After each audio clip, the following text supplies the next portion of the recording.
If I heard that you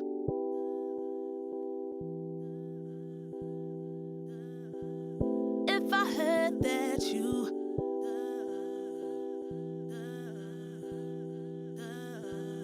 If I heard that you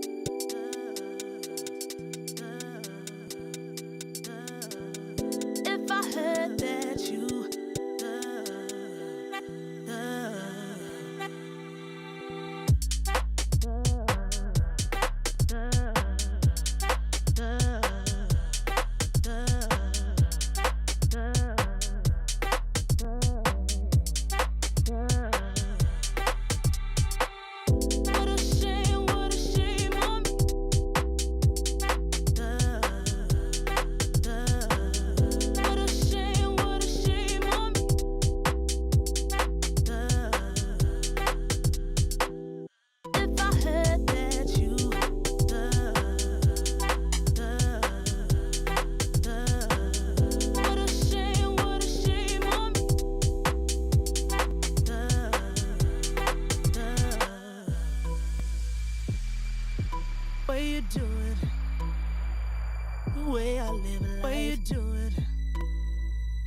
way I live life.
Lately I feel I can't find my feet. Pushing closer, my heart skips a beat, and now I'm falling deeper than I fly. I can't control when dark against the sky. It's not so black and white. It's like I told him there's things that I can't fight. I just keep going. I just keep going. In my time I've been dreaming of a space to really fill my place. I wish she'd seen what I had dreamed. Before these darker days, I thought I found my way. Quickly it fades, losing the race, closing the page. In and out, I'll move myself again.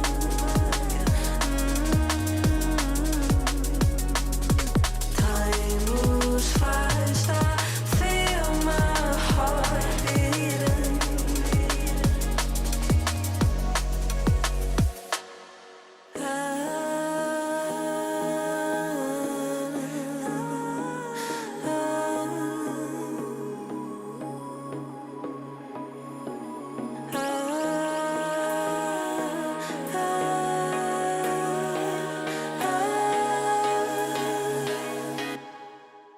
And now I'm falling, deeper than I fly. I can't control when dark against the sky. It's not so black and white. It's like I told him there's things that I can't fight. I just keep going. I just keep going. I just keep going.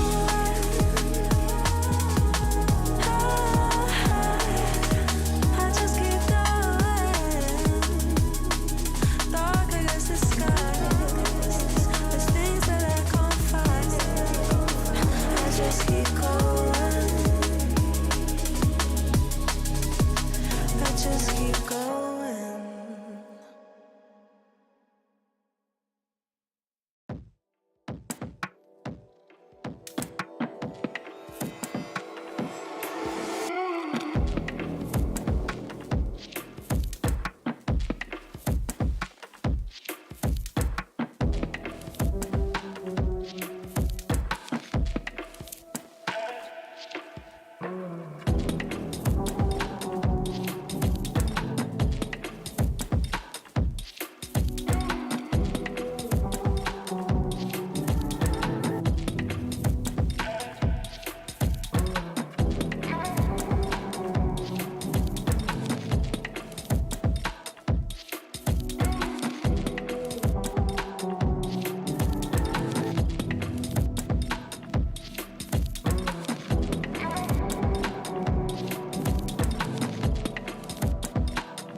Remy.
Best 32 players in the world fighting for the right to sit on the throne on top of FC. I cannot believe what I have just seen. This means so much more than you think. We could be watching something special here. It's all come down to this one. Your FC Pro World Champion.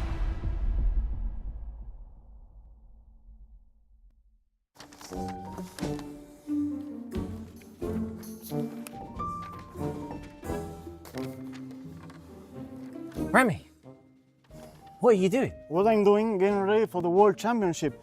Good unders back-to-back. Nico, Tekkz, same group, 15 liquid players, 7 Calm down, Brazilians. Calm Ogrom, Emre, Facu Cohen. Calm down, calm down. Facu Cohen. It's day one. It's the start of day one. We've got 4 days of non-stop FC action. And it starts with the group stages. So sit back, definitely relax, and just enjoy the show. Welcome everyone to the FC Pro World Championship at the 2025 Esports World Cup. This is what all the players have been playing for to make sure they get here to compete for the FC Pro World Championship trophy. And I cannot wait to see all of the action today. My name is Dan Gaskin. I will be your desk host throughout today. And of course, I can't do this alone. I have 2 incredible human beings alongside me, Shori and Santu. I mean, Shori, it is a pleasure to be alongside you. For the first time, actually, I've watched you compete time and time again. How's it feel to be back on the desk? It feels fantastic. And to be next to you and Santu, of course, as well. It should be an absolutely amazing tournament. I mean, you know, I've met you years and years ago, back when I was playing FC, and now casting together, so I'm excited. It's going to be great. Santu, I mean, a pleasure as well to have you here with us. Are you excited for another tournament? Of course, E-Champions League you were part of, and now you're here at the Esports World Cup. This is unbelievable. In a couple of months, I've been through E-Champions League, now the Esports World Cup with a huge stage. And thanks, Shori, thanks, Craig, for this huge opening for me.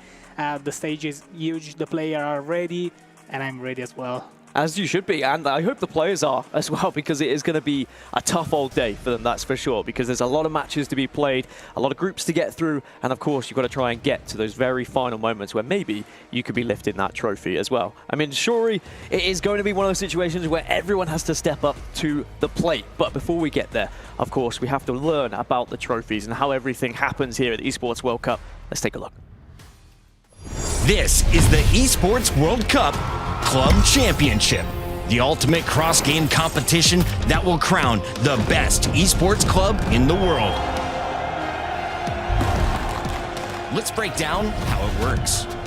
Clubs will be able to compete at the Esports World Cup and as many titles as they can qualify for. The clubs will then earn points based on their placement in each title. To qualify for the Club Championship, a club will need a top 8 placement in at least 2 competitions. But to win the championship, a club must place first in at least 1 competition. At At the end of the Esports World Cup, the 24 clubs with the highest number of points will earn a share of the $27 million. With the winner taking home a staggering $7 million. And of course, the title of the best esports club in the world. Who will rise above and write their place in history? Watch it all here at the Esports World Cup. So the Club Championship, I mean, that's also what all of these players are competing for as well. An absolute privilege to be involved with it. I remember last year how explosive the Club Championship was and how exciting. Of course, in the end, Team Falcons were able to take that Club Championship. And we did actually see an announcement today. Anders moving across from Red Bull Leipzig to Team Falcons. That is definitely going to be something. But at this tournament, he will not be representing them. Right now, though, this is how the Club Championship looks, Shuri. Team Falcons are at the top, 3,500 points, but they are being hunted down. Any other big names you're seeing on there? A name I can certainly touch on through my history of watching many in eSport, Optic. They're on there. Absolutely legendary, of course. Team Liquid, Team Vitality. It's close at the top. Team Liquid, of course, getting extremely close to Falcons, but as you mentioned there with Anders as well, that's a huge transfer for the FC space. And it's a surprising one as well. I mean, Santu, when we heard that, it was literally announced only, what, mere minutes ago, an hour ago, roughly, by Anders. I think that is a kind of shock the world transfer, isn't it? He's going to be moving over there. What's your thoughts on it? Yeah, it's like Cristiano Ronaldo moving from a team to another in FC terms, you know. It actually shocked me when I heard the news, and not about the team that it was going on, because actually it was very clear for him. He said that as well, but I didn't expect him to leave Leipzig for Team Falcons, actually. Especially because of the heated rivalry that we've seen from Anders against Falcons as well. And of course, I mean, there was the choice of whose key does he crush last year when he won the Esports World Cup. But the real question is, who's going to be crushing their keys this time at Esports World Cup? If you're wondering how all of that works, well, you can find out. Watch this video. No competition is as ruthless as the Esports World Cup. Its trophy system is no exception. The Club Championship Trophy, awarded to the one club that rose above the rest and reigned supreme across all EWC games. The Game Trophy, when a competitor closes their eyes, it's all they see, and it's not complete until it's sealed with a champion's key. Every participant earns a key engraved with their name. That's their right to compete. This year, returning champions hold a key unlike any other. Only one can place their key into the Game Trophy and become an EWC champion. The frame of the champion's key is embedded into the totem, a stone marker of legacy displaying every champion of the year. The keys of the eliminated will be crushed. The champions select 3 broken keys as a personal token, a reminder of who they have humbled. Beneath the totem, a resin block holds the remaining keys, a graveyard of fallen contenders. Will your dreams be broken or your name carved in golden stone? At EWC, nothing is granted, everything is earned. So last year when Jafonzo won the competition, he put a few names in the bottom of his trophy as well. I think Anders might have been one of those, is what I was alluding to. But who is going to be putting trophies and keys in the bottom of their trophy? I mean, Shuri, you used to compete, you still compete every now and then. Is there any names back in the day you would have thrown into the base of your trophy if you could have had the choice to do so? Tom Lees. Yeah, get him in. That would be, I could just say Tom and Harry, really. And Tekkz. Throw Tekkz in. I beat Tekkz in the qualifier before, guys. That's one of my... Pretty big deal. Listen, that's one of my greatest achievements in FC history, if I'm being honest. But no, of course... I beat Tekkz in Division Rivals 2-3 years ago. Really? Yeah. Both of you beat Tekkz? I've not. I drew with Tom Lees though once, when his hand was tied behind his back. Genuine story. We can take a look at how everything's going to be going on today with the format as well. Of course, you might be wondering, you know, what happens here at the FC Pro World Championship? Well, we start with the group stages. By the way, it took a long old road for people to get here as well, whether it's LCQs, whether it's just qualifiers in general, but now we're down to 32 players. It'll be a GSL format, 8 groups of 4, and then the top 2 progress from those groups into the finals with 16 players, single elimination bracket, but before we find our FC Pro World Champion. Santu, when it gets down to single elimination bracket, I mean, that's when it gets a bit scary, right? I love it. High stakes, high competition. I love when the player has to give all what they get. Well, they got because they need to win, they need to perform every single ball, every single action, every single play. So I love it. High stakes. I mean, high stakes, but also high pressure. A lot of money is on the line, though, Shori, as well. And I've discussed this with you yesterday. We'll take a look at the prize pool just to see how much money is on the line, because, boy, is it a lot of cheddar. I mean, 1 million prize pool, 250,000 for first place. Shori, as a player, does this cross your mind when you are competing? Is it in the back of your mind thinking about how much money you could win? Absolutely. You know, doing it at a tournament this big as well, I think anyone would be lying if you're in a game, especially in a clutch moment towards the end of the game. It's maybe the 115th minute, you're approaching penalties, and you're thinking this game could be worth an extra $30,000 or even more if you're getting higher up in the tournament. So it definitely crosses your mind, but I think the best players in the world are the ones who don't let the money get to them and focus on the task at hand, realistically. But it's, as a competitor, someone who can say they've done it, not trying to flex there, it's something I was never able to get out of my head. I would always think about the fact that you were playing for money and stuff. So, I mean, that's probably why these 32 players are here and I'm not. Well, you talk about the best players in the world. We can take a look now at who is going to be competing at the FC Pro World Championship at 2025 Esports World Cup. And it is the best of the best, the cream of the crop. Santu, I mean, 32 names here. Who stands out for you? Just initial looks at this list. I mean, of course, Anders Vergang has to be the favorite for the tournament.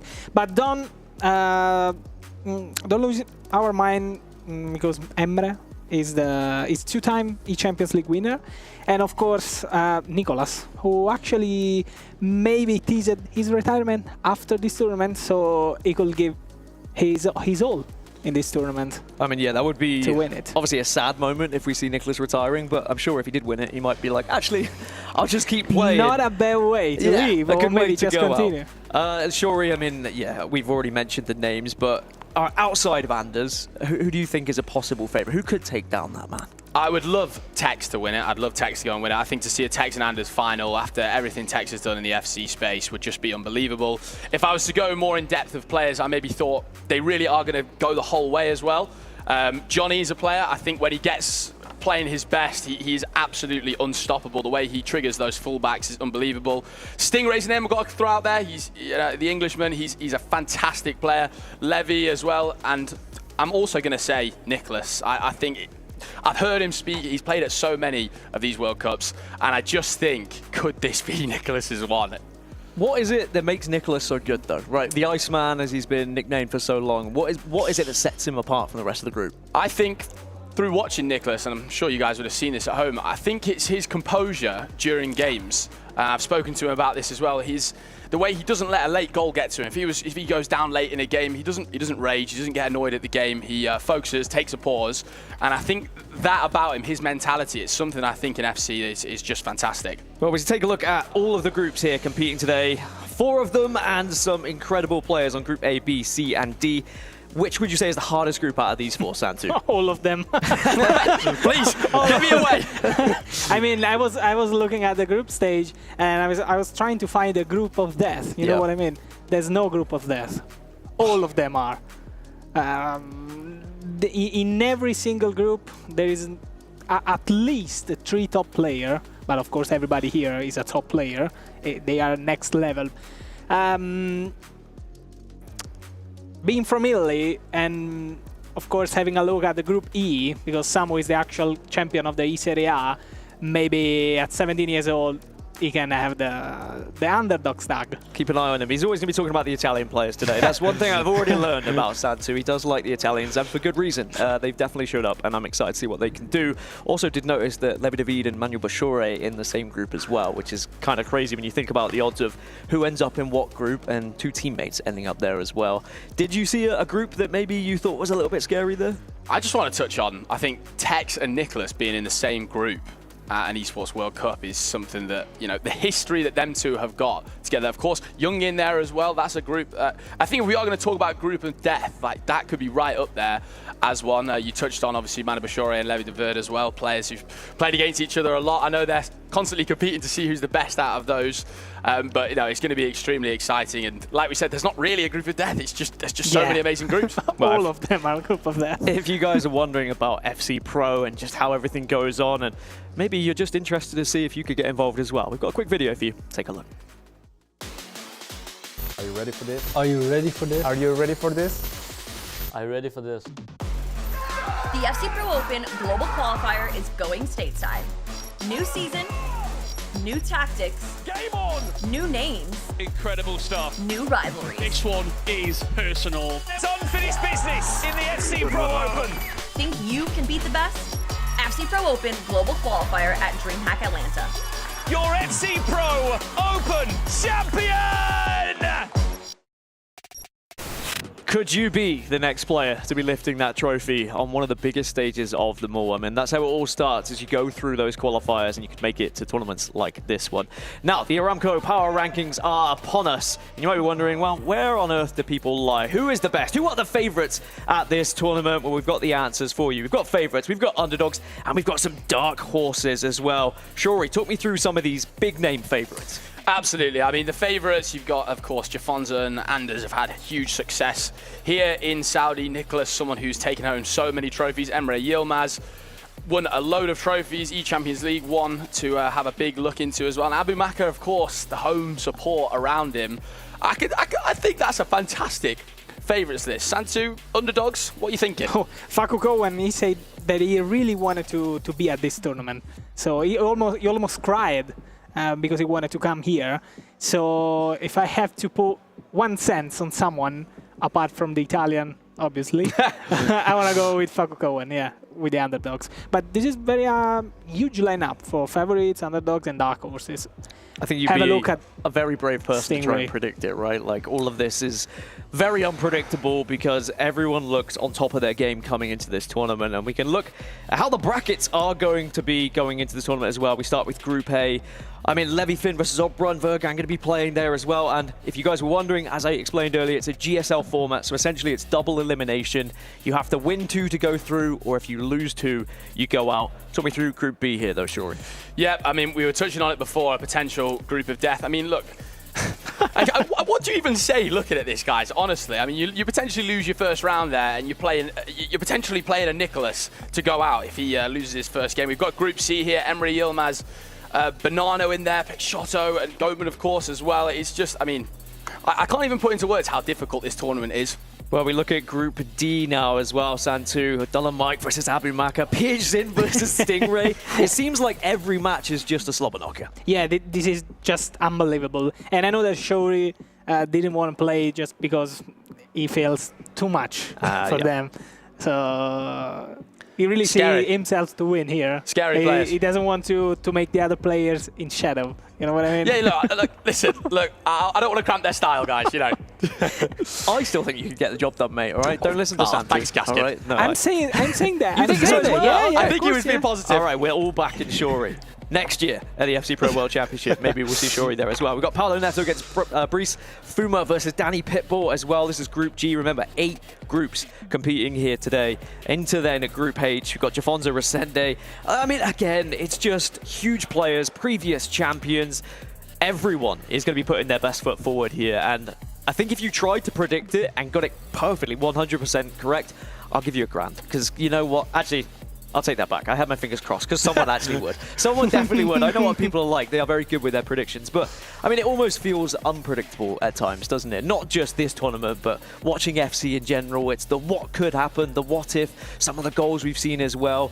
I mean, we spoke about meta. We spoke about what this tournament's going to look at. Is there any particular players that you think are going to pop up here as we look at the schedule? Like, in terms of actual FC items, who do we think we're going to see? Lots of Mbappe, perhaps?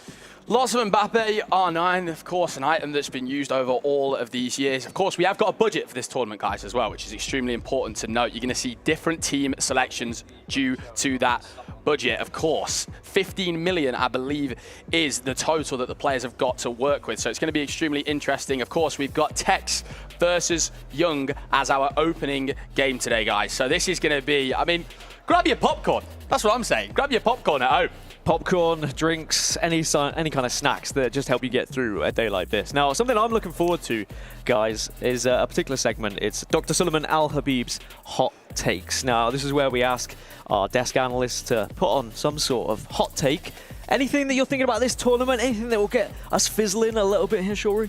I know you've got yours already locked in. I'm debating between a couple. You go first. I go first. You go first. My hot takes is Abu Maka will win because it's his home country with his own supporters, and he will be supported a lot more than the other players, and he can use it. He can use it to boost his confidence.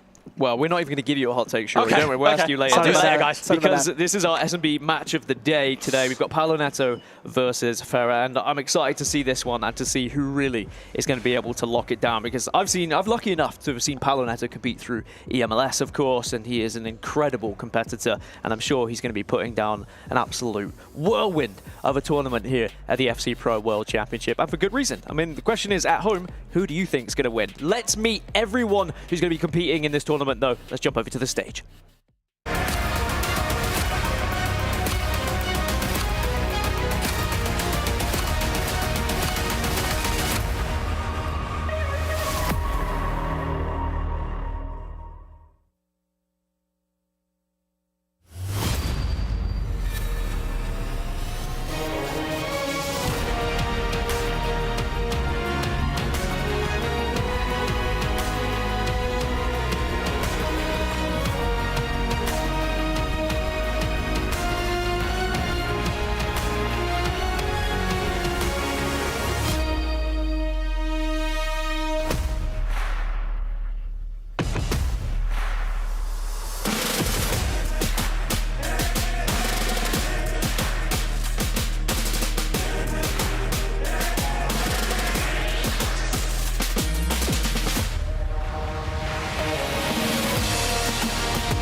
Hello and welcome to the FC Pro World Championship here at the Esports World Cup in Riyadh. I'm Nicole Holiday and I'm so excited to be here alongside this guy, Fancy, for what is going to be an incredible few days. Fancy, how are you feeling right now? I am having the time of my life. We've got 32 of the best players from all over the globe right here competing in Riyadh, all fighting for the title of FC Pro World Champion.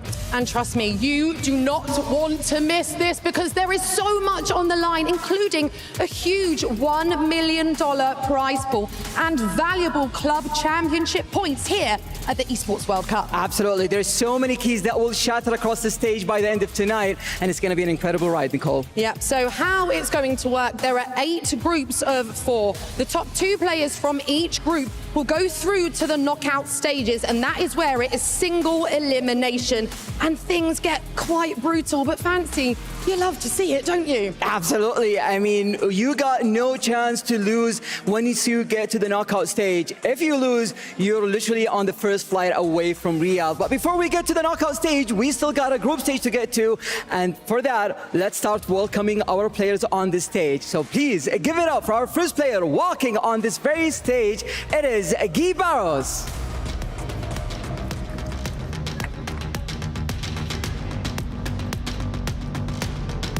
The Brazilian signed for RB Leipzig in the summer and has lived up to the weight that the shirt holds. He's gone from strength to strength. Can he go all the way?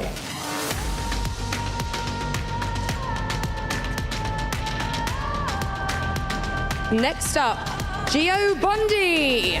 This man said he was going to retire after EWC this year, but now finds himself on the biggest stage of all.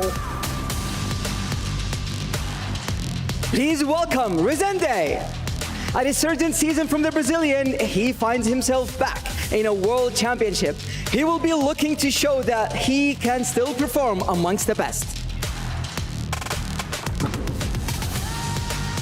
Up next, Jafonzo, the first ever champion of the FC Esports World Cup. And FC Pro World's top 4 is back in familiar territory. Can he become the undisputed world champion?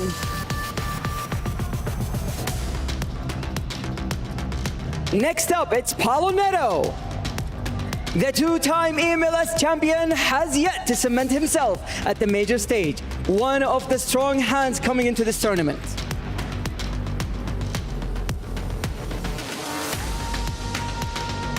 And next is Fuma, the king of France. Not 1, not 2, not 3, but 5 E-League titles on the trot.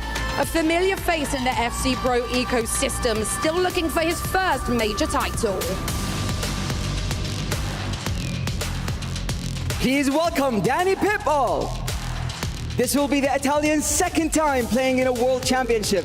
He has a runner-up in E-Series A this season. He will be able to defy the odds this weekend. And next up is Bryce.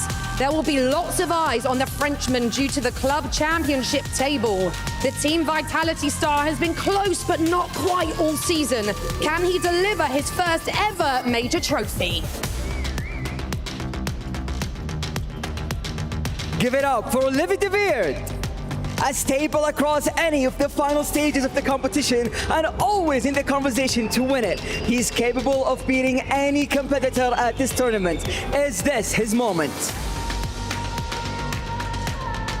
And next up is Manu Bashore.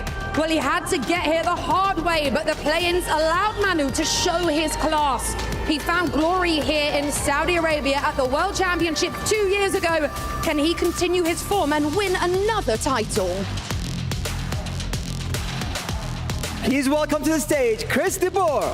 Yet another Team Liquid player who's having a breakthrough season. Can he win and shake up the Club Championship? And next is Rampazzo, a semi-finalist in the E-Libertadores this year. Rampazzo will be looking to make a statement here in Riyadh.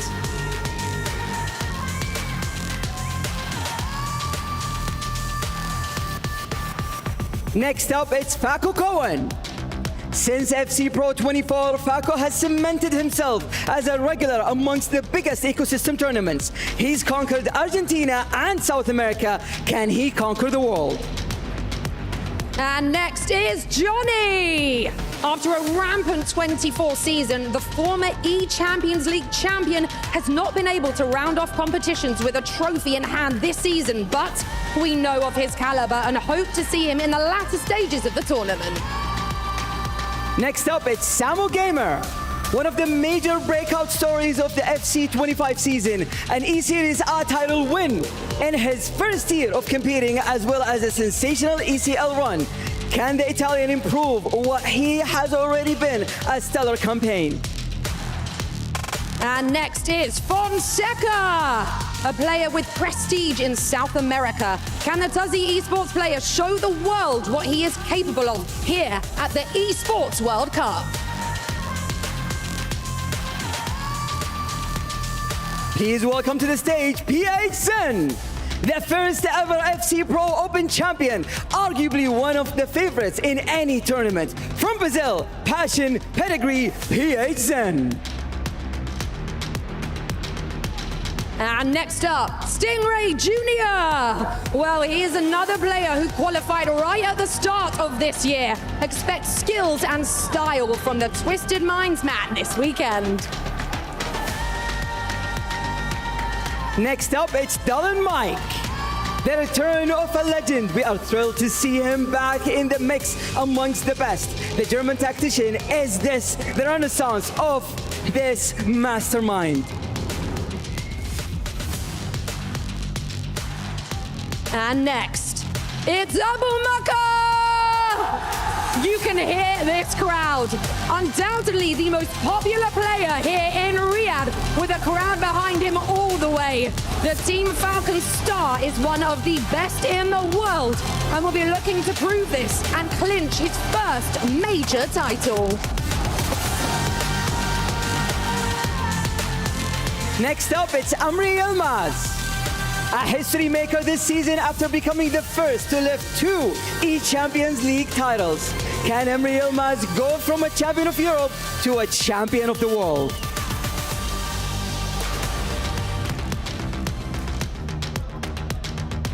And next up, it's Bonanno! It hasn't been a simple season for the Manchester City man, but his E-Premier League performance has fired him back into another World Championship. He'll be looking to show his class yet again. Next up, it's LGR Picciotto. The Frenchman finds himself in his second World Championship. A great run in the FC Pro Open, a second E-League One title. He'll be looking to improve what has already been a great season. And next is Goatman. Well, he's at his first World Championship and he's on home soil. He'll be looking to make a name for himself on the global stage this weekend. The next 8 players will take the stage for our opening matches. Please give it up for Nicholas.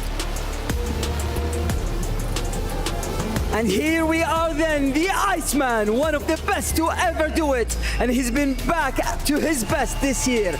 This is the one trophy that has avoided Nicholas in his illustrious career. Can he finally get his hands on it and be crowned the GOAT? And next, it's Quana! What a run this man had from the play-ins. A name that many would not have backed to be here this weekend. But Quana will be looking to continue that great run and prove his worth amongst the world's very best. Up next, it's Obron. He has a unique playstyle that anyone will struggle to play against. Obron finds himself back on the biggest stage and he will be looking to overturn the disappointment of the FC Pro Open final to become a world champion. Next up, it's Levi Finn. The RB Leipzig man finds himself back at the World Championship, but this time he has an individual title to his name after winning the virtual Bundesliga. He will be looking to continue his great form.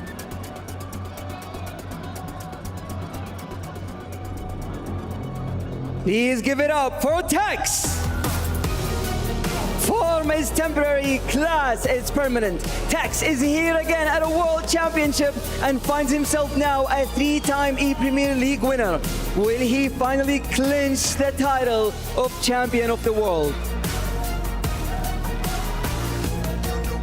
And next, it's Young. Well, this man had the crowd on strings when we were here last season. A runner-up here in Riyadh, and we can expect huge passion from the Brazilian this time around.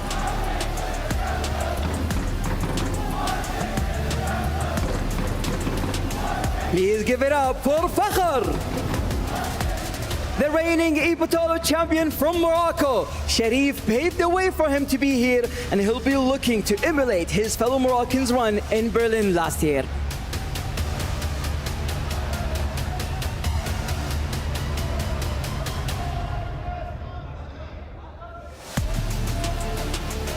And our final player, it's Anders Vergang. And what else is there to say about this man? FC Pro World Champion, FC Pro Open Champion, E-Champions League finalist, over $800,000 in total winnings. Some say he's the greatest to ever play FC, full stop.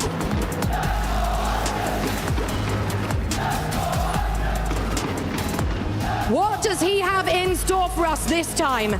Can he be the first player to ever go back-to-back world champion? Time will tell. $1 million, a global title, and a legacy that lasts forever. It's time for the FC Pro World Championship at the Esports World Cup. Let's get it started.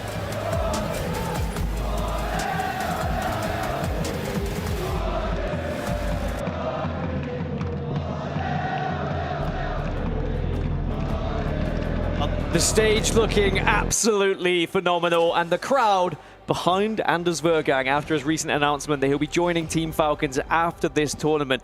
I think they were booing him last time he was out, and now it seems like they're cheering him. How fickle fans can be, but quite rightly, what an amazing announcement that is for Anders Vergang. But of course, we're going to be focusing our attention on Tekkz versus Young. It's the S&B match of the day here. Shuri, Santu, a big one to kick us off. Initial thoughts, Shuri? I mean, this one is just so exciting. Of course, Anders had a huge rivalry with Young, and we've got Tekkz against Young. Now, I'm not sure these guys have played too many times against each other. We don't really know any previous results too much between Tekkz and Young. We know it's going to be an absolutely outstanding matchup. I'm not expecting too many nerves from these two players. However, this is the biggest tournament of the year, and Tekkz has kind of got that expectation in his head of, I need to win this World Championship if I'm going to be classed as the greatest of all time. And of course, we saw in their group, right? Nicholas is going to be in there as well. Like, it's not going to be an easy path, especially if you lose this game. Because remember, double elimination, if you lose it, you're going to have to then beat someone else if you are going to get in. I mean, Santu, we're seeing now the draft requirements and stuff that the mainstream is currently focusing on. We know these players have to build their team. Is there any player that you would be putting in as #1 if you had to build a team? Actually, yesterday, Shuri gave it to me a huge hint, a huge help, because Mamardashvili as a centre-back, sorry to steal your call. No, not at all. I thought he was going to be an Italian player. No, actually not. Just saying. But Mamardashvili is a huge call. Has one of the best, has got one of the best play styles in the game. Huge body type, fast, agile. Huge body type again. So I think we're gonna see him a lot in a lot of teams. I mean, 15 million, it sounds like a lot, Shuri, but realistically, you can't put every good player in your team, can you? No, and what is so interesting about this, and I love that it's been added to the FC Pro circuit, putting a budget in for these players. It means people are going to use different items, they're going to spend in different positions. An item I think I really want to touch on that I know is used a lot in the play-ins is that Team of the Season, Harry Kane. Now that is 30,000 coins, wow. I believe. So it's essentially a free player, and that frees you up in other areas to spend millions. So it makes it so interesting, and as we go through the teams, we're going to see players that are used more often than not, and then it's always interesting when a player's using someone a little bit out there.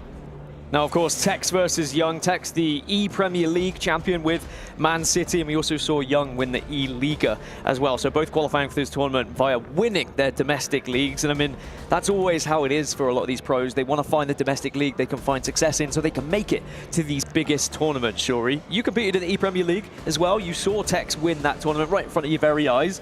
Was he at his very best? Do you still think there's more that we can see from Tekkz? I think, as much as Tekkz is one of my best friends in the whole scene, I think he would know probably at that tournament it wasn't the greatest version of Tekkz. Do we know he can still get there? Absolutely he can, and this is the tournament that he has got to prove that absolutely. You know, of course, he still won the whole tournament. You know, some people are doubting Tekkz here and there. He's gone and won, I believe that's his 3rd E-Premier League now. So, look, Tekkz, he's still performing every single year, and look, I think he could make a real push here at the FC Pro World Championship.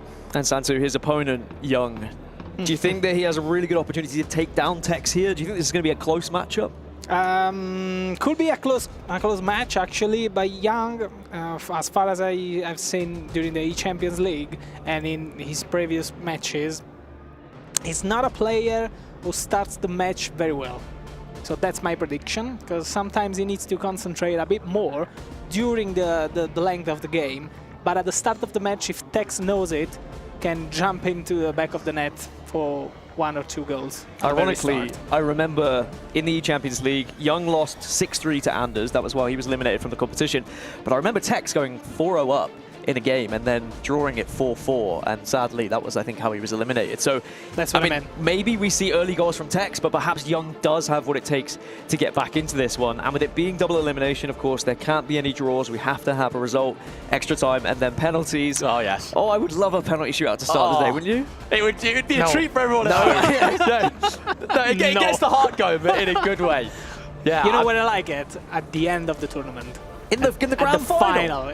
A penalty shootout in the grand final. You're sick. You're a sick human being, yes, but I love it as well. You see people just give it all in that final game. I mean, penalty shootouts are going to be tough, but that's if we get there. Certainly, it's a long way yet, because differently to perhaps previous tournaments that you may have watched at home where there may have been 2 legs, now FC has shifted to just 1 longer leg. So these games are a little bit longer, more goals we would expect, and a better chance maybe to get one over your opponent so that it doesn't go to extra time, right, Shuri? Absolutely, and something that's really important with the fact that we've got the longer halves now and not over 2 legs like you've seen in previous FC tournaments over the years is the fact that players are so used to how long the halves have been. So now let's say they look at the 75th or 80th minute, they might be looking and thinking, oh, I've got to put a constant press on.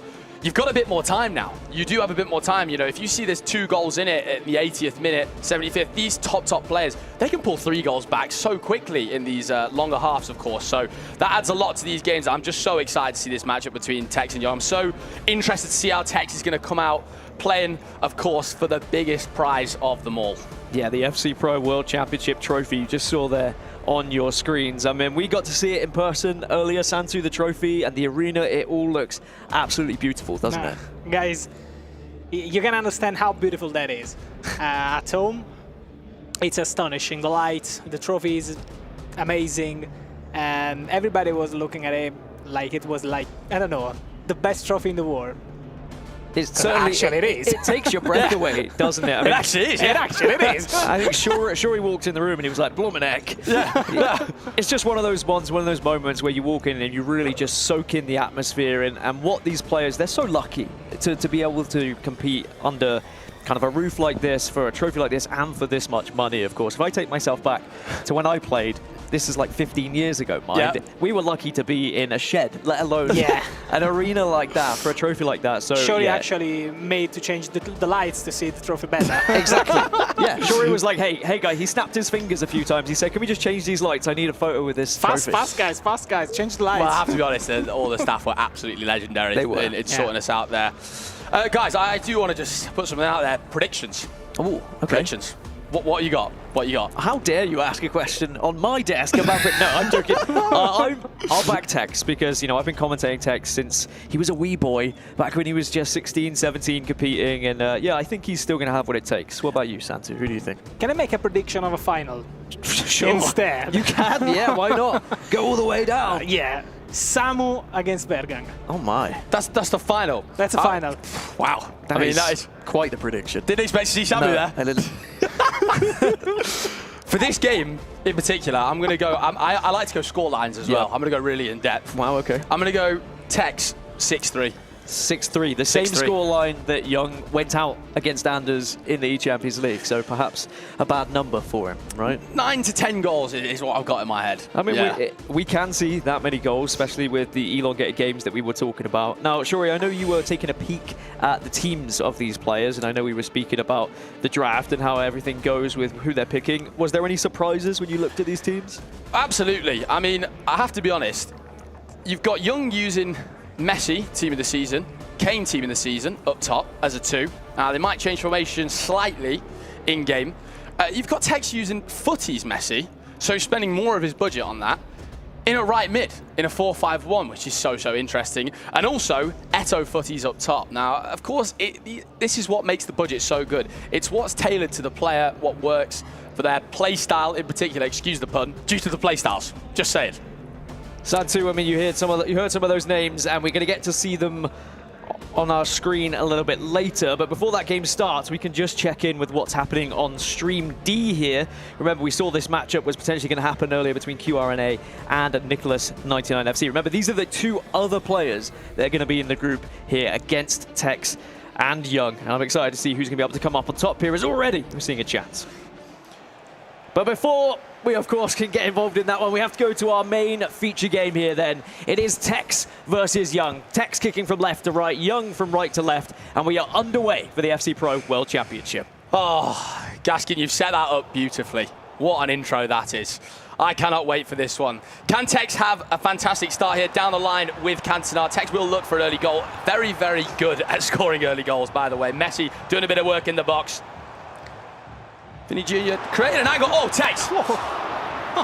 We've seen traditional Tekkz 2 minutes into the game. Footwork, actually, that was.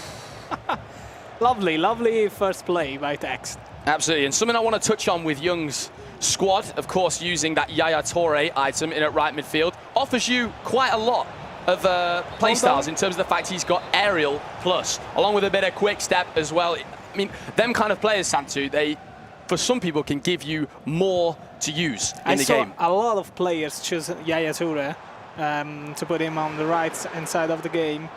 Maybe to go, I want to say, to lose time in the second half of the game. Big chance here. Oh, offside. But, you know, with high balls, maybe with the defender of the last part of the game, which have the long ball play style plus. Love the high press from Tekkz, and I think that's when we know when we've got Tekkz at his best, guys, that you will see is the Tekkz press of dreams. That's where you know Tekkz is feeling himself and playing his absolute best FC. Of course, as we see a goal coming in here from Nicholas. Fantastic work there. A little bit lucky getting the rebound, Dan, but I mean, look, you take it and you run. You definitely take it, and that's going to be a nice opening, and perhaps he can build from that as he moves forward. Speaking of moving forward, Young maybe looking to try and press Tekkz here. Does have a chance. Here's the Harry Kane you were talking about. Nice pass to Yaya Toure. There is players in the middle, and maybe Young can kick us off, which he will. It's the opener for Young, and he gets that first goal. It's a shame to see a player make a small mistake that early on. I say small mistake, that's a crucial mistake. Of course, Young plays the through ball there into Yaya Toure, and there's just an offside trap from Tekkz there, and what happens is the player that he's controlling stays back, everyone else jumps forward like they're on a trampoline. You know what happened already? One of my predictions just been destroyed. That Young is not a good early starter. It was the extra pass for me, just having the awareness, recognising the goalkeeper's coming out, and Young just saying, look, I'm prepared to just play that one more, and very calm in front of goal, as there are more goals coming in from around the grounds as well. You can see Phzin versus Oberon has gone 1-0 in favour of Phzin as well. So plenty of early goals here in the tournament, Shuri. Phzin, he knows the low drivens. I'm just quoting Richard Buckley there. Already? The absolute great. It was always going to happen. How long into the broadcast are we, guys? And I've already started quoting him. Now, something at home you guys need to look out for, of course, is the triggering of these runs, especially of the fullbacks. We're going to see that so much throughout the tournament. It literally happened, as I've said it just there. You're going to see players trying to get in behind with that a lot, but it also leaves you exposed as well. Like, it's a double-edged sword with that. You've got a decision to make, of course. Another chance maybe for Young, as he's just using the left wing here. We'll play one into Messi. Does he get hold of it is the real question, but no, it's denied. And Tekkz just needs to be very careful here. You don't want to go 2-0 down this early on, because it could be difficult to come back, Santu. It seems like very, I don't want to say confused by the approach of Young, maybe because he prepared the match, knowing that Young was not so ready to play in the very first minutes of the game and go ahead 1-0. Hold on, because now Messi could have a chance. Lovely work. Is going to be through. Plays one there more. It is. And Tekkz will equalise, and that's exactly what the doctor ordered. This is the streamer course. Everybody, every time I talk, commentary course. There it is. Fantastic work from Tekkz. Gets a slight bit fortunate. Could have even been a penalty there on Messi, but the extra bit of time that he takes just to wait for that Eto'o run to peel off in the box. 1-1, and it's all square in this first game. I think that's what we wanted, isn't it? We wanted a competitive game. You want to see the equaliser come in, because sometimes these games can get a bit out of hand. We've seen 1, 2, 3, 4 start to go in, and then you begin to worry whether it's even going to be a competitive match to watch. But Tekkz showing why he also is considered one of the greatest of all time. Yeah, and as you touched on there, of course, you don't want to go behind too many goals early doors. I mean, that is a real Michael Owen comment from me. But there might be a couple of them this weekend, guys, of course. But we see Young looking to strike straight back here. Oh, penalty! And that is heartbreak for Tekkz. After working so hard to get back into this game, instantly giving a chance now for Young from the spot. Harry Kane, does he go left? He does! And he converts it. Tekkz dives, top left. Young takes advantage, though. Tekkz is not straight happy from the kickoff. Tekkz is not happy at all. It's a difficult one. You take kickoff, you're there like, right, I'm going to get back into the motion of things, and Young just plays a perfect piece of play from kickoff there, and you're kind of back to square one with Tekkz there in terms of going down early. You feel like you've pulled it straight back, and now, of course, 2-1 down again. But there's a long, old game of FC to be played here. This Harry Kane, I'm telling you, we're going to see him in so many teams. I mean, the perfect position, taking penalties as well. We've seen what Harry Kane can do for England in real life and, of course, in the Bundesliga too. But, I mean, I think the Tekkz is going to be pretty frustrated to give away that opportunity after working so hard to get back into this one. But Young also demonstrating he's not scared of who he's going up against here. No, not at all. And I think anyone, you know, at this kind of tournament to be scared of a player you're playing against, you know. You cannot be scared of anyone. You're in the top 32 players in the world for a reason. You absolutely deserve to be there as we get all of the games in front of us. Anders Berghang 3-0 up, of course, after that announcement. And okay, that's a replay of Tekkz. It's a replay. I thought that was another penalty there. Anders 3-0 up, of course, after the recent announcement. That's a fantastic start for him. I mean, unsurprising, absolutely. Definitely starting to get a little bit squeaky at the back at times. You can see Tekkz was trying to wiggle his way through, but now Young again pressing forward, again trying to find Harry Kane, and again gets the opportunity, but this time it's denied.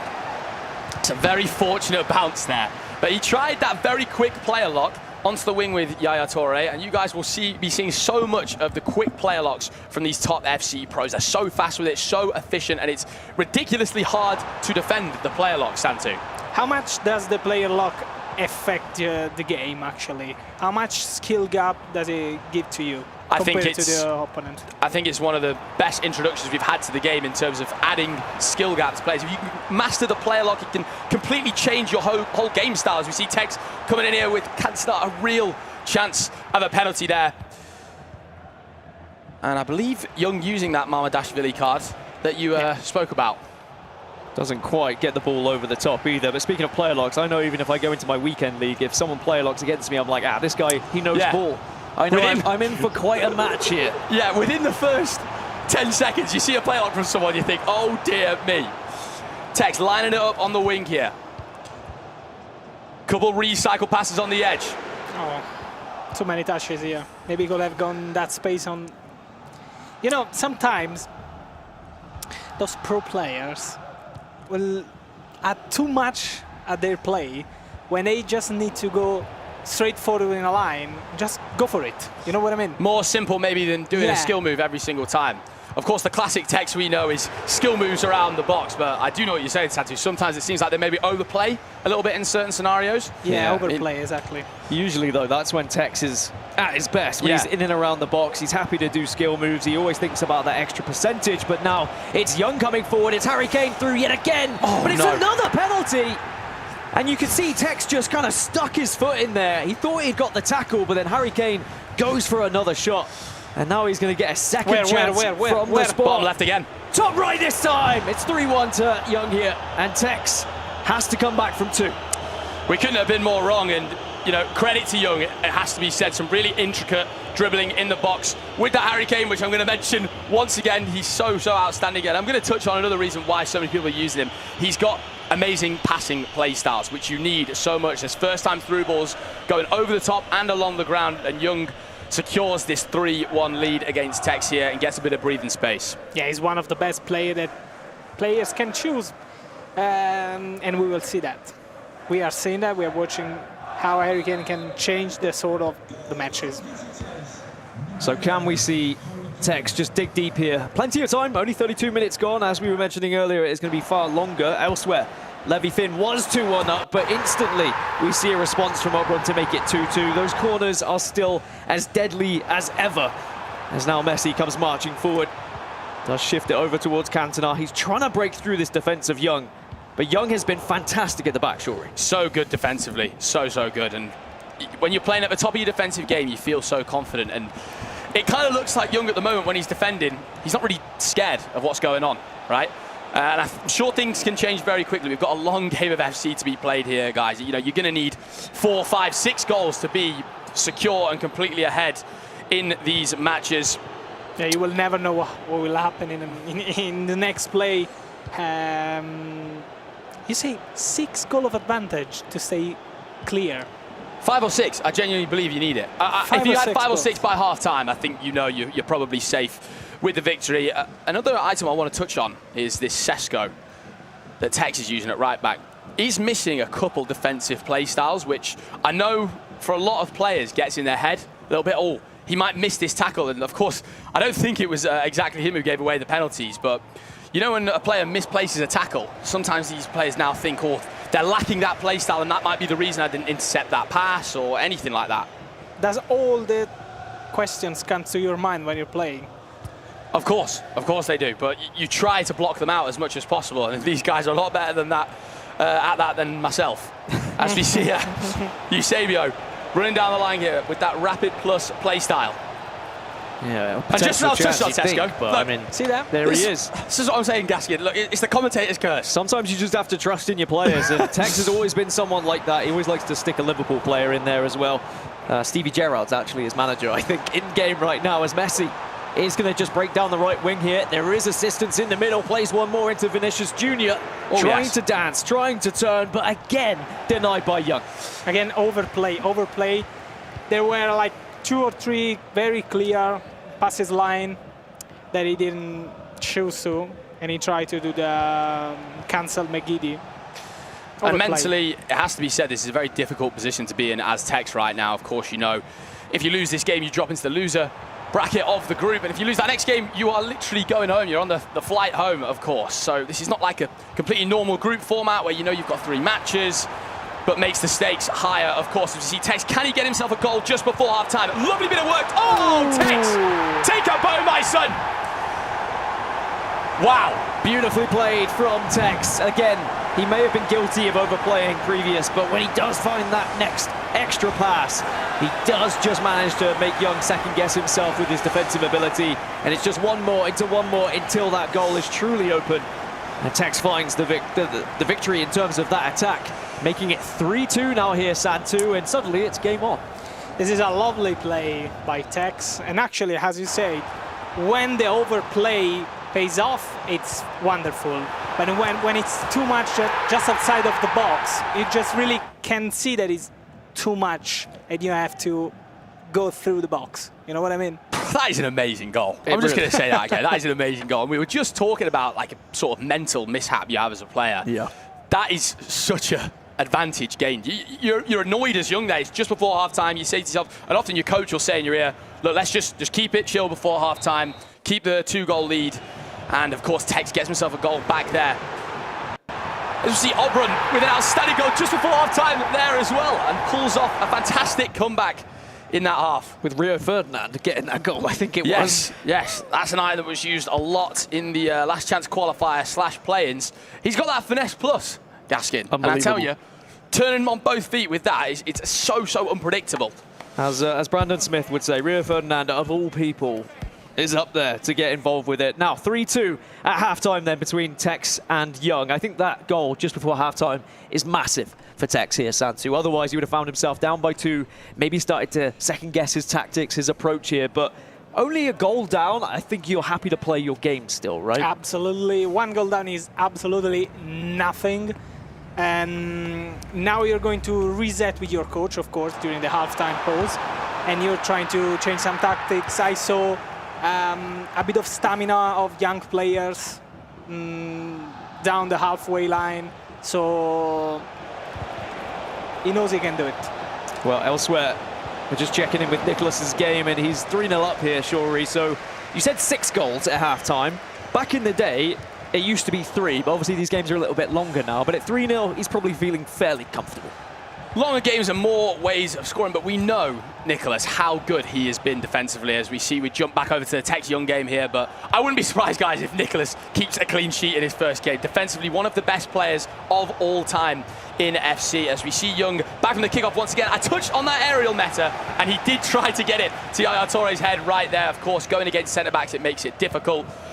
Hopefully we can see Tekkz come back into this one and have a really exciting game. What does Tekkz still have up his sleeve? A man who often finds a way to find goals year after year, game after game. He comes up with something new. But the real question is, does he fall victim to Young here in this game, or can he perhaps just show us that little bit of magic that he once had when he was a teenager? And I'm really happy to see Tekkz using a couple of player locks here. Of course, as I start talking about him, he loses the ball again. Classic. But the couple of player locks we're seeing in from Tekkz, I know he's not a player who used it too much throughout the season. So to see Tekkz using it, I know he's added it to his game. Hold on. But Young comes up clutch once again. Yaya Touré at the back post with an easy finish. A slam dunk there, and a hammer blow for Tekkz. That is going to be a bitter pill to swallow for Tekkz, because again finds himself 2 behind here, Santu, and you know he's already had to dig deep once. Do you think that maybe Young starts to run away with it a little bit now? I think, you know what I'm looking at? Not at the replay, not at the goals. I look at the faces of the players. Yeah. Because I love to see their reactions. And Young feels so calm compared to the HMs, where he was so stressed, so he was sweating. And now I see Tekkz not very confident on the match and on how he's playing, even how he's conceding that goals. You know what I mean? Yeah, it's difficult to watch, but we know Tekkz, he's mentally so strong. He can bounce back. He's done so many comebacks over all the years. He's won FC Pro tournaments. As we see a potential goal here in from Phzin. Oh, no way. Oh, no, no like way. Oh, no way. Oh, dear. I know for sure Auburn is going to not be happy about that goal. I mean, we all saw it was starting to unfold, and we all just started to say, oh dear, oh dear. It's sadly, those goals do go in, though, sometimes, and all you can do is just move on to next. Speaking of next, Young maybe getting his next goal, which he does. It's 5-2. He's up by 3, and he's cruising now. Just really simple. Extremely simple. FC being played, Harry Kane with that finesse plus near post, green timed finish, and Young gets himself so much breathing room in this game. I mean, in the 55th minute, you've got such a chance of winning this now. Tekkz, I don't know if he's going to go for a full constant press as we see a replay of the Kane goal here. Mentally, this is where you've got to turn up now as Tekkz. Yeah, it almost feels like last chance saloon already. Being 3 goals down at this point, Santu going into the tactics screen. As Shori's saying, you're kind of throwing everything in the kitchen sink forward now. I think this is going to go one of 2 ways. Either we see Tekkz get a goal back and suddenly he's right back into this game, but I think if Young gets the next one, and I know this is probably another Michael Owen comment, I think this might be done and dusted. What do you think? I completely agree. Nothing to add, actually. Yeah. You say everything correctly. I feel so... I don't want to say sorry for Tekkz, because, you know, losing that match in that way in the first match of the group stage could really turn your next matches and all the competition in a very bad mood, in a very bad way. And of course, for these players, what's most important, guys, to note at home is the fact that they have got 2 chances within the group. If they lose the first game, they have still got a chance in the loser bracket, and that's what you've got to remember, right? You can still go on that run, and if you make it out of the group, your reset is the same as the other players getting through, because it's single elimination in the knockout stages. So that's worth noting down. There's still plenty of chances for these players to make it through. Speaking of his Messi plays one into it. Oh, it's a chance. It's a good save, and it will be a corner. And you're right, there is still an opportunity. Tekkz can come back, not just in this game. Huge. With Lukaku. It's green time from the header, from the corner, and there is the goal that Tekkz needed.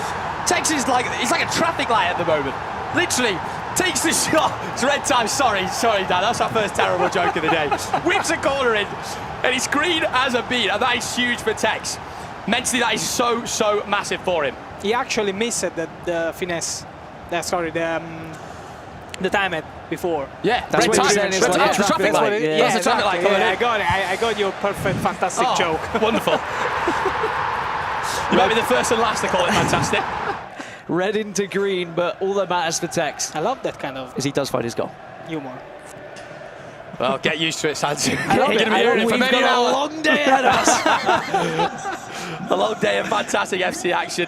Please do more. It's going to be a blast. Oh yeah, when they come to me, I will. So Yaya Toure for Young then. And for Young, it is important that he just slows this one down a little bit. You don't want to play into what Tekkz has just offered. Tekkz has obviously made these changes, wants to press, wants to attack, wants to get these goals, and Young just needs to keep him at arm's length a little bit here. And one of the perfect ways to do so would probably be finding a goal right about now, but it's a good defensive work from Tekkz. Yeah, and it's telling yourself, Dan, you know, that when you concede from a corner sometimes, you just have to accept it. I think Young's player was actually in front of Tekkz's there as well. So you feel like you should win the header. Of course, it's just down to whoever wins the header in these games. It's a little bit of a 50-50. Sometimes, of course, Tekkz timing it green. But look, mentally, Young will be in a position where he's very strong, I'm sure. Sasko on the right wing, though. Tekkz again coming forward, looking to try and make it 5-4 and get himself truly back into this game. Having to just recycle play a little bit. Vinny will make that run yet again, does bring it down back to Isak. Eto now, chance again! Maybe a second bite of the cherry, but Young holds on. Not the traffic light again. Don't start that business again.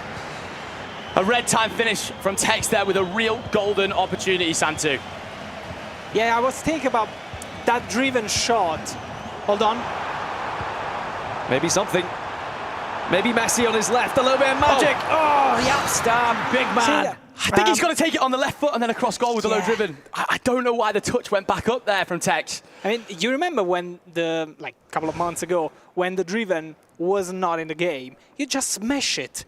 And sometimes now, when the driven is on, you just charge your power bar a little to kick the... if you put that many littles, it becomes a lot, I feel. Got to be careful with that many littles. Easy going. Hold on, wait a minute. Guys, it's going to be a long day. Well, it's going to be 2 long days. Tekkz into the tactics screen. A little discussion with the coach as well here. And there is still quite a lot of time here, Shuri. Loads of time.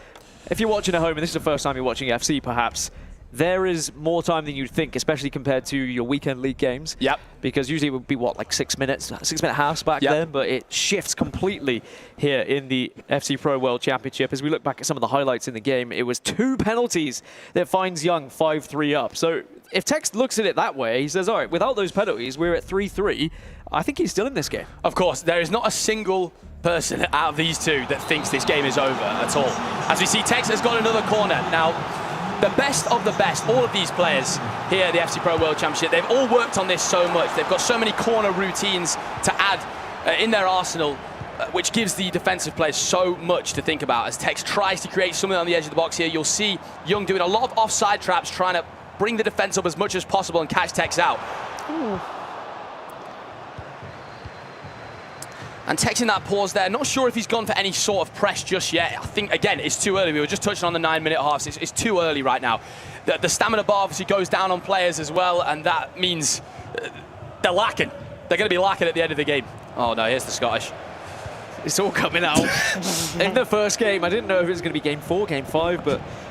Well, Gaskin, I have to treat you, you know? I know, I've got to treat you. I feel very privileged, and not only to watch this match, but to commentate alongside you both. There's now... Thank you so much. 70 minutes in, Look how 20 minutes left, and every attack that he has is vital now, that he at least creates a chance, an opportunity, as Marcus Rashford is now on the pitch. Does find Isak. Players in the middle for support. Eto again is making space in the middle, but you can see Young covering every single angle and wins the ball back yet again, but it was a foul here. It's just really, really strong defending from Young. He's just marking the passes really well, choosing the right times to mark the passes and then the right times to go at Tekkz and try and win that tackle as quickly as possible. We see Tekkz there again trying to whip in for a header.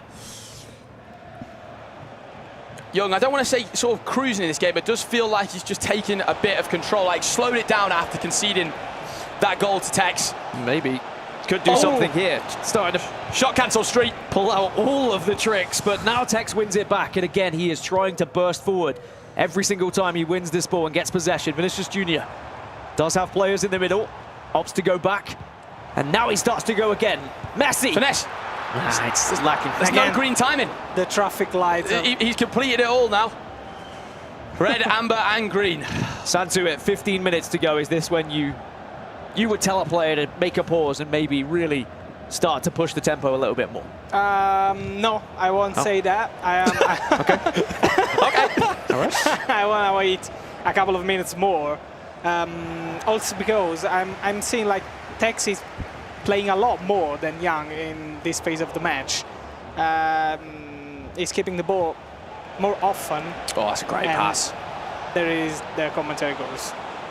Definitely was looking dangerous. Sorry, just says see ya. Yeah, he said see ya, but then he just gave the ball away at the same time, and now Tekkz has the chance to get a little bit of a counter going. Eto. Players out on the left. Actually can fizz one out to the left if he wants to. It's going to be Bobby Charlton. Needs help, needs support, does find one. Vinicius Jr. has to beat this player. You could see Tekkz is desperate to try and work his way into this box, worm his way into the box. Can he get a shot off is the real question. Such good defending from Young. The offside traps are perfect.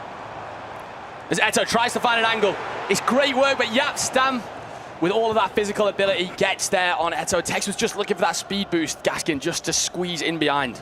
Yeah, it's certainly been tough. Young has been defending so well throughout this game, but he is going to be up against the Kosh throughout. Here we go. Because Tekkz is really starting to push for it. Gal wants to find another! There it is. Messi gets it. It's 5-4. It's 8 minutes remaining, and the pause will be cued. Now, Santu, would you say he should go in and start to throw everything forward? Absolutely, he has to. He must. He must give his everything. Just 7 minutes, but it's a lot, as we were talking before.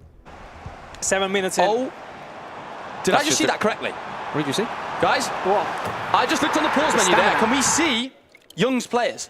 I think he may have accidentally had overload ball side on. I could be wrong. Vitinha is absolutely out of it. And that makes a lot of sense. Tekkz wins the ball semi-high up the pitch there.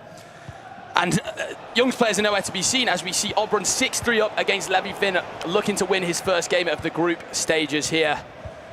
Outstanding work. Outstanding. It looks like Oberon is going to be cruising through, although as I say that, Levyfin maybe with a chance to rescue something in these final moments. Game on! Game on! 11 minutes left, 6-4. It is not over. That's the L1R1 double square. That is elite, elite stuff there from Levyfin. Well, back over to our feature match then. Vitinha's got no stamina. Vitinha's actually got 0 stamina. He's been absolutely bamboozled there. And I wonder if Tekkz has noticed that. I don't know if he's noticed this because I'm telling you, Young's players will not be able to move at all. This could be a huge opportunity for Tekkz. Young, maybe he's just going to be trying to hold on here, Santu. Yeah. He used too much team press. Maybe the depth was too high. Maybe he used 95 or more. I think it's accidental. I think it might be accidental. I'm unsure. Has to be, right? But I don't think you would ever have your players with that sort of stamina on purpose. I not when you've been actually winning. saw, even in the first half, that the center midfielder stamina were Bit very low. I think it's just his tactics, and he forgot to change them, actually. Yeah, and maybe see how high the defensive line is. He's playing more than 90 depth, and after the patches, the stamina drain is just unbelievable. Tekkz is definitely going to have a chance here for an equaliser. And a few minutes left. He knows it. He's coming forward. He just needs to try and find that pass, but he goes back. Maybe one more. The reset ball. Finishes Junior. Into Eto. But again, it's going to be Young holding on. And is that Tekkz's last opportunity, or will he get one more here? He's got the press absolutely flying. But Young's going to be in behind with Ferdinand here, and this could be all she wrote. Doesn't even go for goal. I mean, that is a player who says, I'm just going to hold on and hold this ball in the corner. The keeper came out a long way, though. I mean, the keeper +2 is so important. No. But no. Tekkz gives the ball away, and now Young goes straight back into that corner. Oh, that could be it. That could be it. Young now just going to hold on to the ball here. Tekkz, a little bit of grimace on his face because I think he knows he's not going to get another chance here. Young is going to hold on, and Young is going to win this game 5-4. What a way to start our matches off here in the FC Pro World Championship, but sadly that means Tekkz falls down into the lower side of this bracket, and Young will march on. It just felt like Tekkz never really had a hold on that game. It was always coming back into it. When he equalised at 1-1, it looked like potentially, okay, Tekkz could go and kick on, and it was such a sucker blow, really, with that, because straight away, Young goes and scores the 2-1 goal, and then always had control of that game. A great first matchup, though, here, of course, between these two. And, of course, Tekkz has still got the chance to make the run in the loser bracket. Santu, I mean, it's going to be a tough pill to swallow for Tekkz. He's definitely going to be disappointed about that one. But as we've been mentioning, it's not over until it's over. He still has another opportunity here. Still has the chance in the lower side of the bracket. And judging by what we had seen earlier, Nicholas was winning that game. So perhaps he doesn't have to face Nicholas in this next game, which is definitely a good thing. Do you think Tekkz still has an opportunity to get through this whole group from what you've seen? Definitely has. He needs to reset up a little bit and takes what he did better in the second half of the game. Of course, we were talking about the stamina, but I think Tekkz just kept up the pace and kept the ball a little bit more. He played a bit more consistently, tried to find some easier space in between the lines, and that's why he played better. Unfortunately, in the last couple of minutes, he did not concretize the opportunity, and unfortunately he has to now go to the loser bracket. And I mean, 2 penalties in the end is what Tekkz is going to be looking at. Shuri, do you think either of them were harsh, or do you think it was kind of his own fault? It's hard to say both, really. It's just a slight mistiming of the tackle. I don't want to underrate, though, how good Young's sort of dribbling was in the box there. I feel like he was being really intricate with Harry Kane in winning those penalties. But you definitely kick yourself, you know, as a pro playing in these tournaments, in your head, conceding 2 penalties. You just don't think it should happen. So that's probably mentally not a nice thing for Tekkz either. And obviously, we will look at what other results came in a little bit later, but for now we're going to look at some of the highlights that happened during that match. And it started off with a hot start from Young, able to get that 1-0 lead. And then we saw an instant equaliser from Tekkz before we started to get into the penalty controversy, which had us then at 3-1. And then Tekkz found himself just slightly back into the game. I will say, every time Tekkz looked like he was down and out, he did find that one back in, didn't he? Kept finding that goal back, but this was a crucial one here from Young right after half-time. A lovely ball into Yaya Toure and just waited really nice for that pass. This was the one that was hard. It looked like Tekkz had put a bit of a press on it. It was just kind of walking around him, not feeling like you're not got to do any skill moves or anything. This is why he pulled out the traffic light comment, of course. Lukaku coming in with a green timed header. And Tekkz here, of course, look, Davies had pushed forward, opens up that lovely finesse angle from Messi, but just couldn't find that last chance. And it's fair to say Young held out the end of that game very well. And then we can see the player reactions as well. Frustration for Tekkz, but it is not over until it's over. Young will be the one who's going to march through. Sadly, Tekkz drops into that elimination bracket. Santu, I mean, what did you learn from that game? What was one of the biggest takeaways, either from Tekkz or Young? Was there anything gameplay-wise that you thought was impressive or not so impressive? The mentality of Tekkz to stay in the match until the very, very last second, where he even pressed it with the keeper to keep the ball. Yeah, he really went for it. Yeah, he went for it.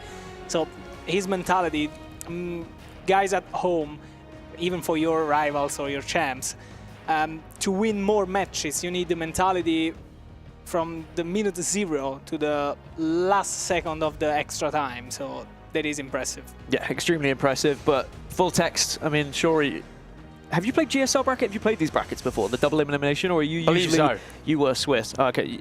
Yeah, I think that GSL is a different kind of format you have to get used to as well, because it is all about mental, knowing you have that backup game. Well, we can look at some of the results that came in elsewhere here, Shuri. Vergang, he started off all right, it looks. That's the least surprising thing I've seen all year. Anders coming in to the World Championship and putting 10 goals up, as we see Obrun. Levi-Finn really nearly pulled that game back there, of course, but Obrun clutches up and wins at that round 6-5. So it will be Fakir versus Levy to see who is the first to go home out of Group A.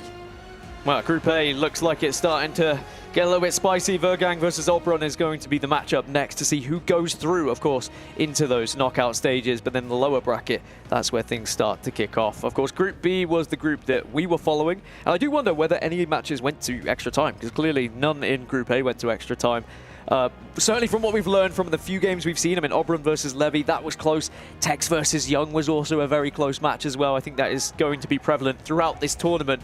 Lots of close matches. As we do get confirmation, Nicholas also won his matchup 5-1, resulting in a match versus Young in round 2. And QRNA is going to be playing Tekkz in an elimination game down there, surely. Of course, and had a fantastic run at the play-ins there, but Tekkz, you know, he's got to bounce back here. You cannot think about that previous game now at this point, because it actually will do nothing. And, you know, it's kind of like Santi was touched on when we're talking about sort of rivals and champs, yeah?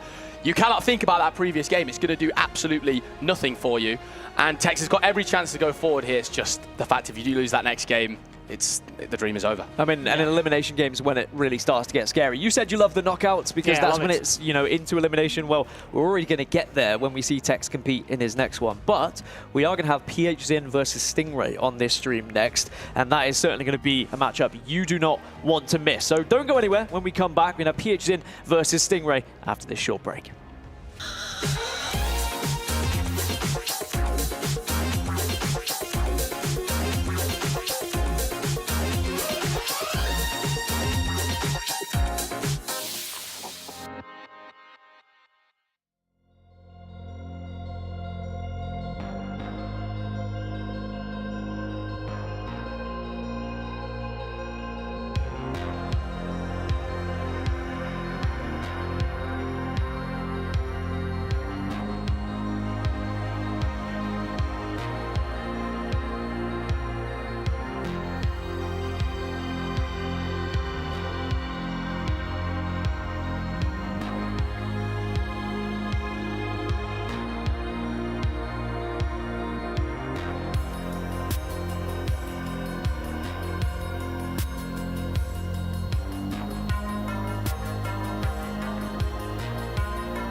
Level up your gaming experience with over 8 billion playlists, only on Spotify, the official audio streaming partner for the 2025 Esports World Cup.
Welcome back, everyone, to the FC Pro World Championship at the 2025 Esports World Cup. We've already had a fantastic matchup. Sadly, Tekkz falls down to the lower side of the bracket, losing out to Young, but that means we can move on to another group and see some more players. And also means we get another person on the desk. I get Tom Lees joining me alongside Shori. Tom, this is a full circle moment for my career, because the first ever FIFA tournament that I casted back in the day, and I now get you here on an FC desk. This is brilliant. And now I'm analysing, now I'm commentating. Yeah, I mean, we've come a long way to Gaskin, haven't we? We've come a very long way. We have indeed. It is a pleasure, and obviously you two, I mean, the hashtag house has been incredible to watch, and congratulations on that success. You are like, literally, like Tweedledoo and Tweedledum sometimes. You are so funny to watch, and I hope you both know that. And I'm excited to hear you both commentate on this next matchup, which is going to be Phzin versus Stingray. Any initial thoughts on this one, Shori? Yeah, well, I was watching Phzin throughout all of the play-ins, commentating on that. I had the pleasure of doing that, and the pleasure of watching his gameplay. He is unbelievable. He's one of the people I'm going to tip to win this entire tournament. But we know Sting, Tom. We know how good his attacking is. I mean, this game is good enough to be a semi-final or a final. These two are very, very, very good players. I think Phzin, obviously, Shori got to watch him last week. Seems like he's peaking at the right moment. It'll be interesting to see how Sting looks, because he qualified really early for this. He qualified through the FC Pro Open, how many months ago now? 7 months ago? Ages ago. So it'll be interesting to see how Sting plays, because we know Phzin is coming in at the right time, right in form. But one thing I know about Sting, he will find a way to score goals. Any way, anyhow, he's going to score goals. Because that's an interesting part of it, isn't it? You could qualify all the way back then when the meta is very different to what it is now. As we take a look at Phzin, I mean, this is another name that has been just throughout FC history and has had fantastic achievements as well. How far do you think Phzin could go in this tournament? Is he a player who could win this whole thing? I really believe he can win the whole thing. Watching his gameplay in the play-ins, and I'll be honest, those play-ins, they are no joke. The players that are in that, so many of them are good enough to qualify and play in these groups here at the World Championship. And it was the goals he was putting past everyone. Beating Umut to qualify as well, it's just, well, unbelievable. On the flip side, we've got Stingray, and you were mentioning it, Tom, back in, well, how many months ago he qualified. And I remember he was one of the innovators of the meta around that time as well, just banging in goals for fun. Do you think he can do the same in this meta, though? Do you think he can live up to that name? Yeah, I think he obviously was a part of developing it at the start, and people have now acted on it and playing like him almost. So I think if he continues to develop the game, I know Sting is a real big grinder as well. He will be playing and always looking to discover, like, he really likes the small details. So yeah, I think Sting, he will be there, and I think he'll be fine. I think the initial worry about the meta, he would have kept up with it. Him and his coach are always working hard on it. Yeah, I mean, you have to work hard as well, because at a tournament like this, there are going to be some of the best, well, they are the best players in the world. We've already seen a player like Tekkz drop down to that lower bracket as well. That's going to be hard for him, but I think that both of these players have a chance to get through this group. And I know that every group is going to be difficult, but when you look at what they're capable of, there is always going to be that. But on the flip side, we look at other groups. You've got Group C. Emre Yilmaz is going to be competing. You've got Banano as well against Peugeot. I mean, these are just big names across the board here, sure. Yeah, Emre Yilmaz, as we can hear some shouts from another game being played here. If you guys can pick that up, I'm sure you probably can. Emre Yilmaz touching back on him, of course. previous winner of the E-Champions League, and someone who I think a lot of people could tip to win this whole tournament. But Nano, if he can turn up defensively like we know he can do, he could go on a serious run himself. I mean, there's just so many players who could win. So many. Too many players who could win. But we can now look at Group D. You've obviously got the two players we were talking about. Now, I said there is a chance that both of them could go through.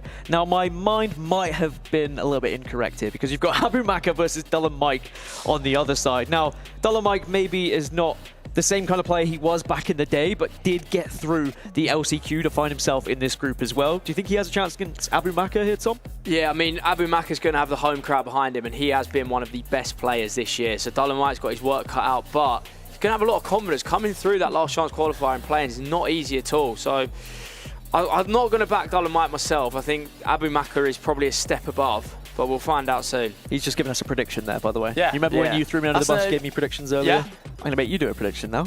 Stingray Jr. or PHZin. Look dead down the camera, give me a prediction. Sting's unbelievable. PHZin is winning that game. I just don't see who could stop him with the way he's playing right now. Sorry to go against you, Sting, because you're actually a crazy player. And then I'm going to back Dylan. I think this group's really interesting as well. The fact that it's got two players who've made it from the play-ins getting into the same group. So it's going to be a juicy one, this one. Yeah, definitely going to be a juicy one. I can't wait for it. Tom, we were seeing a few players pop up in terms of items as well. We saw Harry Kane being very just prominent in that matchup, which I'm sure you enjoyed as well. Any players you're expecting to see? I think I saw Anders. It was Anders, I think, using Mbappe 99 rated, yeah. Unbelievable. Like, I'm sure he was nearly half his budget on just one player. Anders does do that a lot, though. I've seen it before. He goes all in on one player delivering for him. So I'll be interested to see on that one how that happens, because there's probably a wide variety of players here, because considering the time of the game cycle we're at and where we're at, a lot of people using a lot of different items, but I'd expect Anders and his Mbappe, he's going to have to get a tune out of him if you're paying that much for him. Well, we get some live shots of the players just waiting for this game. Is this the worst part as a player, Shuri? Just the sitting around, the waiting for the judges to kind of tell you that you can get underway here? I think some players relish in it, and some players think, get this game started as quickly as possible. Sting strikes me as someone, he's chilling with Zach Moore, of course, his coach behind him. He strikes me as someone who wouldn't really be too... I think he'd be itching to get into the game because he'll want to go and show what they can do. PHZin, as you can see some shots of here, just looking so focused. Sting looks like he's just jamming to a bit of music to me and just relaxing. I know he's into that kind of thing. I think we're going to see goals in this one, though. I'm going to go, something crazy, like PHZin 8-5. 8-5? Yeah. That's a lot of goals. It is a lot of goals. I tell you what, I'm all for it. Tom, have you had a chance to go into the arena yet? Have you soaked up the atmosphere a little bit? I haven't, no. I haven't been able to see it. No, I went there yesterday, spoke to a few of the players, but I haven't actually got in there today. I mean, I saw the pre-show as they came out. It looked unbelievable. So, yeah, I need to get over and see it because these players be loving every second of it. And I think what you were talking about, Sting loves all this. The part before it starts, and he's getting himself in the mood, seeing the crowd, just making sure he knows where everything is. He's fine with this. He'll wait all day. Yeah, I think, as players who've played the game pro, you want to take in these moments as much as possible. And you're playing on the biggest stage at the biggest tournament here. Like, I just sometimes think to myself, when I was playing the E-Prem this year, have a little look around you. Like, take in what you're doing here, because this is like one of the biggest opportunities you're going to get of your life to win some amazing trophies. Yeah, and $1 million on the line as well. I mean, you may never get an opportunity like this. You never know if the next game is going to be your game, because we've seen some players definitely fall off. I will give credit to the majority of players we have at this tournament, though. Year after year, we're seeing the same names at the big tournaments, and they just find a way. It doesn't matter what the game is. And I think if you go back a little bit further in FC history, there were some names that were right at the very tippy top, and then they dropped off substantially in games after. But I think now we're starting to see players really find that right meta that just fits them, regardless of which game they're playing. So much consistency, and I think someone we obviously saw play in the previous round win his game 5-1 is Nicholas. He's been at every single one of these tournaments over all of these years of FC. PHZin, though, looking so focused there. Have you got a score prediction, Tom? I think PHZin wins. I don't think it's 8-5 as such. I expect to see a few less goals. I think if PHZin's going to win this, he has to stop Sting scoring. If he gets in a little bit of a ding-dong, where they're going attack and defence and just letting Sting... Dilly-ding, dilly-dong. Yeah, you let Sting get ahead of steam, start scoring 4 or 5 goals, we'll have problems. But I think if PHZin shuts him down, maybe only concedes 2 or 3, he'll probably... I'll go 5-2 PHZin, a bit lower scoring. I think I'm with Tom. I think this one's going to be a little bit lower than a, was it a 9.5 you said? 8.5? 8.5. Don't talk about, just make it let's not talk about 9 till 5, shall we, round here? No, thank you. No one wants one of those. Well, Stingray and Phzin are both looking locked, looking focused, just waiting for this game to get underway. Of course, Tom, we saw plenty of results that were going around as well, because there are many matches being played and there's 4 different streams, and that means we could jump into other games while we wait for ours to be ready. We have Bonanno and Peixoto already kicked off here. Yeah, 2 players that have been competing in Europe this year. Obviously, Matthias is from Argentina, but you would have seen this game a couple of times already, I feel like, in some of the online cups. This isn't going to be the first time they've played with each other. I think I'm going to say LJR is someone I fancy to do well here. He looks like the one for me.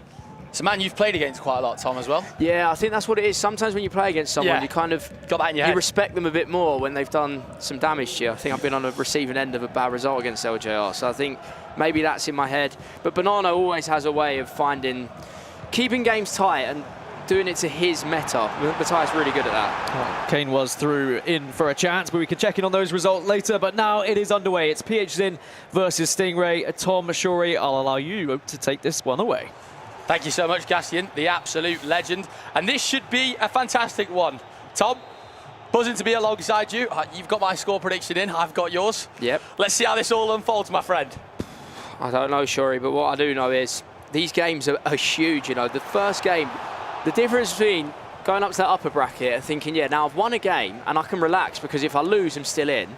Or if you lose and you think, well, if I lose again, I'm out. And you're a little bit further forward into the bracket as well there if you do win that first game. As we see Phzin looking for an early lead here. Extremely good press here, Tom, honestly, from Phzin.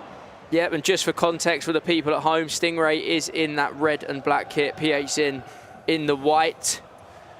I mean, you see Stingray, the way he triggers these runs. Obviously, I played against him in E-Premier League, right? I've played him fairly recently in one of his last events that you would have seen him at.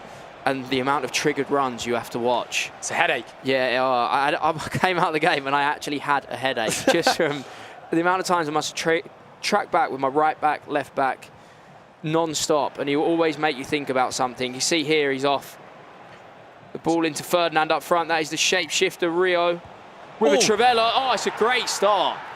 I think with Sting, something we know so much, Tom, over all these years is how many different ways of scoring he has got in his arsenal. Skill moves, whether it be corners, free kicks, whatever. He can put the ball over the top, he can go out on the wings, he can play through the middle, he'll do balls over the top. I may as well just list everything from the game as we see a lovely ball roll Trivela from Ferdinand. I mean, as you say, Shuri, everything in the game he could do. And it was from them through balls. He played a lot to through ball, then released Rio. It's what he does. This is how he plays.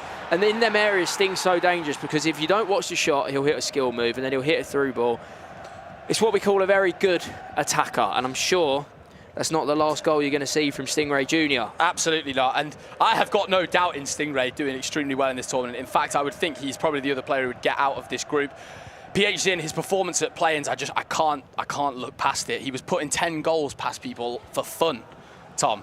Well, he's going to have to replicate that form. Obviously, it was fairly recent, but you know how it goes, Shuri. In a few days, your mindset might change. The pressure's different now, obviously, coming through the play-ins. We see Phzin in for an equaliser. Great save from Buffon. Not sure if I saw a bit of keeper movement there, Shuri. A little bit of keeper movement. A first-time through ball in from Phzin right there. And, Tom, something you were touching on as well that I think is really important for the people back at home, of course, is these triggered runs. You guys are going to see so many. As you see the trigger run there from Yaya Toure. A look at all of our Sting games. top left. We have it's got a great Sting ball into Toure. Oh, I thought he was going to be in 1v1, but didn't get the chance there. Elise into Toure. Sting looking to make it two, but Peter Crouch collects that. We're seeing quite a lot of the shapeshifter items in-game. If you are wondering why Peter Crouch has collected the ball in goal, the shapeshifter items are being used by the pros. It's important to know at home, and of course the shapeshifter items, Tom. A promo a couple of months ago now, almost. And a lot of them quite cheap in price. And of course, with the 15 million coin budget, it allows these players to get a lot of the really high meta players into their teams. And then, of course, spend big in other positions. Yeah, as we see another shapeshifter, Mashmashvili, if I've got his name right there. Close? Very close. Close? Mamadashvili, I think it is. Hold on, he's in again though, Sting. Ignore the pronunciation, Sting. Oh, I think a low driven there, you know, on his left foot. He could know the low drivens, couldn't he? I think a left foot low driven was calling Sting's name, but he didn't answer that time. That Eusebio out on the wing, a really iconic FC player. I feel like he's been used in so many iterations of the game. Sting attacking extremely well here. And Phzin, probably a bit of a wake-up call early doors with how good Sting's attacking's been so far, Tom. Yeah, Phzin, you're going to need to wake up because you let Sting go ahead of steam. This could get messy. I mean, Sting's going to have to take his chance here as well. You know, when you're playing like this and you're clearly the better player, it doesn't always last for the full 90 minutes, you know. You have to make advantage of these times when you're clearly playing well. And he's flowing. Look, you can see here, Sting loves that chip through ball. It's Torre. Nearly falls. His drops to Elise. Not that time. That's aerial meta, Tom. That's what Sting's really good at. He will chip it in the air. So I'm sure it's why Rio Ferdinand would have been used. We see Phzin pause the game. Clearly not happy with something. Sting dancing with Elise. Not that time. And Phzin needs this pause more than you believe. More than you believe. Absolutely. Sting attacking full flowing. As you can see, Phzin running down the wing here. Trying to create an attack of his own to equal things up. Mbappe, a lovely ball into Yaya Touré. Trying his best to work at angle. But it's really good defending from Stingray. As we hear more screams from more games going on here at the Esports World Cup. A little pause coming in here, Tom. I mean, what kind of conversations are these two having with each other? I mean, we've done this many a times. Oh, and I God, think whenever, so many times. Whenever I pause it, I think I look at you and say, haha, I'm not playing very well, please help me. And I'd imagine Phzin is saying something very similar in his native language. As we're going to switch over to Emre Yilmaz, currently 2-0 up. Are we surprised by this, Shuri? No, Emre Yilmaz, an argument there to be one of the most consistent players of the last 3 years, I'd say, with 2 E-Champions Leagues in his locker. As we see a ball come in from Phzin, and he's equalised. Love the rhyme there, Tom. Ball come in from Phzin and finds the equaliser, as Thomas just said there. I basically just repeated your whole sentence. Fantastic work. The set pieces, every FC, corners will be important. Set pieces will be important. I saw Tekkz do it in the last game. It's now Phzin here. Rises like a salmon at the near post. It's a great header. I mean, yeah, it's so important. The main thing with that is making sure that it's an uncontested header. Because obviously when it's contested, the heading actually is reduced. Yep. We'll see there, he's not really got much of a contest. I think he's slightly behind him. And it's a devastating goal to concede for Sting. Yeah, I think it's something we know as players, you yourself especially, Tom, you don't want to let it get to you too much when you concede from a corner. I think mentally that's something you can't let get to you when you've not necessarily defended terribly, but we know all of these players have got so many different ways of scoring it in their arsenal. And if you've not practiced corners, I think I heard Anders say this before, if you've not practiced corners, if you go short from a corner, it looks like you've not really put the practice in or put the effort in. Did Anders say he hasn't practiced them? No, I think he said if a player takes something short, then it looks like they haven't, gone and practiced more set pieces. I could be wrong with that quote, but I don't believe I am. As we saw, of course, Anders put 10 goals past his opponent in his first round, Tom. I mean, that was just a crazy result. Yeah. Are we surprised? Absolutely not. As we see Marquinhos win it, and this pause might have changed things with Phzin. You know, he's in again with Eusebio. Oh, he doesn't read the keeper movement. He could have gone to the far post. We're going to see another corner come in. Is he going to repeat the first time? Oh, and he nearly is. He's nearly hit him with the exact same goal, but unfortunately blocked that time for Phzin. And that was massive off the bar there. I think for Stingray, mentally, you've been rocked a little bit. The pause has come in, as you just mentioned, Tom, there, and Phzin has come back looking like a completely different player. Ferdinand trying to work an angle. Potentially a low-driven shot on there. As we see, it's a bit of a mess at the back here, to be honest. Don't really know what's going on. I don't think any of us do. What is going on, Shuri? I mean, Phzin nearly goes 2-1 up. Stingray goes down the other end.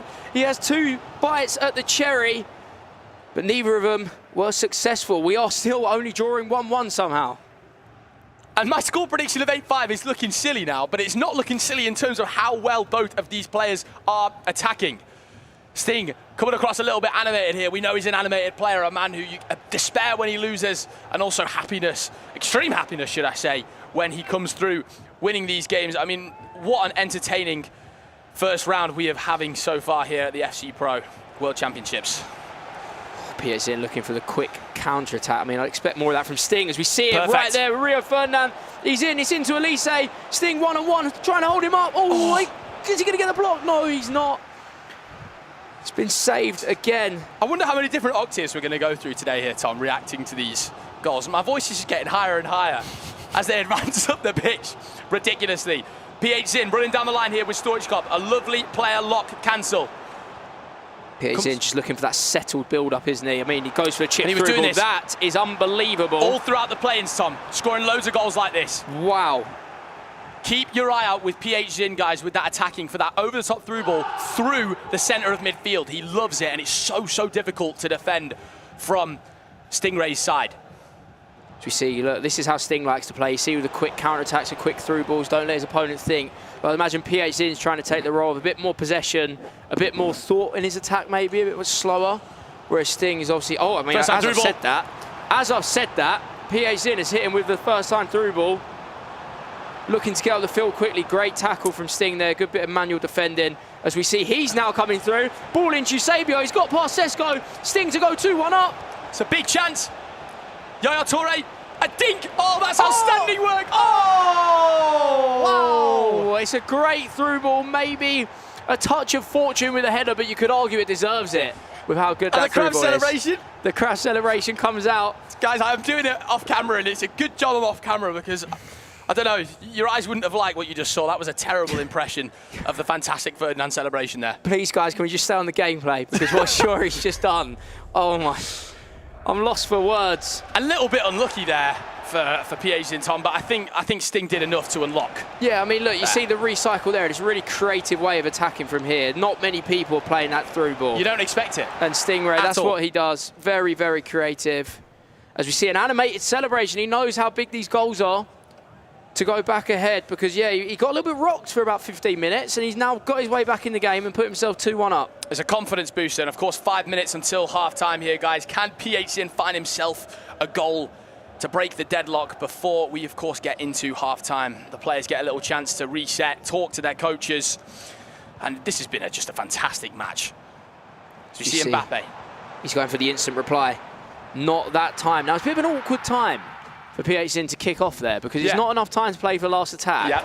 And now he's giving it to him as we see a highlight from here. LJR looking to equalise just before half-time. Harry Kane, he does know the low-driven, Shuri. He does indeed, as we see Theo Hernandez getting dispossessed there. I was going to say Bernardo, normally flawless defensively, and that was a little bit unlucky conceding that goal. As we jump back over to our featured match, Phzin versus Stingray. This has been an absolute belter so far, it is fair to say. Yeah, we've definitely chosen the right featured match, haven't we? These two have been going at it for 43 minutes as Phzin is now going to build, we think, for the last attack.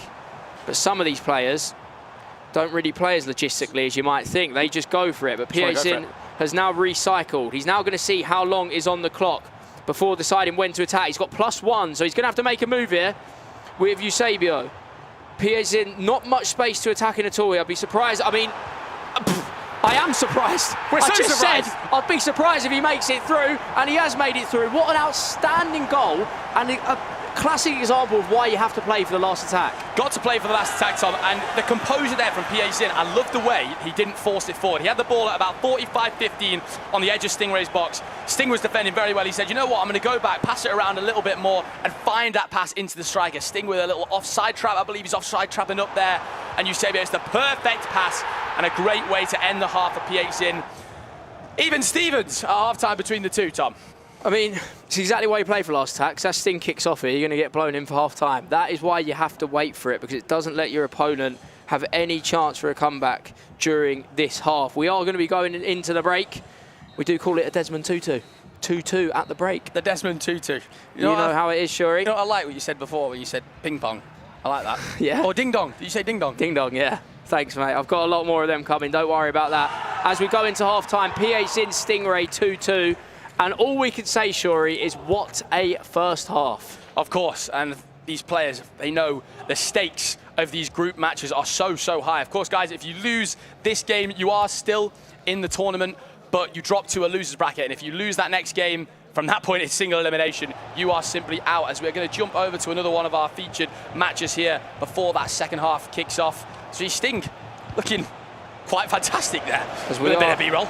Into Bonanno LJR second half, and I am not surprised that this is only 1-1. Two players that are very evenly matched. However, I feel like the low-scoring game right now will be suiting Matthias, because Matthias loves it. He loves it when there's only a goal in it in the last 15 minutes. He always finds the clutch. We are going to go back into our main match, though, which is Phzin Stingray, and I'm sure you guys at home are not complaining about that, because, wow, I need to see this second half. I am so excited for the whole thing. I'm sure you guys are at home with your popcorn out. So we see Phzin trying to build up some good offside traps from Stingray, pressing the team up the pitch here. However, he's found space on the left, Shuri. Bit of space in behind. Davies dancing around. We're going to see this aerial meta being used, of course, once again. And this Yaya Toure item, Tom, I want to touch on it again. We'll touch on it once we see this attack end. Eusebio dancing and dazzling. Can he find the ball in behind? It's really solid defending. Ooh, except it's a free the free kick, though. Hey, does he need some tips? I don't think he does from me. Let's see if Phzin needs Shuri's advice, because this man knows how to take a free kick. Does Phzin know? He has Stoichkov standing over it, and Dead a ball lot of Silva. space. Ooh, I don't know about that. Don't know, you know. I maybe would have gone the other side as he whips a corner in, and no luck that time. Really good work from Stingray, moving Mamardashvili to the front post there, marking the header, which of course we've seen so many headers go in here so far at the Esports World Cup. I mean, we see Shuri with the headers, right? That was contested. Yeah. And there's no luck. Attacker's got no chance almost. Yeah. No luck. So it's all about, that's exactly why he's dragged him straight to the player, because even if you can't win it, as long as you're contesting, as long as you're holding L2 and pressing circle, because circle is actually the best header you can give, really, isn't it? There's no point pressing square or X. L2 and circle to defend the corner is always going to help you. Making it a lot more difficult for your opponent, that is for sure. As you see Phzin dazzling around the box there, trying to find the pass inside. It's good defending once again from Sting. And touching on this Yaya Toure item, again, Tom, it's fair to say that these two players have got a similar play style in that they love using a bit of this aerial meta, you know, knocking the ball down in the box, as we see Sting doing a couple of skill moves. Tekkz alike in the box there from Sting. Loves a skill move, doesn't he? Oh yeah, when he gets going in the box, it's hard to keep up. But we see Phzin on the counter-attack. So many chances, we can't breathe. It's Eric Cantona. It's a good save from Buffon. Very end-to-end, Tom, this is getting. It is. A real chance at a first-time through ball there, looking for a speed boost from Ferdinand. Sting progressing down the line. I mean, we're not complaining, Shuri. These are the games we've come for. There's so much on the line, but these two are just going for it. They really don't mind. As we see, Ferdinand's in, and he makes it 3-2. Unbelievable goal from Sting. Built that up from back to front. He's worked that really well. Didn't use the first time through ball from earlier. Decided to go for the slower build-up. Finds the space and puts himself 3-2 up. Wow, great goal. Squeezes his way through there, Tom, and I'm interested. I feel like Sting might have done a finesse there from Ferdinand. Phzin definitely has moved the keeper a little bit. It's a bit of a strange shot animation that goes in, but a lovely bit of twisting from turning on the edge of the box there, and Sting will, of course, take the lead in this game. Phzin scratching his head a little bit there at that one, of course, but look, a long time left in this, Tom. No one is safe in this yet. Yeah, we can see Sting really feeling that locked-in part now. He knows that was a good goal. He's really done well there. That's a top-class goal, that. Yeah, really and now he's going to have to make sure the last 30 minutes, he's going to have to score another goal. But we see here, we go over to Emre, 4-1 up. The favourites are playing well. We've seen Anders. We're now seeing Emre playing like this. We touched on 6 favourites before we got into the games before, and Emre Yilmaz being one of those players. I mean, that's a man who I think could make a real run here at the Esports World Cup. Now then, back to our featured match we go. Thing is, I think Sting will know it's a good goal to score, and he's going to be very happy with it, but it doesn't really do much in the grand scheme of the game. Like, he's going to need more goals, and he knows that. He think we're going to see an offside there. We are. He knows that. It's nice to score that. It's nice to get yourself in the lead, but I can't see us ending 3-2. Absolutely not. And we'll see Phzin trying to build up here. That footies Mbappe item. Many a player are using. Elise dancing in the box. I tell you something, that is almighty unlucky from Stingray. That keeper movement. He's offside. Oh, he's offside. I should trust you more. You look right up at me there. I thought that was a bit of a strange look. I was giving you the eyeball shots because he was actually offside. I mean, yeah, you would say that went in. Sting was unlucky because he actually read the keeper movement was really fantastic. well. He's in. He could make it 4-2, but Elise goes to Trivella. Oh! He's hit it green, timed to perfection. I'm not sure what was nicer, the green time finish or the commentary from yourself, Tom. I mean, that was fantastic. It just opened up perfectly. I saw it there as soon as the keeper came out. Stingray saw what we saw, and he's gone for the green time Trivela. I mean, it just opened up. Phzin, I'm sure he doesn't need advice from me, but you can't bring your keeper out halfway. You've either got to fully commit or leave him on the line. He's been left in no man's land there. As we jump over to, we're going through a couple of games here, guys, trying to bring you as many results and current score lines as possible. It looks like Emre Yilmaz has just put another goal past his opponent, and you would imagine this game is over and done with. Emre Yilmaz, one win away he will be from advancing to the knockout stages. We said Sting needed another goal. He's listening to us, Shuri. He is. He can hear us. And this is the curse of the commentator kind of thing. I back Phzin to win after how well he played in the play-ins. I've not been watching Stingray play, so I've gone with that prediction, and Stingray goes to prove me wrong, which I'm not actually surprised at happening, if I'm honest. I mean, it's not done yet, Shuri. There is still 25 minutes to go, but this is now in pivotal stages of this game. Yeah, because if Sting scores again, then I'm happy to say this one might be over. But the next goal goes to Phzin, and we never know. He's going to have to do something quick, though. He can't leave this for too long. As we see, his attacks are probably going to get a bit more desperate as well. You probably see a bit more forced through balls and a quicker play from Phzin. I'd expect Sting just to be sitting there thinking, right, how can I counter-attack you here?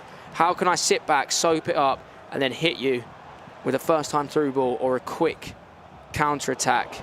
As we see, he's trying it. You can tell straight away that's where he's aiming to go. He's not successful this time. Phzin's in. Oh, yes. Oh, he has to score that one, and he is back in this game. He is back in. He's waited for the keeper movement perfectly there and puts himself within one goal of Stingray. I did say fantastic work. We'd expect to see a bit more desperation, quicker play. Phzin triggering loads of runs. Just goes for that late run from Eusebio. I mean, he's got a simple choice there, hasn't he? He either goes across goal or you wait for the keeper movement. He's timed it well, and he makes it look easy, because I think some people there would hit it straight at the goalie. Phzin just waited and said, you know what, you can move out the way of your keeper. I will tuck it into that near post. It's a class goal from Phzin. It is absolutely class, and this is what sets apart the good from the great, Tom, the way that he waits on the edge of the box, keeps triggering runs, keeps waiting for that perfect moment, and makes the game a whole lot closer. This is such an exciting matchup, and I think we're going to have a Grand Slam finish in this one, Tom. We are. It's set it up perfectly, hasn't it? We were just saying, is it over? Does Sting need another goal? And we are now set up for a final 20 minutes.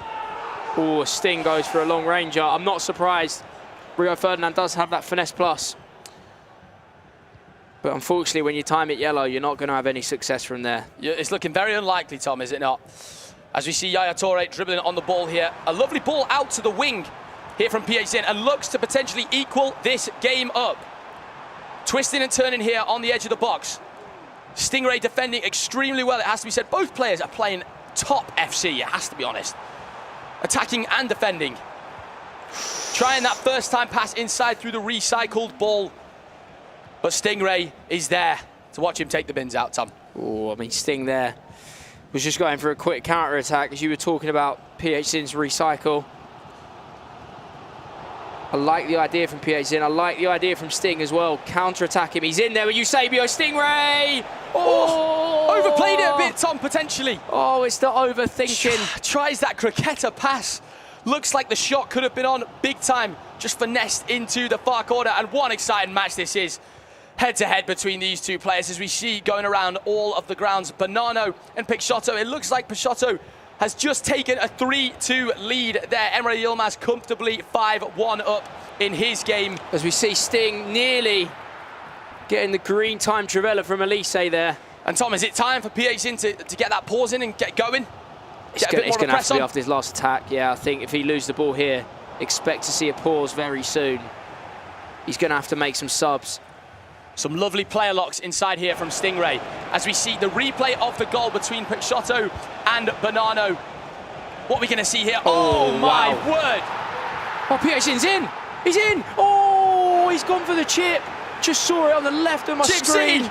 He's gone for it. Unfortunately for him, no success that time. And Sting being pressed here, looking away from his screen for a second. You don't see that often at Esports World Cup. Not sure what's going on. I mean, he looks a bit flustered, but can he play out of the press now? He can so far. It's a great play out from Sting. One time, if he can get round the defence, he can finish this game off, but unfortunately couldn't do it that time. Keep an eye on these triggered runs. Ladies and gentlemen, they're going to try and trigger it just to get the ball over the top and progress up the pitch, but it leads to dangerous situations when there's little blocks like that one there. 8 minutes left in this one. You can feel how much it means to Stingray. He's taking the earphones out or the headset off, and he's trying to speak to his coach. He's going to need every last instruction he can get from Zach here, because this is turned into a real difficult moment for him. He is winning though, and he's looking. And that aerial ball into Eusebio is not going to do too much, is it, Thomas? No, he's going for it though. You can see the intention. Keep an eye on these triggered runs. They keep triggering them, and they keep pulling them back. If you're Sting, you just need to defend probably twice more. 2 more attacks. Look after the ball well, and you should be all right. But we'll soon see. The Phzin looking to get his way back in. It's Torre with a finesse. Oh! Great keep movement. Keep an eye on the quick corner. He goes for it early. He's up. Oh, it's a great save from Buffon. And that might be one of the 2 attack I mentioned there. With 4 minutes to go, Stingray is going to have to try and counter-attack. What do you do if he gets a 5th? If I'm him and knowing Sting, he's going to go for the goal here. It's Elise. Tactical foul. Oh, he's asking for a red. It's only going to be a yellow because there probably was a man covering at centre-back. Now, this is a predicament for Sting. 87th minute.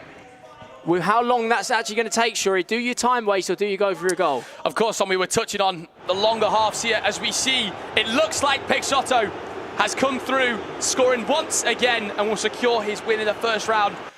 Like you said, Tom, these games are longer now. 87th minute.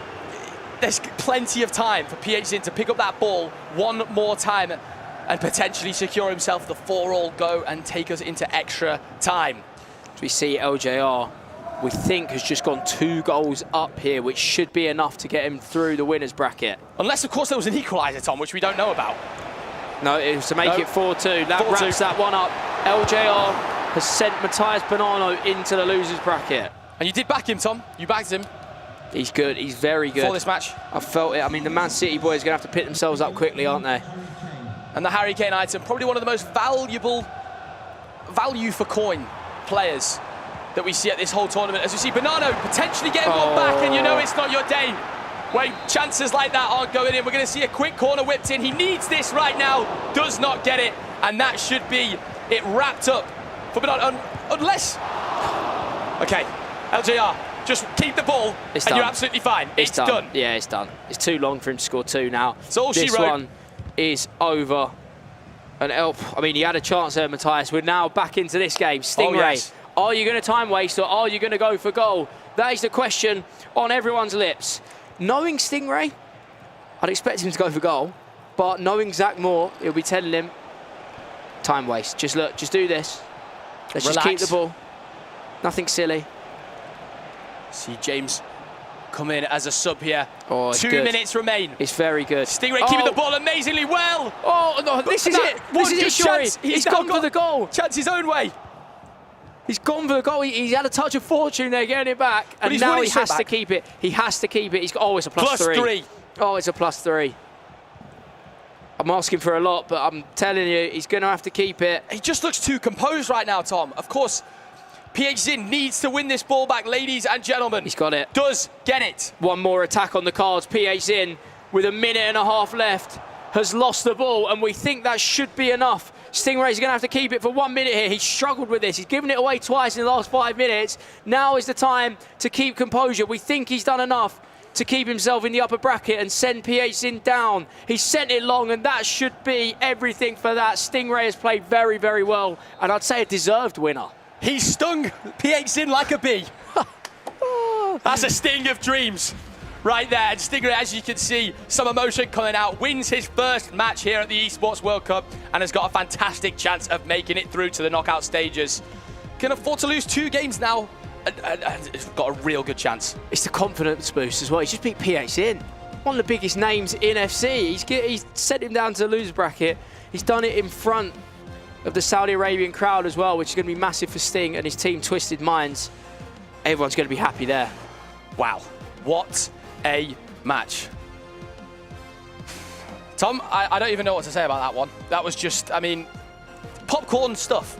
Popcorn stuff? Popcorn stuff, is that what we're calling it? That's what we're calling it, popcorn stuff. Although 4-3 makes it seem like it was low scoring, and maybe not as many goals we anticipated, but the chances, the amount of chances and the amount of goals. I mean, Gaskin, you saw that. Come on. I mean, popcorn stuff. Popcorn stuff. Stung like That's a bee. That's a new quote for the dream. I mean, Shuri, I go off the desk for 20 minutes and you're already pulling out absolute shockers. I don't know if you heard again. the one about the traffic light. So. You can't leave him unattended. I did hear that as well, yeah. Don't Okay. leave him unattended. That was good. That was actually an alright one. Was actually right. Stung like a bee. I mean, interesting, but Send it off, ref. We'll work on it. We'll work on it. But an incredible victory for him. We didn't really know which way this game was going to go, and it was a bit back and forth at times. But Phzin, as you've alluded to, now he drops down into that lower side of this bracket. It means Stingray is just going to be one match away from getting into those finals and getting into the top 16, into the knockout stages. But it was a back and forth affair. But Stingray again, Tom, just showing how good he is at scoring these goals. Yeah, I mean, you can tell by the highlights here, like Stingray's chances really well worked and really creative. As we anticipated before it started, he knows how to attack. I did say that we hadn't seen him play in a while. Obviously, since the Premier League, I don't think he's played in a major offline tournament, and he's come back in. You wouldn't believe me, would you? It looks like he's been playing the whole time. He's really sharp. The chances, the goals, the way he's building the attack, the Trivela here, time to perfection. I think that's what saved him there, or what got him over the line. The amount of green time shots and everything was just right. You didn't see him make too many mistakes like that, and he took his chances, and it's just one goal that gets him over the line. And that's something I know with Sting, how much he practices green timing shots. It's the difference between scoring so many goals. We saw Tekkz in his game a couple of red time shots, which is the difference between scoring such clutch goals at clutch times. Yeah, I was very impressed with him, and I think Phzin, even though he does drop down to that lower side of the bracket, I expect to see him bounce back. But we know this group is not an easy one, right? He's not going to be going up against just any old competitor in that lower side, and obviously we'll get results of what happened across all of the other matches shortly as well. But for now, all we know is Phzin is going to drop down to the lower side. Stingray is going to move forward. Do you think Stingray can go all the way? I know this is a cliche question I keep asking, but that is the kind of caliber of player we seem to be looking at. Yeah, I think he's someone who his ceiling is so high. We know a couple more players, they're a bit more consistent. They might not score as many goals, but they get over the line in a lot of games. I think Sting's one of them players who he blows opponents away. Obviously not so much in that game, but I promise you, later on in this tournament, if Stingray does make it far, you're going to see goals flying in.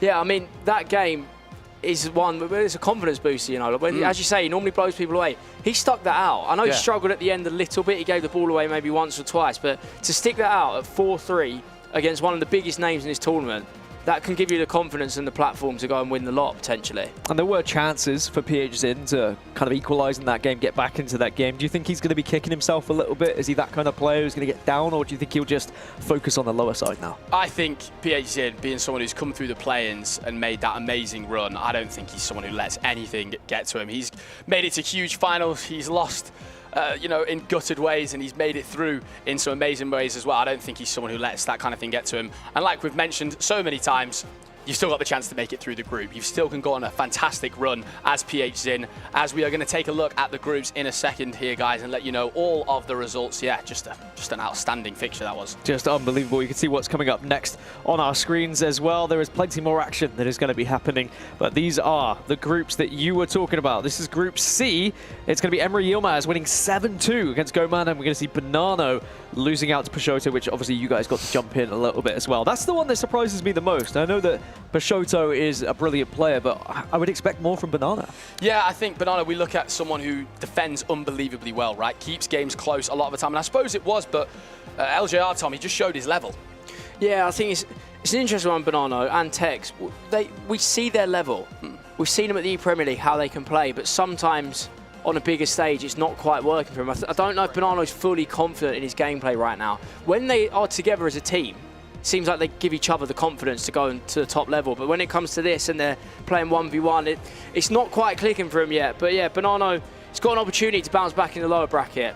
That's where he's going to have to take his chance, because yeah, I think it's just one of them games. Maybe if he was on the top of his form, you'd expect him to edge LJR, but now he's just dropped slightly below. LJR's obviously taken the win, and I'm not too surprised how good LJR's been. Yeah, the same could be said on Tekkz's side as well. He obviously is going to be trying to push through and get through the lower elimination side of his bracket. I mean, Group D is what we were watching just previously. We saw great, impressive work from Stingray, but now he's got to try and get through yet another competitor here to try and make sure he gets through to the final knockout stages, and it is going to be Abu Maka, who 9-4 against Dolomite. I mean, Dolomite coming through the LCQ to get here. That's quite the welcome into this tournament, isn't it? And I tell you something, as Dolomite, of course, having made it through the way that he did, to be playing against Phzin, to then get knocked out of the tournament, I mean, that is so ridiculously tough. There's an argument this is actually the group of death. It really is. Like, this is unbelievable players. Abu Maka, of course, on home soil, goes and puts in a fantastic performance, almost scoring double digits. I mean, the crowd for the next game going to be interesting. Abu Maka, Sting obviously playing with Twisted Minds as well. Abu Maka's going to have the Falcon support, and he is in his home country, Saudi, so that will be a really big match. I'd expect to see big celebrations in that one, and obviously whoever makes it is into knockout. So two of the best players, well, I'm not surprised. And I think those are the games that are going to be coming up next as well. We're going to start to be adding teams into those knockout stages, or adding players into them, whether it be Twisted Minds, whether it be Falcons, whether it be Dull and Mike. Maybe he can break through and get there as well through those elimination sides as well. But I mean, is that two players from the LCQ facing each other, Dull and Mike and Phzin? Yeah. How has that worked out then? So both of them get through the LCQ. Now both of them are going to be playing eventually to see who can get through to the next stage before knockouts even become a thing. But before we get there, of course, we have to have a quick break. So make sure you get your popcorn, as Shuri might say, and get ready for the next game. Don't go anywhere. We'll be right back after this.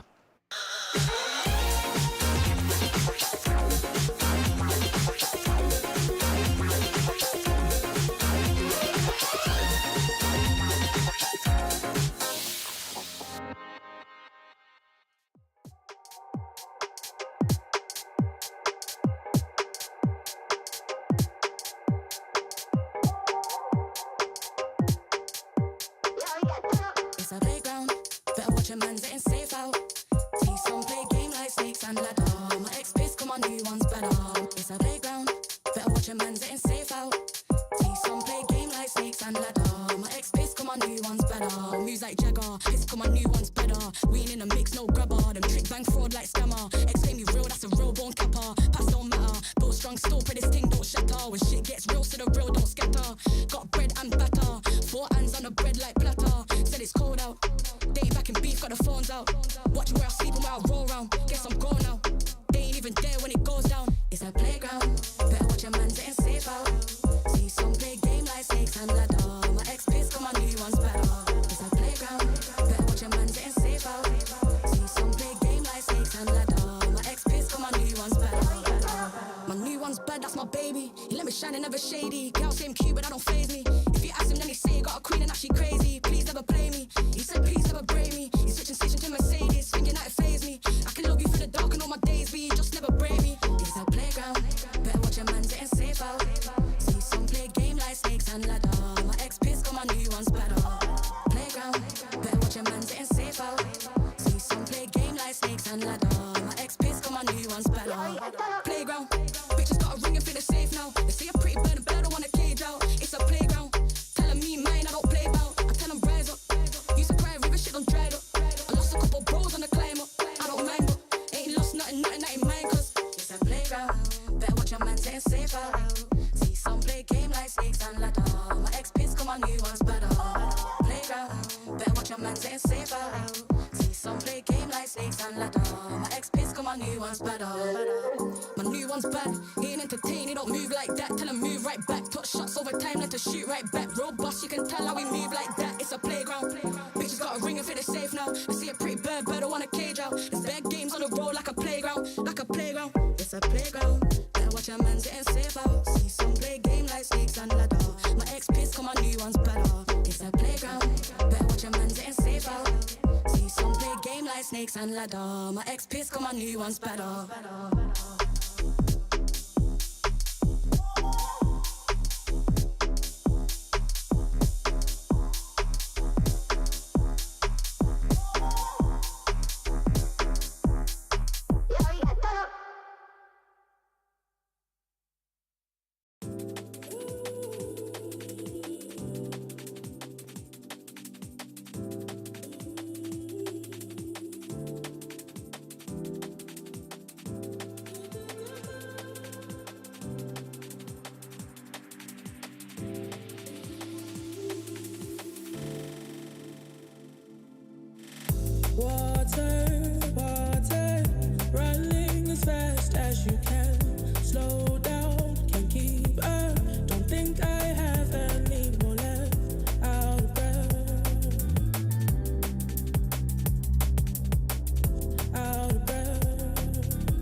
supposed to heal? Why do I feel like I've been here for hours and hours? The pain that's in my throat continues to grow. They say it'll get better. How can they know if time's supposed to heal? Why do I feel like I've been here for hours and hours? The pain that's in my throat continues to grow. They say it'll get better. How can they know?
This land is calling.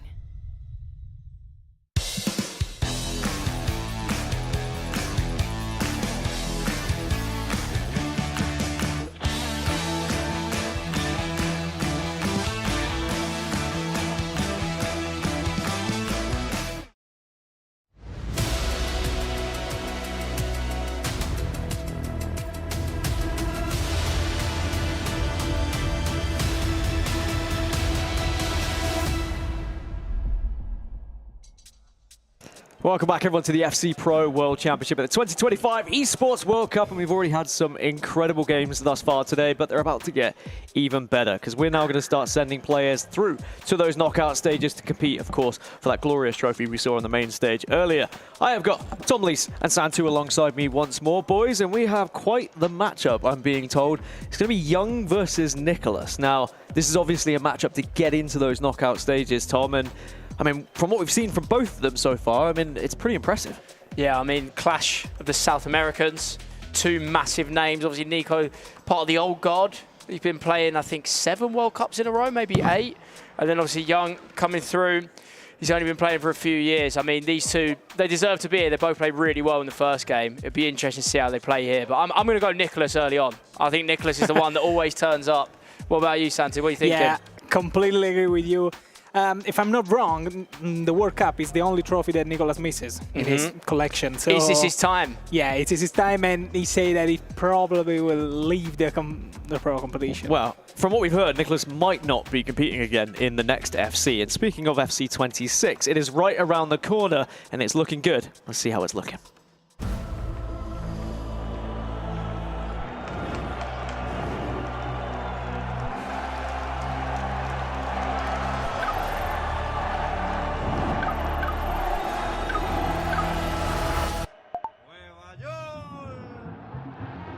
Oh, it's a beautiful day for football.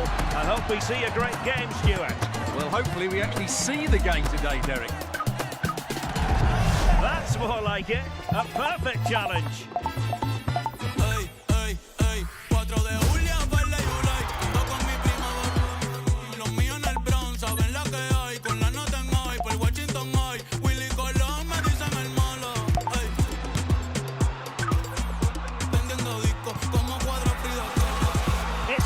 Got the ball on a string. Every goal is the exact same. Full swim, goal. Full swim, goal. I don't think he'll be blaming the goalkeeper this year. Yeah. Well, it looks like they've been hard at work on that, doesn't it? Well, I haven't seen that one before, or that one.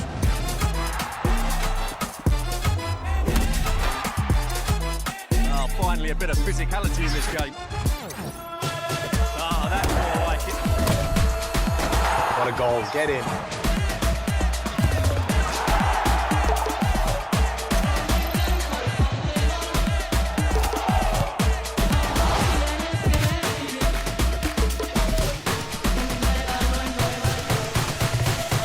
Can they put it all together here?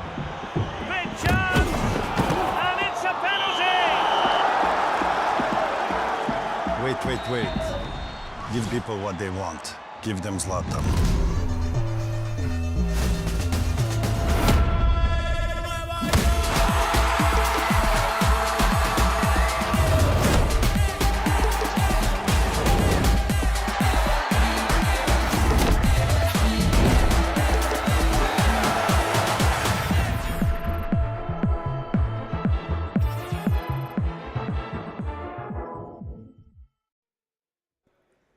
FC 26 is right around the corner, and I cannot wait. All the community feedback going into that game, it's going to be incredible. But for now, we are still playing FC 25, and we have the biggest and best players on that stage, and one of them being Nicholas. Now, what I was alluding to earlier, he said on social media this might be his last tournament. And I say might because you never know. If he wins this one, he might just carry on top.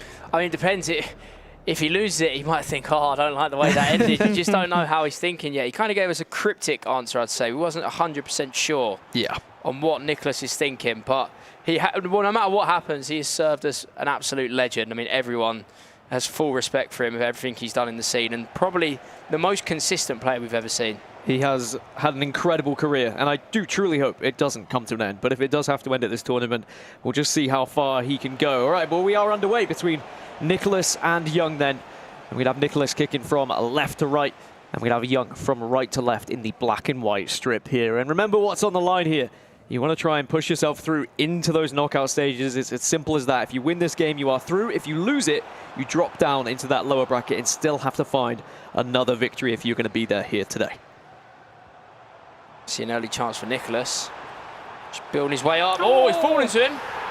Fallen to him very nicely. You cannot give those opportunities at this level. You cannot give those opportunities.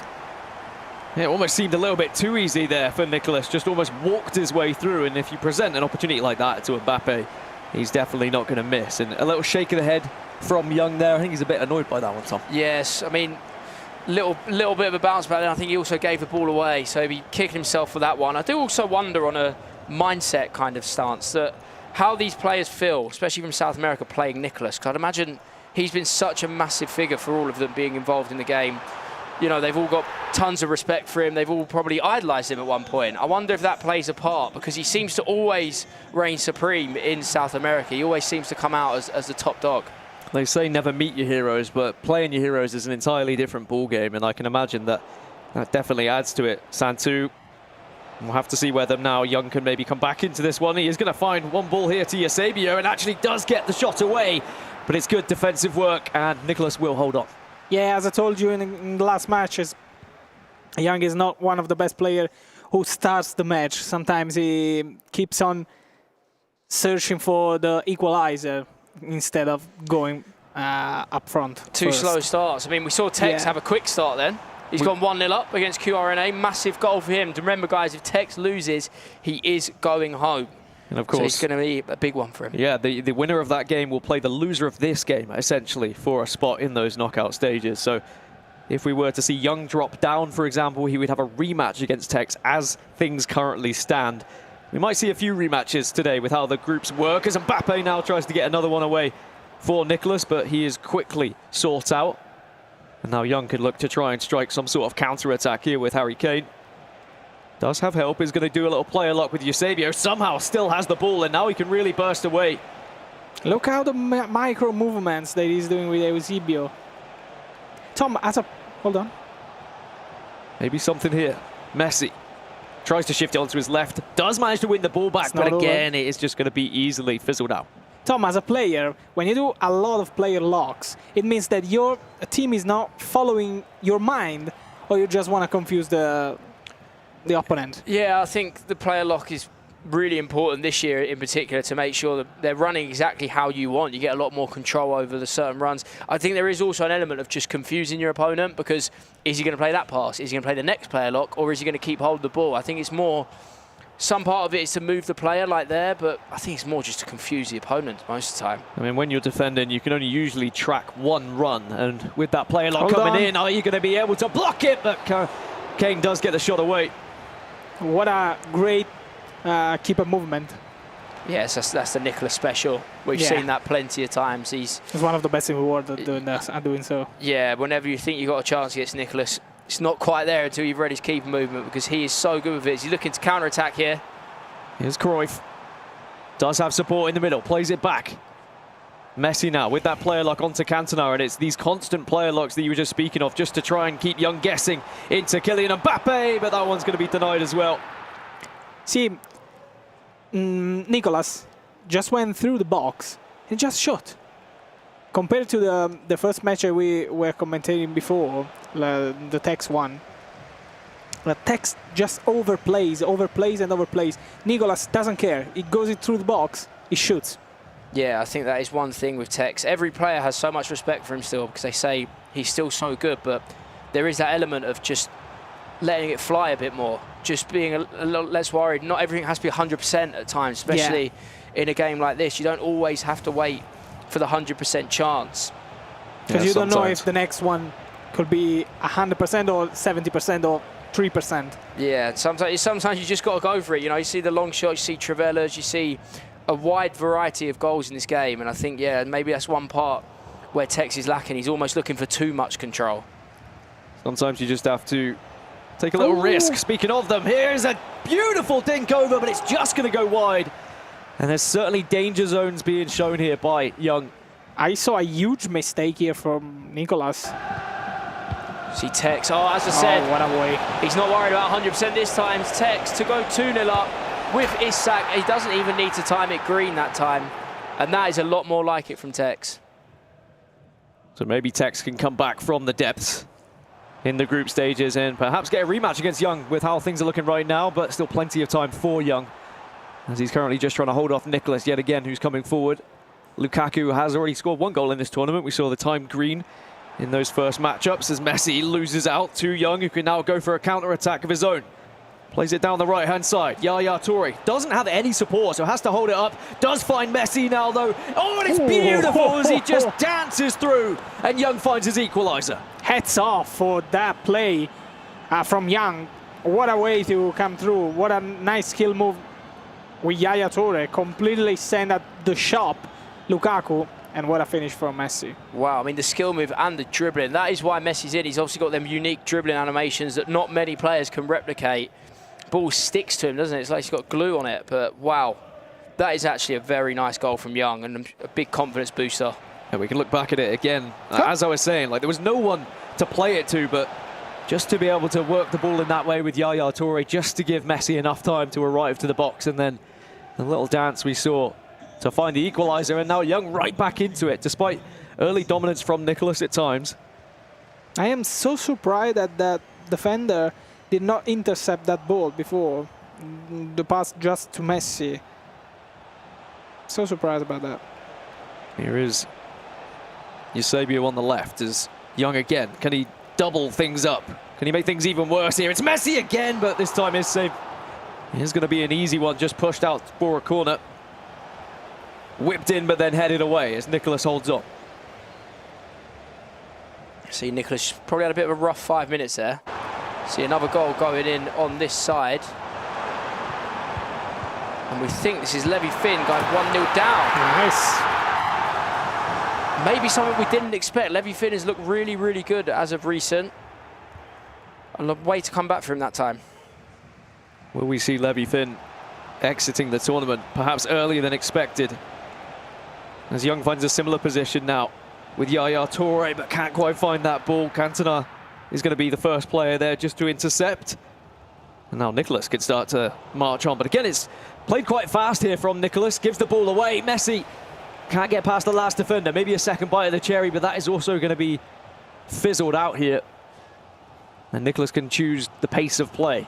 Does he want to speed it up? Does he want to slow it down? Be really interesting if Nicholas scores here. Which he might, especially the position he finds himself in. Mbappe can't guess. Stam has been unbelievable, by the way. Yeah. What an item that is. Yeah, he might be the best, especially manually tackling. Yeah. He's one of the best in the game. Yeah, manually wins tackling. every tackle with the manual. But yeah, what I was saying is Nicholas, what I found interesting, and what I said I was wondering if he scored then, as we see Young come forward, hold me on my thought, is that I saw the way Nicholas, in the attack before, went really fast, didn't care, lost the ball straight away, and in the second attack he builds up. It comes back to what I mentioned with Tekkz, where not being afraid to make mistakes, not having to wait for everything to be 100%. Saying that, Tekkz is about to go 3-0 up. Well, QRLA had a rough time of it against Nicholas, and it looks like it's not getting much better against Tekkz, who maybe has 1 foot in that door of the next round of this bracket. Beautiful low driven Could there. it be a strategy from Tekkz to lose the first match to go into the lower bracket to faces? I mean, I don't think he'd want to, but he's going to have something here where if Tekkz goes through, he's going to have the confidence. You know what I mean? Yeah, going into that last game, especially whoever loses this one has just lost the game. It changes very quickly. A lower bracket run is something you see throughout many an esport, and definitely having momentum along your side helps time and time again for some of these players. Not saying it did lose the first match on purpose. I'm not going to say that. But there are definitely benefits. Don't mean that, yeah. As Rio Ferdinand was the one to put it in. And sadly, Levi Finn now finds himself 2 goals behind here. So again, is that going to be a shock result in that matchup over there? Nicholas now playing for that last attack. Offside. He's offside. He's given him back to Young. Now let's see how many minutes are added on. I'm thinking it should only be a +1, which it is. Now Young's got to use this correctly. Could see a dead game, but actually it's very, very tough. Yeah. It's a very tough game. Very tough for both players, and I think that's just because defensively they've both been pretty sound, aside from, of course, those goals going in. But that's why we have quite a tight affair here between Nicholas and Young. Still, we have not learned much more about who is going to be progressing into the knockout stages. I think you would be crazy to try and call which way this one is going to go, because I've just not seen enough from either player. Yeah, I think it's a typical Nicholas game in terms of defending. For Young to score, he has to do something magic, right? With Touré and then into Messi with the quick dribbling. That's what it takes to score against Nicholas. You're not going to get any free goals. You're not going to get any cheap goals. Young's done very well to react as well, because he went down early on, made a mistake. Can be the kind of thing that plays on you. As we see, QRNA gets one back against Tekkz. This makes it 3-1 in the 37th minute. How important could that be for QRNA just to get one before halftime comes through? I remember at E-Champions League, Tekkz throwing I think it was a 4-0 lead away. And that was a difficult one to watch. But then on the flip side, we've also seen Tekkz come back from a 4-0 deficit as well. Sometimes these players, they have the momentum, and then other times we've seen them throw it away. If I'm not wrong, Tekkz went out in the E-Champions League for goal differences. He did in the last seconds of the last match. So he needs to keep up the pace with the goal conceded. Well, we're right back underway, and we're right into a start for Young that finds him with a second goal from Harry Kane here. We didn't quite see from the kickoff, but all we saw is him just bombarding down the right-hand side, and then it was a simple pass into Harry Kane here. Early goals is the theme of this game at the start of each half. Young obviously giving it to Nicholas in like the 3rd minute. Start of this game, he goes down the line with Lucio. I think the player logs, as you see, they're so hard to read. You see what I said about complicating and making it hard for your opponent. Nicholas is just guessing on what pass he's going to do there. He's guessed wrong, committed out, and then he's opened the space for an open goal for Harry Kane. Yeah, it's a 50% chance to get the correct pass. Exactly. That is exactly why the player lock is used so much at this level. It was a difficult one for Nicholas to try and read, but Young now has the advantage, and maybe he's in the ascendancy here. A nice over-the-top through ball I don't think Harry Kane will get on the end of. Nicholas will now have the chance to counter, but Nicholas being behind now means he has to try and change his strategy a little bit here. It's not as simple as sitting on a lead. Playing defensive, needs to try and find a way to break down the defense of Young here. Yeah, he won't be getting too desperate yet. I think only at 2-1, you're chilling. You've got quite a while before you have to do anything different. But yeah, I think Nicholas likes these situations. And he's here looking for an equaliser. And there it is. And he makes it 2-2. This game, I cannot call. As I said, you'd be crazy to try and predict who's going to go through it at half-time, and right back, all square after Nicholas just showing a little bit of magic, having the foresight to see the run that was going to be there, and then the low driven to the right-hand side just to bamboozle the keeper. He makes hard things to do very seems easy. Yeah, I think a lot of people watching this are thinking, well, that goal was really simple. Yeah, it's not actually. It's not. And it's not. These players are both good. I think Young's had 2 really well-worked goals as well. I think that's what makes the best players the best. Their fundamental game and the basics they're so good at consistently. There's never any errors. They always get it right. And that's why some of these goals you might think, oh, that looks a bit basic, but trust me, it's not. I mean, especially with how Young was playing against Tekkz as well, defensively looked so sound at times. So Nicholas doing equally as well to break him down, as Young has against Nicholas. 2 players who defended so successfully in the game before, but now it's more about the offense, so we're going to be thinking about as Cantona finds a ball here. And that certainly penetrates the defense. Cruyff shifts it onto his left foot, but Mendes says no, and he denies. This was prime Andrea Pirlo vision of, what a pass. Yeah, the through ball. He's got eyes in the back of his head. So here's the pass now to Messi. A lot of space on the right-hand side, does find it as well. It's Yaya Toure again. We saw the magic he offered in the first half, but this time he bangs it off his right foot. He knew that Nicolas would have moved the keeper, and he shot on the first post with a trivela. Not even green timed. That is very, very smart from Young. He knows Nicholas loves to move the goalie. We were complimenting Nicholas on how he moves the goalie earlier, and Young has read that perfectly, timed that so well to get the shot off at the right moment. I don't even think it was green, but more just to make sure it was then, because a split second later, and I think Nicholas's goalkeeper is already back across. And again, it's just a simple ball roll to put the ball into that position so he can trivela it as well. And maybe Young has done his homework here. He knows exactly who he's going up against. Like you said, it's a player who he perhaps has idolized throughout his career, but now he has the chance to take him down on his way to progressing through to the knockout stages of the FC Pro World Championship. How will Nicholas answer back? That's the real question. Are we going to see an explosive burst from him off kickoff, or is he still just going to play this one nice and calm? He didn't have to panic before. He found his equalizer. I'm sure he's thinking the same again here. Yeah, there's no need to panic yet. I mean, there's Young, plenty of time. For Young, the quality of his goals, though, really good. Really good. The first goal in particular, and there, just we feeling like he's playing well. Oh, beautiful! And it's not going to count for much. Magical Messi, what a pass for Mbappe. Because Nicholas has equalised straight away. That is unbelievable vision from Nicholas, and again, him showing why he is the Iceman, why he is so cool and calm under pressure. It was just this little dink over. Oh, it did take a small deflection, I will say, but still, that's exactly what Nicholas wanted. Oh, yeah. But then the finish from Mbappe also wonderful as well. The idea still remains unbelievable. Exactly. It's not like Nicholas didn't want to achieve that, but certainly the bubble would have made some sort of difference there.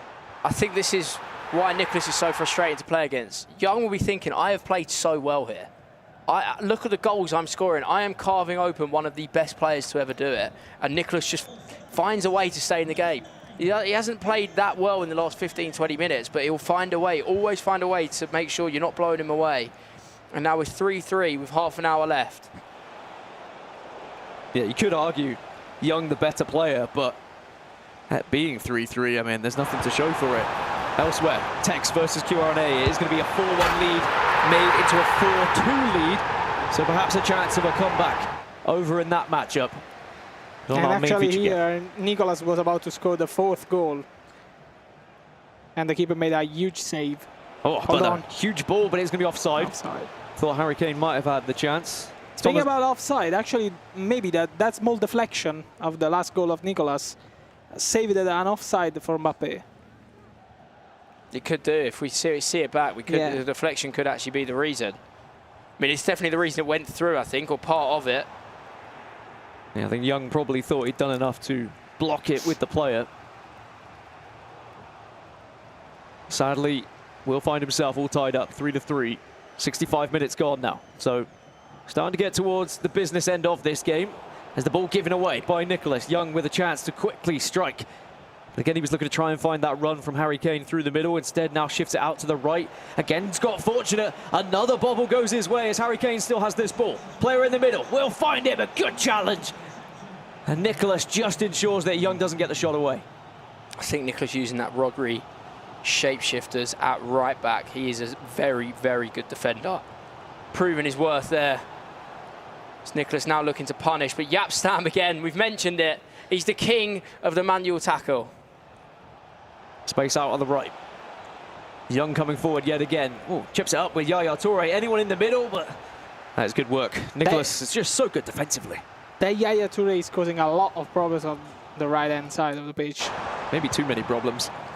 Speaking of problems, is this just too far to come back from now for Levy Finn as he finds himself 3 goals behind? Still 30 minutes, so it's not all doom and gloom, but it's certainly not looking good for him. But the Trivela doesn't look great either.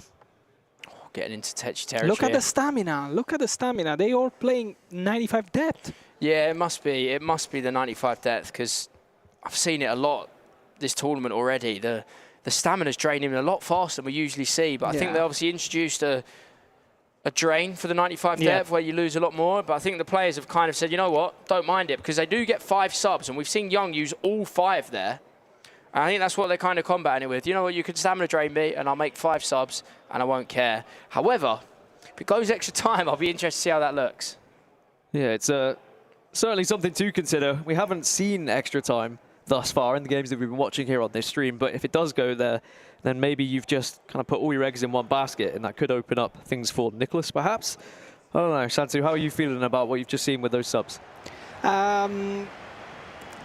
The thing that I'm concerned with is the stamina of the 2 centre-backs. Okay. Because he did all the 5 subs.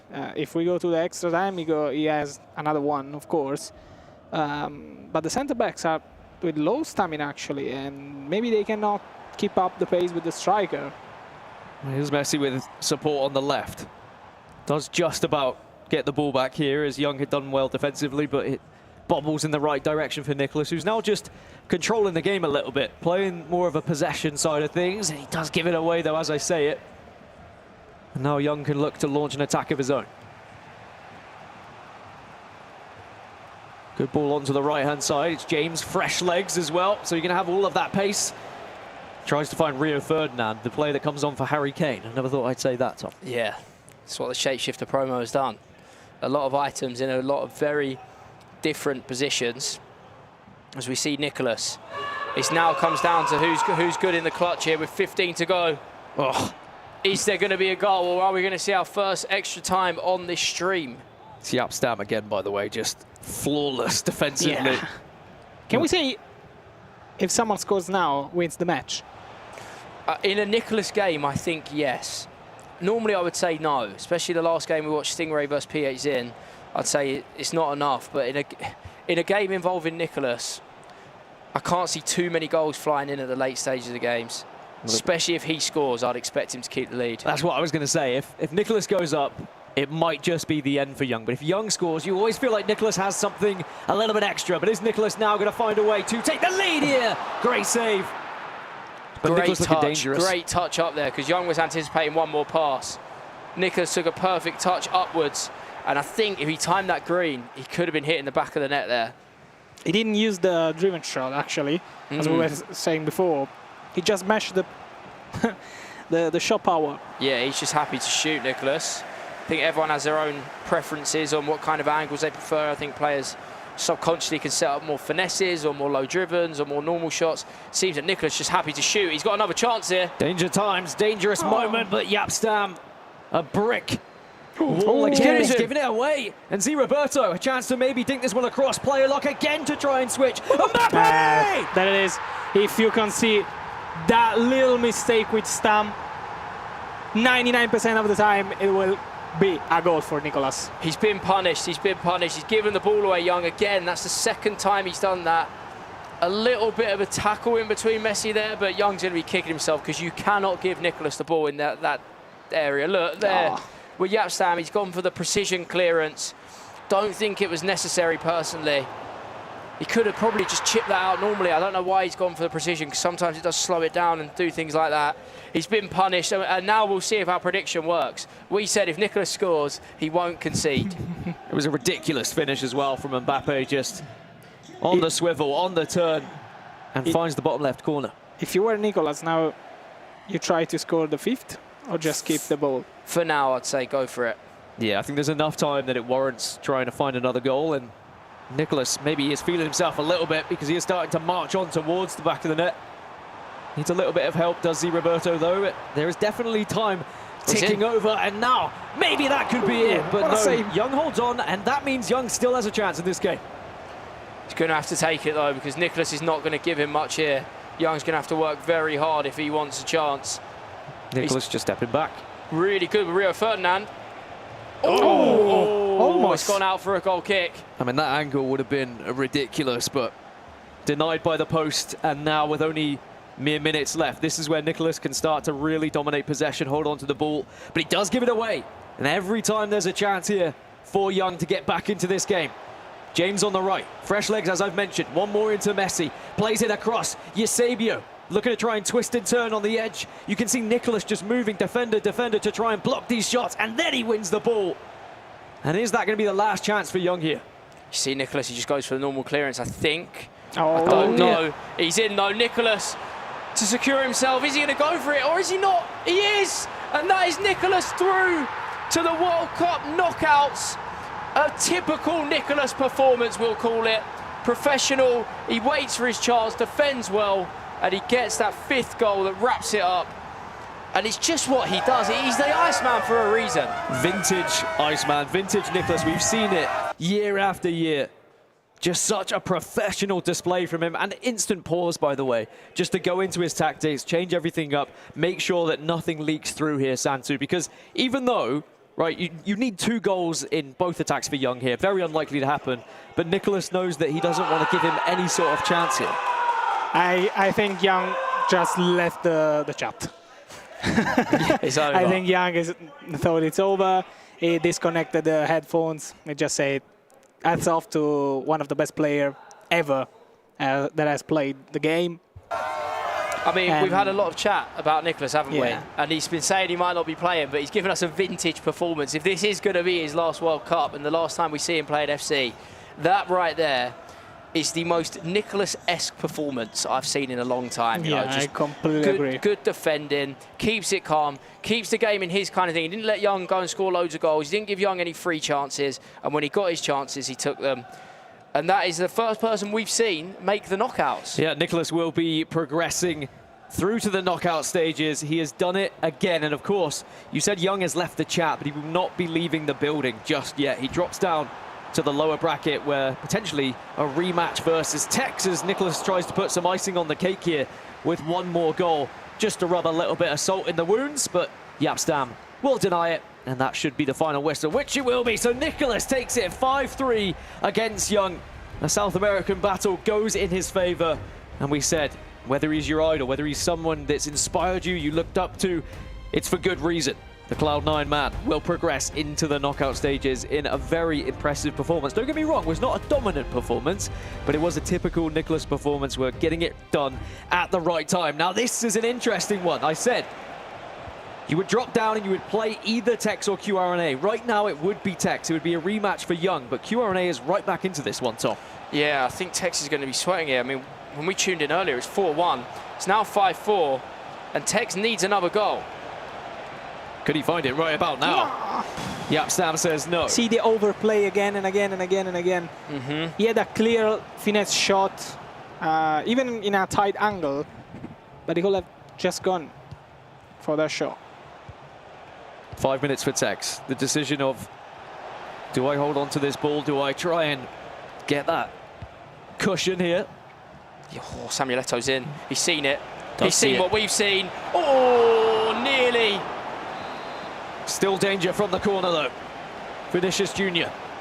plays one out to Messi. They can do maybe a little bit of magic on the wing here. Again, just eating away at that clock at the same time, just in case you do give the ball away. Speaking of, the ball is going to go back in favor for QRNA here.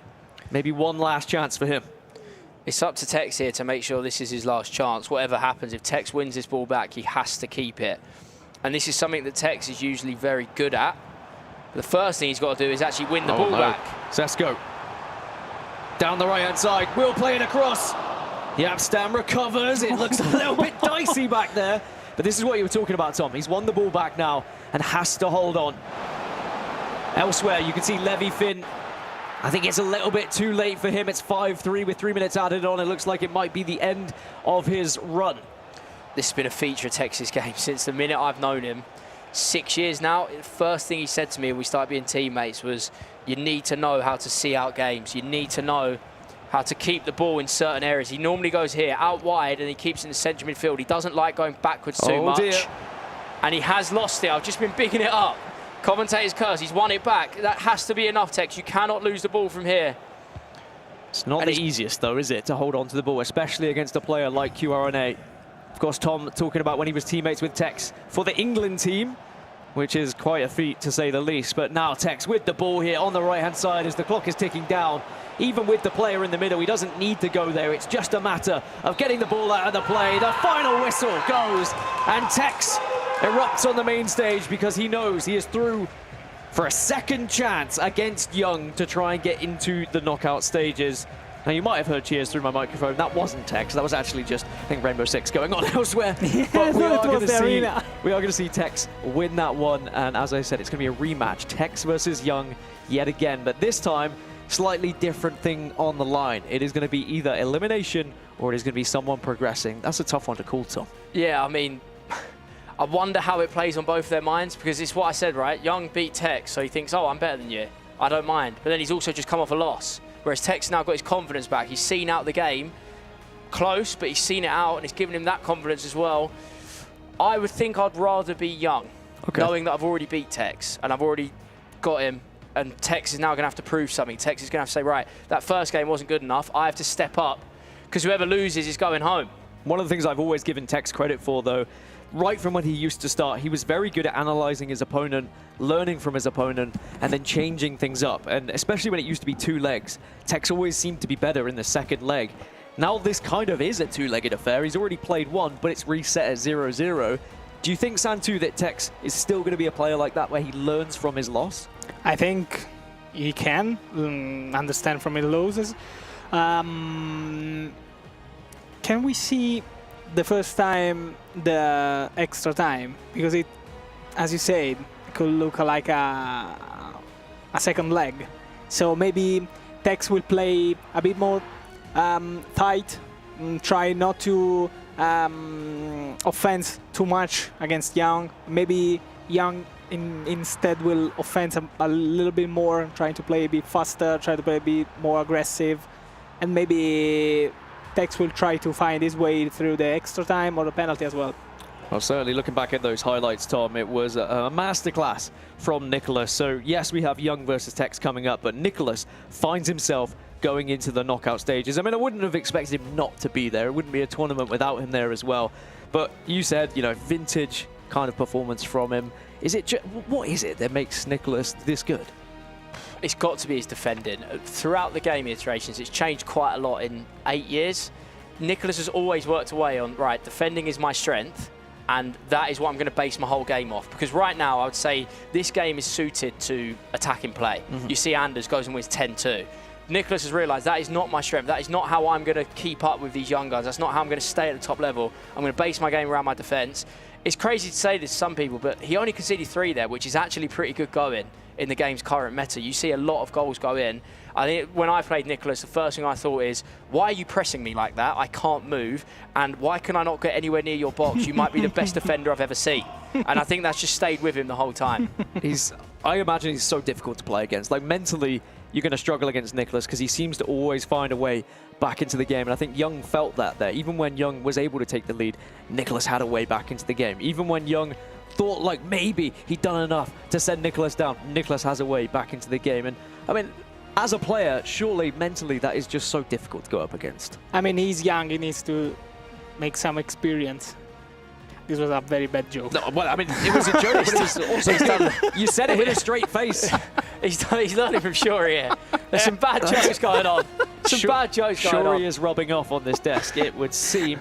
But we can see the bracket then. Nicholas does 5-1 QRNA, and then Nicholas 5-3s against Young to find himself into the knockout stages, which does leave us with a rematch. It's Young versus Tekkz. The winner of it goes through to knockout stages. The loser goes home. Commiserations, of course, to QRNA, who will be eliminated from the competition, our first in this group to go. But he gave it a valiant effort, 5-4 in the end. Remember, it was 4-1 down, you were saying, Tom. But he does bring it back. As for Tekkz, though, a second chance to try and take down Young here. I mean, you've said that maybe Tekkz could get it done, but you would rather be Young in this position. Yeah, I mean, I'd be interested to see how they both approach it, because that first game, it's like, okay, regardless, I'm in. Obviously, I want to get to the upper bracket. It'll give me an advantage. Now, as you lose, you go home. This is their whole season on the line. This is 9 to 10 months of playing. If they start thinking about that and the pressure hits them, it could go either way. I think it's mainly about who keeps their composure here. Well, I mean, Santu, who would you rather be in this position? Would you rather be the player coming through from the lower bracket, or would you rather be the player dropping down competing in this one? Never been in that situation, but probably being the lower bracket, knowing that there is someone that is just coming from a loss, with my confidence, I know that I could beat him. So maybe in the lower bracket. Yeah, I think I would rather have some momentum behind me as well, to be honest, and play from that lower bracket and having that one. But we can see the results coming in as well, and I'm hearing that Vergang versus Oberon finished 6-4. Unsure who won it 6-4 though, but we will get you confirmation of that one shortly. Oh, it's 6-4 right now, so we'll have to see how that result comes in and whether it'll be Vergang going through or whether it will be Oberon. But then the loser of that will drop through. I mean, Vergang, he's looked incredible so far. 10-2, as you mentioned, Tom. Are we expecting him to cruise through to knockouts here? I mean, if he doesn't beat Oberon, then I still expect him to go through. But Oberon Vergang obviously is a rematch of the FC Pro final from January or Feb. And I think Anders, them two are both so good that whoever loses, I would expect to go straight through. Yeah, them two are top of the. They're top 4 players here between them. There's an argument they're the best two, considering what we saw at the FC Pro Championship earlier this season. Crazy they're in the same group as well. I mean, how these groups have worked out. Like, we had 2 players from the LCQ. It's almost a shame. In the same group as well. It is a shame. It's a shame that 2 of the biggest players in the scene just face off right now. But the good news is, there is a chance they both could still go through, obviously, with it being the GSL bracket and the format that allows both of them to have the chance to go through to those knockout stages, which the knockout stages are going to be even scarier, I feel, because it's all well and good being in group stages and having the fallback, having that little parachute to say we can lose one. Not going to happen when we get to the knockouts, and of course, doesn't happen when you get to these elimination games as well, Santu. When we do get to the knockouts, though, do you think that help some of these players, like knowing they don't have a second chance, knowing they have to get it done there? Do you think they play better because of it? I mean, it depends person by person because of how they feel the pressure, but I guess 99% of them don't feel the pressure as we do, maybe. And so, yes. So pressure is what he says. Speaking of pressure, there might be some pressure on the stage. Let's go have a look. What's happening? Oh, going to go there. We'll go there in a little bit. I think that we're going to be crushing some keys, basically, is what's going to happen. Because, of course, Esports World Cup, every player has a key. And if you're eliminated from the competition, your key gets crushed and gets wiped out of the tournament. It's quite a brutal thing to watch, isn't it? Did you see it last year when keys were getting crushed, Tom? Yeah, I mean, it's basically just a reminder. I mean, for the winners, they must love seeing it. They're the reason it's being crushed. And I can imagine it's not great viewing if you've lost and your key's getting crushed in front of you and that's you've lost your token to play. So, yeah, it's an interesting one, but I like it. I like it because, as well, the concept of like taking someone else's key and taking it with you kind of thing. It's very interesting. I paid millions to do that. Did you know I asked Shuri whose key he would crush? And he said yours. Yeah, that's because he can't get near me. So he's dreaming of that. That's what it is. I think he could have a good run against you. Yeah, maybe 1 in every 5 games, yeah. 1 in 5, one that's in not 5, bad. Yeah, 1 in 5. Sure, he's off camera having a little smirk over there as well. He says at least 2 in 5. That's what he said. Yeah, I mean, give him more. Fair, do you know what? When we actually play, it's very equal, but I don't think it's fair because he gets to study my gameplay. He coaches me. Fair. And then he comes in and he reads everything I do. And I'm like, hold on, that's because you see everything. But I think I've got to back myself. I can't not. It's the whole thing of the hashtag house. Like, I genuinely believe I'm here and Harry and Shuri are there. But like, realistically, we're probably all just there. Would you say Harry's above Shuri? Oh, I'm putting him under the pressure here. I have to, because of the invincibility streak he has. I have to say Harry's above Shuri. I'm sorry, please don't hurt me, yeah? Please don't hurt me. It's okay, I won't let that happen. I'll protect you. He's a big man. He's a big man, Dad. He's a big man. I've been working out. I'll have a good matchup against Shuri, that's for sure. Anyway, we're going to head over to the main stage because we are going to get some keys crushed.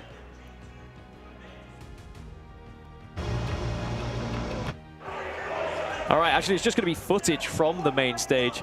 So I thought maybe Nicole was going to be talking us through this one, but instead...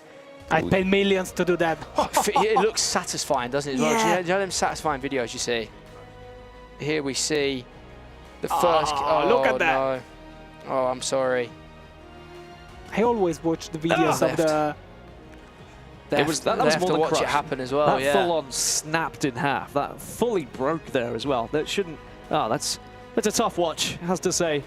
As a player, you want to maybe take that key home. As you can see on the main stage, Tekkz is getting interviewed there as well because he survives. His key will not be crushed. But will it be crushed next? That's going to be the real question. Or will we see Young maybe have his key crushed instead? Who's your favorite, Santu? I know that we've kind of said who we'd rather be, but player to player, Young versus Tekkz, who have you got? I'm gonna go with Young again because of what we've seen in the first match, actually. And I want to hear your prediction, actually. I mean, I am a big Tekkz fan. Obviously, I've been very good mates with him for years. I think if I take my Tekkz blinkers off and you go off recent form, Young is definitely the favourite here on what he's done. I think Young performed really well in Saudi Arabia last year. Yeah. He had the crowd with him. He had a massive performance against Anders. They were all celebrating him. I know Tekkz can sometimes be a bit of a villain here, and maybe that's going to play something because this arena is going to erupt. I would say, if I'm thinking about this logically, Young should win, but I am really, really hoping Tekkz does it. Is it going to be Young? Is it going to be Tekkz? That is the real question. There's only one way to find out. We have to get to that game. Before, though, we have to go for a quick break. I'm going to have some Shuri popcorn to make sure I'm ready for the next one. Don't go anywhere. We'll be right back after this.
Welcome back, everyone. Hope you grabbed your Shuri popcorn because we're back to the FC Pro World Championship at the 2025 Esports World Cup. You grabbed popcorn, I grabbed Shuri. Combination, we have some Shuri popcorn. Welcome back, mate. Have a nice break? Well, I know that that's been a quote for the ages now. Yeah. You'll always remember Shuri popcorn I will, now. indeed. Now, of course, I watched them games in the back. They were fantastic. Incredible games, but of course does leave us with an answer that needs to, sorry, a question that needs to be answered. Is it going to be Tekkz? Is it going to be Young going through? I mean, you saw how it all unfolded. You watched Tekkz versus Young earlier. How are you feeling about this next one? I think Tekkz has got to go into it with a different mindset than the first one. It just seemed like he started a little bit slow. That win there for Tekkz, I mean, you don't see Tekkz celebrate, right, that often, other than when like something quite big's happened.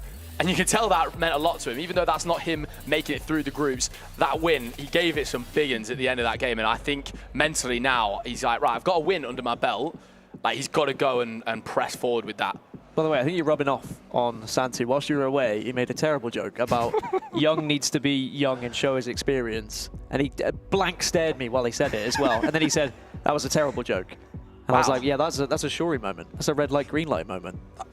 I told you I like that. That's a serious accusation. Actually, no way. Red light, green light was good. Red light, green light was good. Red light, green light was a good one. Yeah, that was one of the better ones. Could have said it was like Squid Games. Red light, green light. I'm bringing up Squid Games now, aren't we? Santu, though, regardless of the bad jokes, it's been great to have you on the desk with us. Do you think that Tekkz and Young, I mean, as a matchup, is this one that everyone should be watching? Is this going to be a matchup for the ages? They need to watch the game, not because of the players, because we are commentating that. There you go. That's it. You're going to get some great jokes coming out of both of you, apparently, in this next one, as we can look at the brackets as well and how they look elsewhere. Group C, you've got Emre Yilmaz versus... Emre Yilmaz actually won that 7-2, and you've got him versus Peixoto coming up, and then Bonanno drops down to that low bracket. So we might not actually be watching Tekkz versus Young just yet. Maybe that's later. But anyway, we'll wait for confirmation as to which game is going to be coming onto our screens, because that's how Group C looks. Who's your favourite in that matchup there, Shuri? I've got to be Emre Yilmaz. I think LJR, can't doubt him for a single second. It's hard to doubt any of these players, to be honest. I've watched LJR play against Tom in many a qualifier back at home. Emre Yilmaz, though, it's just so hard to doubt him. He's got that mentality that's just different to so many other players. And of course, going back to this other bracket in Group D, Abamaka with the home support behind him, along with Stingray. The winner of that goes through, of course. Santu, what are you thinking? About the Emre Yilmaz or this one? This one. As I told you before, Abamaka was my hot take. Yes. So my guess is still the same. He goes through. Well, we see Duller Mike on our screen, so I think that gives us our answer as to who we're going to be watching in this next game. Shuri, I mean, Duller Mike, the man who had the deepest voice in the world at 16 years old. I remember when he first came onto the scene and he did an interview. I was like, that is not the voice that goes with the face. No. But he's now grown into it a little bit, even some facial hair to go alongside it. What do you think of these two players? Fantastic players, the both of them. I mean, Duller Mike back in 19, of course, won a Champs Cup, which was amazing. I actually competed at that, finished top 8. Sorry to get that in there, guys, but moving swiftly on. Yeah, Duller Mike, just a fantastic player. A really good friend of mine in the scene as well. I know he watches along with the #house, which is amazing. We've had some good chats about that. And of course, Duller Mike come through the play-ins, had an absolutely amazing show in there, along with, of course, Phzin. So this is a fantastic matchup we've got right here. I mean, look, I tipped Phzin to do really well, potentially win the whole tournament. So it'd be a bit of a red card if I don't go with him. Well, it's going to be Duller Mike versus Phzin. Winner goes through to the next stage of this bracket. Loser goes home. And I'll allow you guys to take this one away. Shuri, Santu, over to you. Thank you very much, my friend Santu. This should be an absolute blast of a matchup. We were speaking this morning at lunch about Phzin, and you were saying that it was one of your favorites to win all of the tournament, just you say it right now. So let's see what happens, because now Duller Mike is going for the first goal of the match. Ooh. And Peter Crouch saved it. Excellent bit of work there. He's got Peter Crouch in goal, a.k.a. Spider-Man in goal, it's fair to say. Santu, as Phzin looks to attack and get his first goal of the game. A nice ball into Davies here. Has he timed that well? He certainly has. And Stoichkov goes for the green time Trivela, but it's very good work defensively from Dull and Mike. And of course, Santu, as we touched on before, both of these players have come through the play-ins. They've gone through an absolute gauntlet of a bracket. How do you think they're both feeling mentally, just in terms of now you've got through that and now you're playing at the Esports World Cup? I mean, the stakes are so high that I don't think they think about that. Yeah. They just want to deliver. They really only think about every single ball that they players touch to make like this one. Hold on. That's amazing. That is. What a soft touch. That was stupendous, Santu. From Dull and Mike, the first time Bellissimo. through ball. Bellissimo. Bellissimo. That was fantastic. I can't do that anywhere near as well as you can. Dull and Mike gets the first goal in this game. Of course, an elimination game here at the Esports World Cup. The loser of this will be going home. I didn't expect actually that Kane touched the ball with the head. Yeah. I expected a volley or whatever, or maybe to control the ball and move away from the keeper and show a finesse or driven. Yeah, whatever. I mean, Crouch had no interest in saving that, did he? At all. He just said, yep, see you later. That's a free goal right there. Crouch is not used to be a goalkeeper, so... Yes, of course. We can let you guys know, of course, there's a 15 million coin budget being used by all of these players. And within that budget, of course, you've got to select your players wisely, which is why a lot of shapeshifter items are being used. So that's why you're seeing Peter Crouch in goal as Dull and Mike looks to double his lead here. A really good start, though, from Dull and Mike, Santu. He's playing some excellent FC. Yeah, and he's actually keeping the ball very good. And he keeps the possession. I don't want to say I didn't expect that. As we see with a goal against Bonanno. Unexpected there, Santu. Bonanno, we know him to be so good defensively. So a bit of a surprise when you see a goal going in just like that. Yeah, actually. I don't want to say a lot of results are unexpected, but a lot of... hold on. Oh, wow. A lot of matches are ending with a lot of goals. Even, for example, the match of Nicolas. Yes. Because he's one of the best defenders of the game ever. Oh. Dull might take a bow, my son. That's outstanding attacking. Tries to find the ball through into Elise there, but it's great defending from Phzin, of course. Little touch of hands there, sorry, guys. Mbappe trying to find a bit of space in behind. That Yaya Touré is causing a lot of problems. Yes, I mean, he's an item that a lot of players are using due to that, of course, aerial duels that he can have with the centre-backs, of course, knocking the ball down and scoring. It almost feels like 3 goals, Santi. You know, when you're crossing it to the back post and you head it down, you create such great opportunities for yourselves. Of course, this result might be slightly surprising so far to people. Of course, Phzin, like we mentioned, had an amazing playing result when both these players did, but Phzin was putting absolute it was starting to look like a cricket score out there. It was unbelievable numbers from Phzin. He's dancing, dazzling here with Kylian Mbappe. One more extra pass will come in, and it's good defending once again from Dull and Mike. But it was a huge build-up, very calm build-up, no hurry up to score. He knows that there is a plenty of time to come back.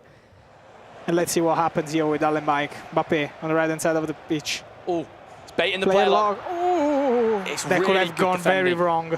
Hey, you hit it with a bit of a Gary Neville, like, oh, right there, Santo. I like it.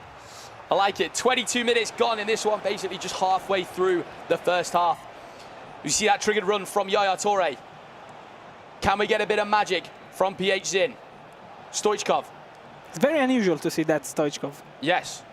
Yes. Something he's got in his arsenal, though, of course, Santu, is the dead ball playstyle Silva. Yeah.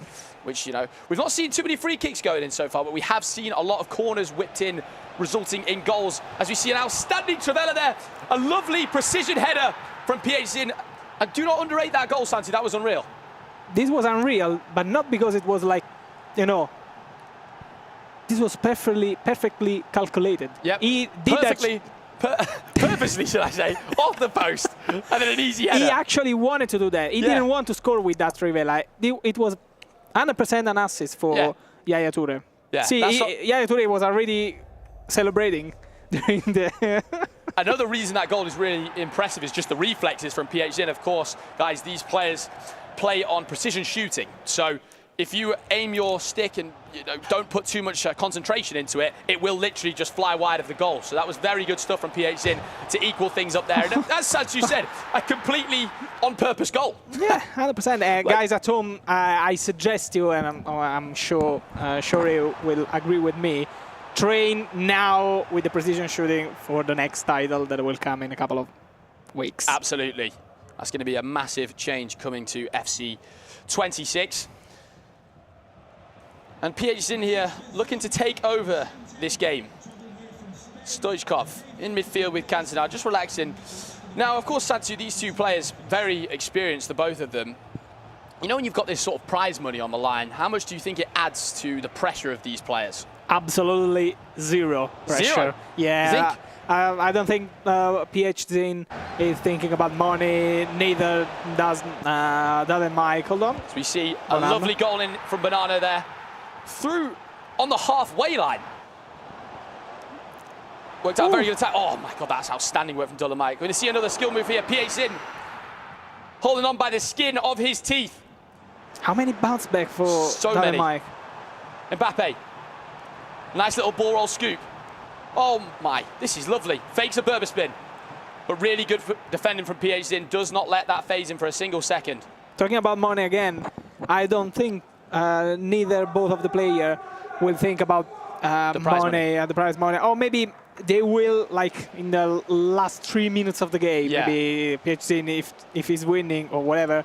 Think, I've secured this next bit of... Absolutely. Do you see Harry Kane darting through here? How good is that card? How good is that Harry Kane? That was fantastic. Harry Kane, of course, like we've touched on many a time, I believe this is the team of the season item. It could be the shapeshifter, getting used by both players. You know what? I think it's the shapeshifter. We'll very soon find out. Great bit of work there, of course, from Dull and Mike. Going back and forth, just a normal sprint. You rarely see that in Pro FC. You really do. You don't see that very often. Just sprinting through the middle, light work. And Phzin just sort of misjudged the run of the ball there a little bit, Santu, I believe. Definitely. It seemed like one of my goals that I consider in my in a champs game, or a rivals game. Yeah, that was the shapeshifter actually.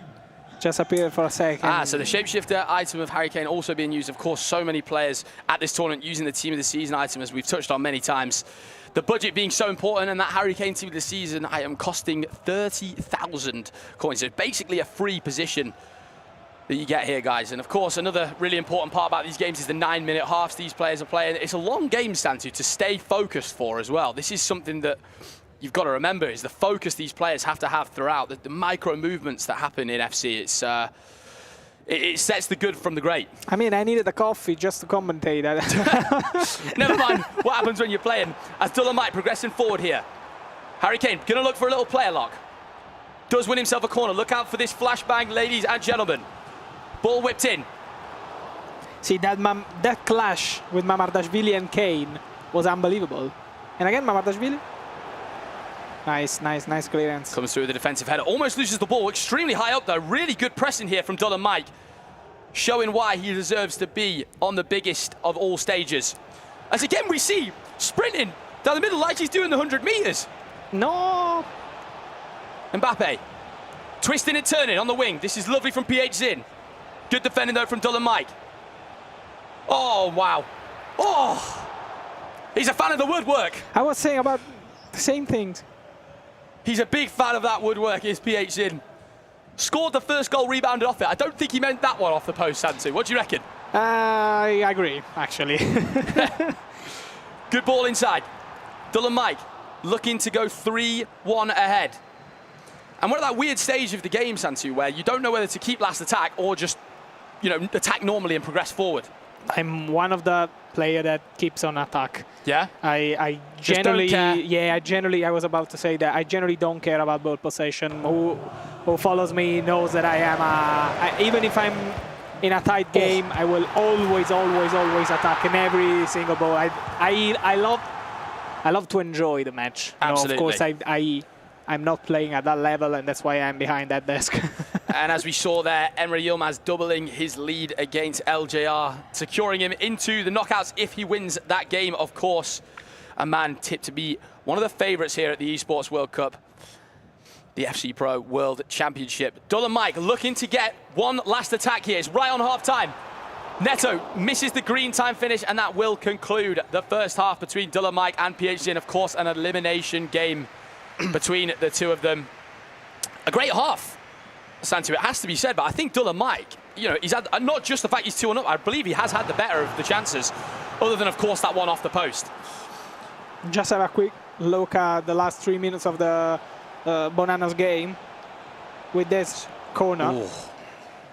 Talking about Trivelas, are you happy that in that? Hold on.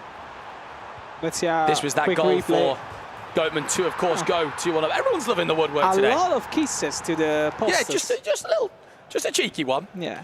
Talking about Trivela, are you happy that for the next year for FC26 the play style has been split? Holds more important. Yeah. Holds more importance, the play style. It does indeed. Yeah, I think it's a good change. I think it makes it interesting, of course, because a lot of players right now can Trivela, whereas, of course, next year we know the playstyle will have extreme importance as we kick off with this second half between Dull & Mike and Phzin. We hope you guys are all enjoying the Esports World Cup back at home. We're certainly enjoying it right here. I'll tell you that for free. It's edge of the seat stuff, aka popcorn stuff. That's going to keep getting mentioned throughout the day. At the E-Champions League was meatballs, now it's popcorn. Oh yeah, meatballs at the E-Champions League. Absolutely it was. As we see the Matuidi item being used by Dull & Mike here, that's a bit of a different one. And this, a real chance for 2 goals. And Dull & Mike, green timing that is unbelievable. I'll tell you that for free. It was like a disrespect move. Green time. A little bit of disrespect. Yeah. A little bit of, I'm better than you. Memory, like muscular memory. You know what I mean? That is, yeah, muscle memory. Muscle indeed. memory, yeah. That's fantastic stuff there from Dull & Mike. I mean, the composure. Phzin moves the keeper extremely early. A little bit unlike Phzin, you could potentially say, a man who's known for his sort of clutch. Dull & Mike just waits for the keeper movement, but sees him go straight away and thinks, absolutely, I'll tap it into an open net. 3-1, see you later. Do you like the cool down of the keepers after the movement? Like, it was introduced this year or last year? I don't remember. Yeah, I think it just means, yeah, when you do go that one way, you can't just have it, so you just get to switch straight back. Fully committed to that direction. Absolutely, no, I think it adds a good element to the game, because I think you deserve to get rewarded if, as the attacker, you wait for the keeper movement and you wait correctly for it. Phzin finds himself in a sticky situation, it is fair to say. Dull & Mike playing some absolutely outstanding FC here, and hopefully is going to get himself into the next part of the group stages. Phzin, I'm sorry, but if you're going to lose this match, you have to blame Shuri. Because he told me that you're It's as soon win as I tip people to win games, guys, it just goes horribly, horribly, horribly wrong. Dull & Mike looking to score the 4th. A great ball into Harry Kane. It remind me of last year meta with aerial playstyle plus. Yes. And how do you say that? When never mind. Moving swiftly on. As we see a real chance here into Harry Kane. Some really good defending there from Phzin, but that was a surprising pass that didn't make it into the striker there. 54th minute in this one here, guys, and you think if Dull & Mike gets one more here, Phzin needs something astronomical in order to pull off a comeback. Trying to play a lot down the line here into Kylian Mbappe. Dull & Mike is definitely play way better than Phzin. Yeah. And I can see from his face in the bottom left. The focus. The focus, and Phzin is not that happy. He's in. As I told you. The composure is crazy. Crazy composure. Curse to the commentator. Guys, we may as well just keep... Anytime we want something different to happen, just say the opposite every single time. Tell us what to say. We're going to say, and the opposite will happen. And Phzin there, he triggers the runs perfectly there, Santu, in order to get in behind and secure himself another goal in this match. It makes it 1 goal between the two of these players. I am so surprised about the stamina drain, because I feel they don't care.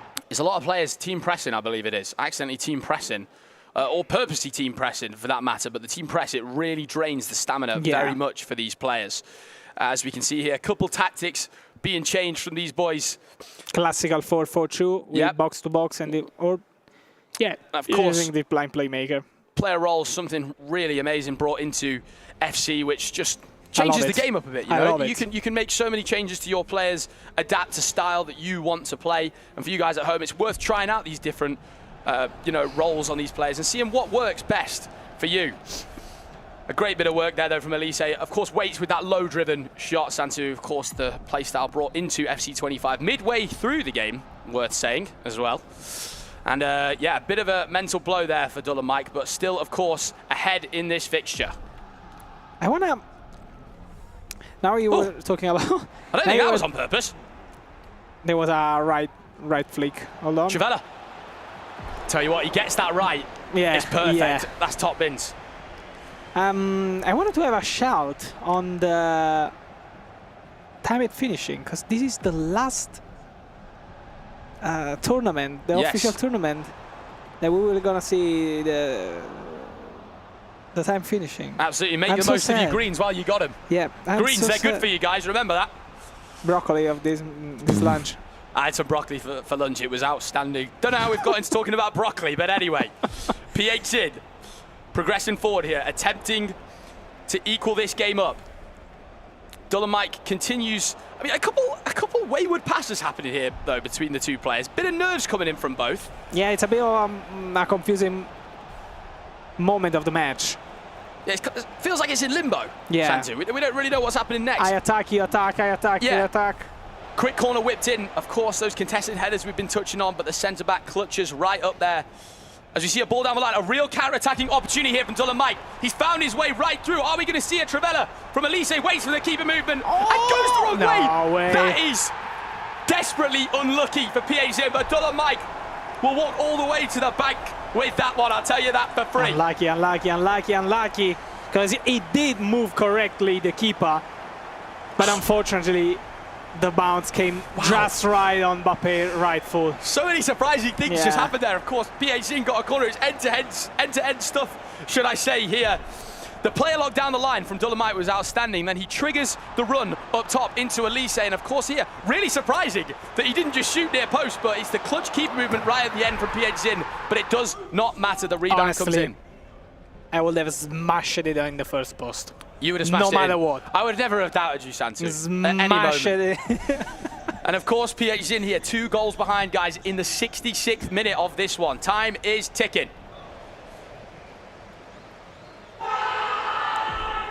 And Dull and Mike just keeps progressing on up this pitch, attacking really, really well throughout this whole game, it has to be said. Not a scoreline I expected, and one of my predictions, guys, going down the drain, it's fair to say. As we see here, Emre Yilmaz flying on through. One of the least surprising results we've seen here. Nice. Waits for the keeper movement in excellent style and looks to book his place into the knockouts of the FC Pro World Championships. Yeah, what a player Emre is. Oh, yeah. I mean, how do you even describe how good he is? It's ridiculous. Yeah. Phzin trying that double triangle there, Santu. And of course, Phzin having to start committing a couple more players forward now. So Dull and Mike should start seeing a couple more gaps open up the more he progresses up the pitch. Great ball into Mbappé there. Again, trying the double tap. Pass through. Oh. And who did we touch on, Santu? Mamadashvili. Been outstanding, hasn't he, all day? One of the best centre-back in the entire tournament so far. As a player, talking about Phzin and, of course, your opinion, when you know you're not playing that good and you keep on attacking and attacking and attacking and nothing of what you try go through, how do you change your mind during the match?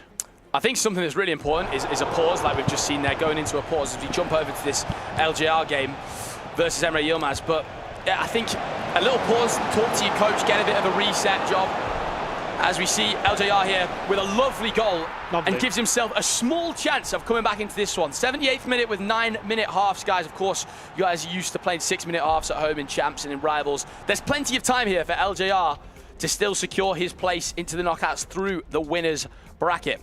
But back to what you were touching on, Santu. Yeah, of course, it's a tough one when you're not playing as well as you want to. You don't know what to do to make it switch as well. I mean, it happens to me as well, of course, in the the weekend league, that I'm facing an opponent. Hold on, because now Williams. Hello. Real chance there, and tried that cross to the back stick. Santu, we know crosses can sometimes be a little bit inconsistent. Yeah. Not from that side of the pitch. Yeah. That part of the pitch. Yaya Toure trying to work some magic. Oh, it's a fantastic ball, and it's a red time finish from Phzin. And we know how costly these red time finishes can be. Sometimes you're better off just not even timing the shot if that is what is going to happen. And Dylan Mike, it'll be interesting to see here if he can just start keeping a little bit of possession. I can't wait to commentate the next year competition without the timing. The red time finishes, they do make it funny. It has to be said, though. In clutch and crucial moments. Trying this first time through ball into Williams here. The 99 rated item. Great turn. It's unfortunate and it's fortunate at the same time for both players. It took ages to try so long to shoot. He was trying to wait for some keeper movement, I believe. Look at that first time through ball potentially on here. And Dylan Mike in a real position to secure this game and stay alive here at the World Championship. And remember, there is plenty of time. It's only the 79th minute of the game. There is plenty of time for Dylan Mike to even score one more. Oh, no! It's unbelievable! Unbelievable, but it goes wide. Matuidi is not the guy that you want to shoot with. It's not the man you want to be shooting with, of course. As we jump over to this Goatman and Bonanno game. It's like Goatman going 4-1 up in this fixture. This is very astonishing from Bonanno. It is. Yeah. I mean, not shame for the opponent, but we do not expect that from Bonanno. No, 4 absolutely goals not. conceded. Yeah, you're known. He's one of the best defenders. When you're known to be that good of a defender, of course, it's extremely surprising when you see that kind of thing happening. And Bonanno needs more than miracles here, guys. With only 18 minutes left in this one to keep his tournament hopes alive. You can see the frustration coming out in the Bonanno camp there. And Goatman just looking very composed, calm and relaxed, but we'll jump back to our featured game here. Dylan Mike 4-2 up, leading this one. And Phzin looking for a clutch moment late on in order to take this one to extra time. That's best case scenario here for Phzin. Absolute best case scenario. Do you want the extra time? I'd love to see some extras. I'd love to see some penalties. I told you in the final. Yeah, you've quoted the final, Santu. I'm going to hold you to that. Keep an eye on this Williams run through the midfield. Great marking, though, from Dylan Mike. Steps forward with Thuram extremely well and wins the ball back. That's what it's unbelievable. For like 12K, it's one of the best centre midfielders of the game. Phzin, he's got to be perfect from this moment out. A lovely first time through ball into Mbappe, out on the wing, of course. That shape, I was going to say shapeshifter, it certainly is the footies item. But Dylan Mike has the answers once again. And I tell you something, Santu, this could be all she wrote. Dylan Mike holding the ball extremely well here. Phzin, you've got to throw the kitchen sink at it. It's knocking at the door. But are you letting it in? He doesn't want to go through. Oh, wow. Tactical foul potentially coming in. It might just waste more time. Yeah, And Dylan Mike, you've got to take a bow, my friend, because this has just been unbelievable game management. He took the ball possession for like 3 minutes straight. And one of my predictions for the tournament could be crashing out at the earliest possible point. Told you, Phzin. It's not your fault. It sure is. As we see the couple other results here, Abu Makar 4-3 up against Stingray in order to progress into the knockouts. He, of course, has got the home support behind him massively there. Dylan Mike looks to have secured his place into the next round of this group stage. And Phzin will be going home. Corner kick. You need something magical and you need it right now, and you're not going to get it. Unless something crazy can happen here, it's not going to. Ooh. But there's no time. Nervous gulp there coming. There's no time. There's no more time. Good work. from Dolomite, and you can see the fist bump there. You can see what it means to him. That will end Phzin's season. One of the best players in the world, it is fair to say. But that doesn't mean you're always going to come out victorious. And a huge win for Dolomite. We can see the frustration in Phzin's eyes and body language as well. I feel so sorry for him, actually. Yeah, he's a good so guy. tough. So tough. Ridiculously hard matches that he's had to play here. But this is the thing, Santu, the stakes are so high in these tournaments. At Dolomite there, you could see the absolute joy on his face of winning that game. And of course, he will now put himself in a position where one more match, he wins that next match, and he will be going through to the FC Pro World Championship knockouts. As we jump over to the Goatman versus Bonanno game right here, 4-2 to Goatman. And as we were touching on, Santu, just a little bit unexpected from Bonanno, not probably turned up today, not been on his A game. Yeah, definitely. I don't know, it's something didn't click with him, could possibly. Yeah. Like, I don't know, maybe he's reflecting on his team choices, his draft, or I don't know, his style of play. Of course, we didn't see the whole match. I don't know, something didn't click in him. I can see it in his eyes. He's not happy. He's, you know, talking with his coach, shouting a lot, not being very calm about the way he plays, usually. Yeah. Which is certainly surprising to see as Goatman looks to finish this one off. A lovely green-timed finesse. Bonanno, you can see in just a bit of despair here, of course, with the stakes so high here at the Esports World Cup. And it looks like his tournament will be ending. As Goatman just with a bit of nice game management here, Santu. Look how calm he's Goatman looking. Just, there's nothing he can do. You're normally seeing the other player knocking on the door here, but even if he's knocking on the door, there's definitely nobody home. Unless you do something crazy here, Bonanno, and you need it right this second. Down the line, it's not going to be enough. And we see the emotion coming out from Bonanno there. Of course, the stakes being so high at these kind of tournaments, the players, of course, are going to feel these kind of emotions. But that's what we want. We want high emotions in every way, shape, and form. As I told you, the stakes are so high at this level. I love the pressure that they feel, because I don't feel them. Love watching them go through it and not us that has to go through it, of course. I feel so sorry, of course, for every player that gets eliminated.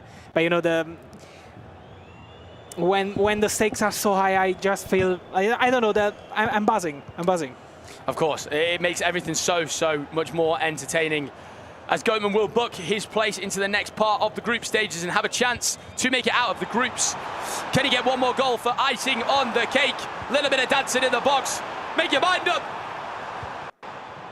Tries the extra bit of skill at the end there, and that will be Bonanno crashing out of the tournament. Of course, both the Manchester City players struggled a little bit so far. Of course, Tekkz bounced back in his last game and will be playing in a little bit to see if he can secure his spot into the knockouts, of course. Wow, Santu, a fantastic matchup right there that we just had. Right? My heart just gets going in every single game. I mean, when it comes to elimination, it does start to get a little bit nerve-wracking, doesn't it? And big names now being eliminated from the tournament. Seeing Phzin go, seeing Bonanno go. Like, Shori. No, no. I don't see him go. No yet, sorry. You stay here. Violation station. A little bit longer. But yeah, that's crazy that we're starting to see these players eliminated now. And I got confirmation, by the way, we will see the lower bracket finals happening tomorrow. So Tekkz not going to be playing now against Young until tomorrow. And of course, that matchup where Dolomite will have his chance to get through to the next round will also happen tomorrow as well. But what a performance it was from Dolomite in the end. It is no easy feat to take down Phzin to qualify through to that next stage. So I'm very surprised by this one. But what did you see, Shori? I mean, obviously you were calling the action. Were you surprised by Dolomite? I was surprised, but I didn't doubt Dolomite at all. I know how good of a player he is. He's been victorious over many seasons of FC. I just think he showed a lot of control in this game. It wasn't like a massively high-scoring fixture, and this was a moment that could have been a big turning point. But straight away, Dolomite went up the other end. A couple of minutes later, showed some good composure, and then in the end, shot the wrong way, but of course got the rebound, and you could see what that goal meant to a little bit more breathing space in the game. And Phzin, he couldn't get things going towards the end, but we can't doubt him as a player. Look, guys, one of my predictions has already gone literally out of the window to another galaxy. look, don't come to me for predictions, apparently. Phzin out of the tournament. Asantu, I mean, it's definitely unexpected. Was there anything you saw that maybe went wrong for Phzin? Like, how do you think he's going to be after that result? I don't think he did something wrong in the game, actually. I think something came up to his mind. I don't want to say that too far, but I saw in his eyes, okay, I did it through. I'm all right with that result. And maybe he just, I don't want to say left it, but he was happy. Of course, if he went through, was more happy. Was happier, but he just accepted it. You know what I mean? I think he's going to be sad. I'd be sad if I was knocked out of the biggest but tournament. he just accepted his fate. Well, sometimes you've just got to accept the other players playing a little bit better and they're having a better game, and that was that for Dull and Mike. Very impressive from him, and I think that he's going to be a real threat when he goes into that next round as well. But seeing who drops down is going to be the real question about who he's going to be facing up against, because we're going to have some big matches tomorrow. And of course, I say those are going to happen tomorrow because we have to get through the 4 other groups here today. We have to do exactly the same thing that we've just done, where we start with the upper bracket, then we drop down to the lower bracket. And then that means when we get to tomorrow, we will have 8 elimination games back to back to back. Let's go. You said you liked elimination games. I love it. And we can get 8 of them in a row. Yeah, love it. I can't wait. Shuri, I mean, adrenaline. Do you think that it's a good thing or a bad thing that players are going to have to wait to play those games tomorrow? I mean, mentally, it's a huge thing to deal with, right? You've got that whole night to wait, go back to your hotel room. It's about how you prepare, Gaskin, of course, as we see some of the brackets here. Emre Yilmaz going through. I mean, that is the least surprising thing I've seen. I think he is somewhat, his consistency, I can't quite understand it. I spoke to him at the E-Champions League, I just said, how do you do it? And he's just sort of, he's laughing back at me. He's just laughing like, I don't know, just keep doing it. The calm composure that he's got. LGR, of course, versus Goatman. That'll be the elimination fixture for tomorrow. I mean, there's just going to be so many ridiculous games. Ridiculous games, and it's going to be something you are not going to want to miss.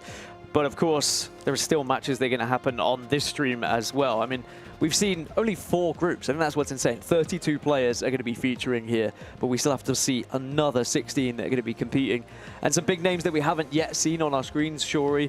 Is there anyone else that you're like excited to see in this tournament? Or have you kind of seen the names you were wanting to see thus? I mean, Italians. A lot of names. Italians. Of course he wants to see the Italians. Of course the Italians. They've got to come out, absolutely. Italians. I think Anders, of course, someone competing as we speak at the moment. He's someone who, I mean, you can't not talk about that man. I think what he's done for this scene in the last couple of years has been ridiculous. Of course, that famous champs streak that you went on just made so many waves in the scene. But a lot of players have come on who I've already wanted to talk about. Emre Yilmaz, and then of course Tekkz, who will be playing an elimination game tomorrow. I really want to see Tekkz get through. The Italians. The Italians, go on. Santi, the stage is yours. Name the Italians. How many have we got? Obrun, we got Danny, and Samu. So we've got 3 for you to scream and shout about at some point. Definitely. From the E-Champions League, they know what I... the rules were in there. Absolutely, the rules were in. Is he just celebrating for the... Is he just back in the Italians? He's just loving it. No, I'm very partial as a commentator. Oh, yeah? Yeah, you sound it. It sounds like you are. I think there's a bit of commentary bias that's going to be happening. But this is the reason I'm here. That's why I'm here. To be partial with everyone and a little bit less partial with the Italian. Don't worry, I was always the same with the English players as well. Yeah, it's hard not to be. He backs up Tekkz as well, because he's a friend. Yes. Danny, Samu, and Franco, Obrun are a friend of mine. Of course, we know each other very well. So, of course, I'm happy if they go through. A little bit of national pride, don't worry, we won't take it away from you. Shuri, what's been your biggest takeaway, though, from today and what you've seen? Has it been your expectation with some of these games? Has there been shock results? There's been a couple of shock results happen across the grounds. I think something that's so important for these players is the draft that they select. I think, Santi was touching on it, not regretting any of the team choices you make, and I think that's something that can play a part for some of these players. Like, if you regret a team choice, you're so fuming with yourself because, of course, that 15 mil budget that we spoke on, it's choosing your team the most wisely is so important. But, yeah, of course, there's always going to be shock results. I think Phzin going out is the one that you look at and think the run that he had throughout the play-ins, making it through there, to have then gone out at this stage, you just think to yourself, that he was putting 10 past so many players. And like I said, these players, they're no joke. These are top-end players who could be playing here. So look, we're always going to get shock results at the top level, let's be honest. Well, of course, I mean, this is, being the last competition of FC 25, FC 26, right around the corner, Santu. Do you think we'll be seeing names like Phzin popping up all over again? I guess so. The game is changing a lot, actually, so maybe, I don't want to spoil a lot too much about the game, maybe players like Phzin or maybe Tekkz as well can retake what it was like a couple of years ago. So yeah, we will see a lot of good action for that players. I mean, if Tekkz is back in charge, maybe there's going to be some skill moves on the plate for us in FC 26, which I can't wait for personally. I used to love watching Tekkz compete when skill moves were very prevalent in FC. He was an absolute demon. And the real question is Tekkz going to make it through to that next stage, or will he be eliminated? And I think it's going to be tough to try and wait. I mean, have a night's rest can be good sometimes, but after he's just won that game, sometimes you want to play it straight away, right? Yeah, you've got the adrenaline of winning that game where you've lost the first one as well. I think that's really important to touch on. Mentally, it's such a difficult thing to deal with. Your back's against the wall. Of course, you start this tournament off, you've got that one bit of leeway. I can lose that first game and it's not the end of the world. And then all of a sudden it feels that way because you've got Tekkz back against the wall, but he wins that game in fantastic fashion. Well, we've got keys to be crushed on the main stage.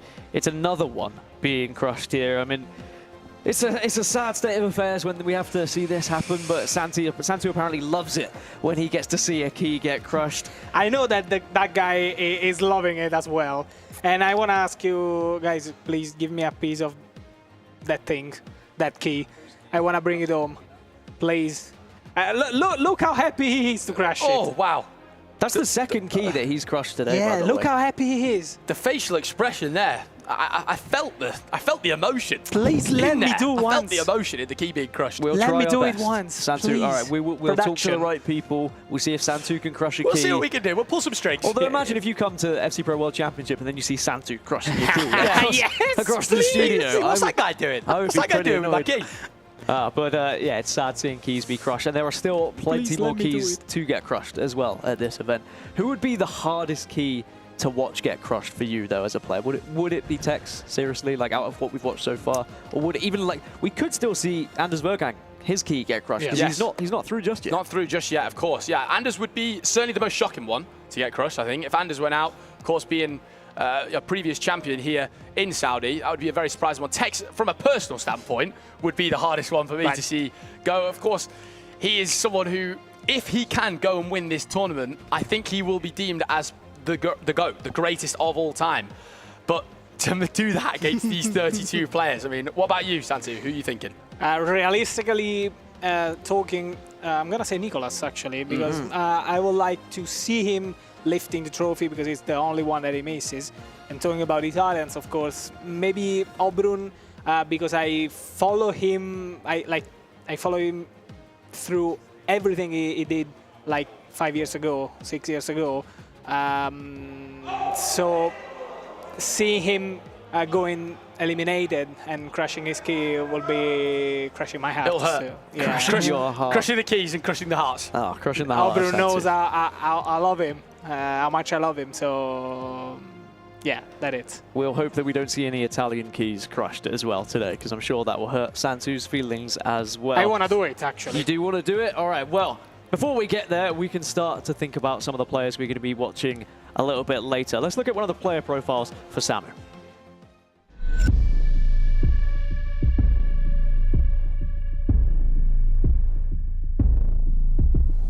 The old people, like Danny Pitbull, is one of the most old people in this area. Just won 2 times, and now it's my moment. It's always hard to travel, for example, for the tournament with the school. For example, with the E-Champions League. I know it's a sacrifice, and I can do it. Which is 17 years of age, Samu Gamer, your Lega E-Serie A champion. My parents understand my passion, I think, like 1 year ago. At the start, no, because they see me only in one room without a PlayStation. And after, when I go to the E-Serie A, like a second player, they see me in television. Now they follow me every tournament. If I have to give an advice to a younger player, I I want to say, stay hungry, no fear, work every day.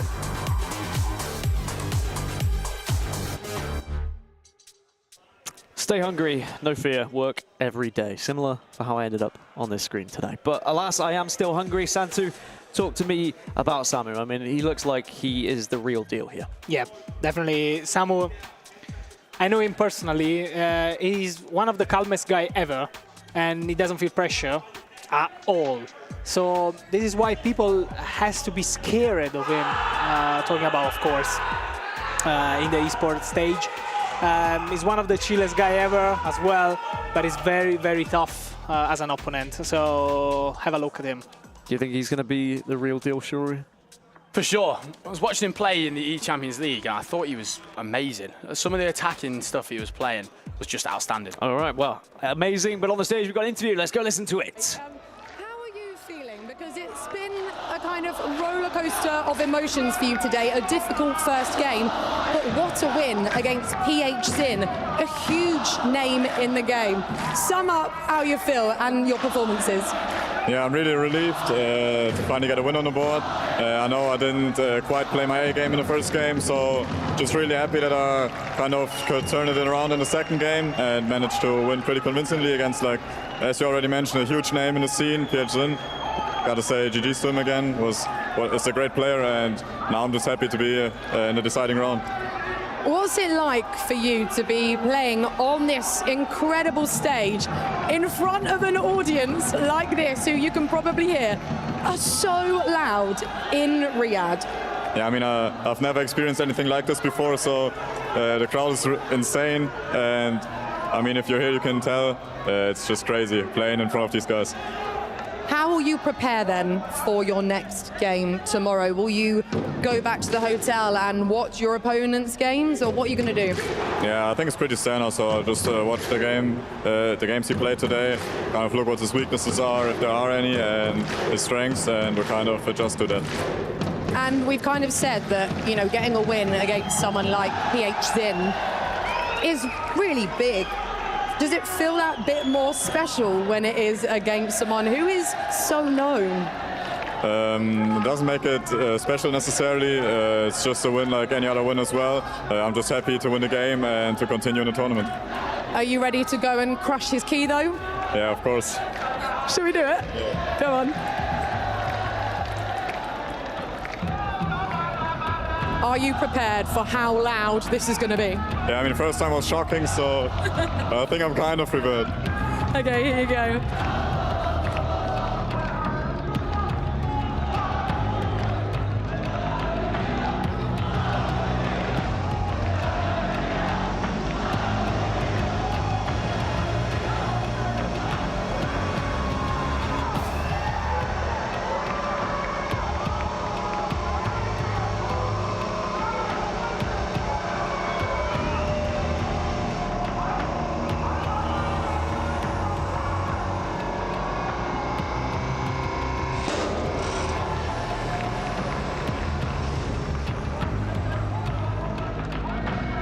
Thank you so much, Nicole. We are back on stage with his GOATman after a stellar win against Bonanno, his opponent, in the lower bracket match.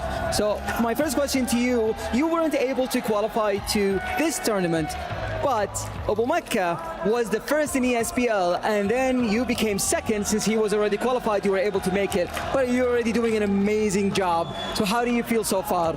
عادل زي ما انت عارف حنا بدينا البطولة هذه، أنت تأهلت في SPL المركز الثاني، لكن أبو مكة كان متأهل أول وقدرت إنك تدخل البطولة، فعلمنا وش شعورك حتى الآن؟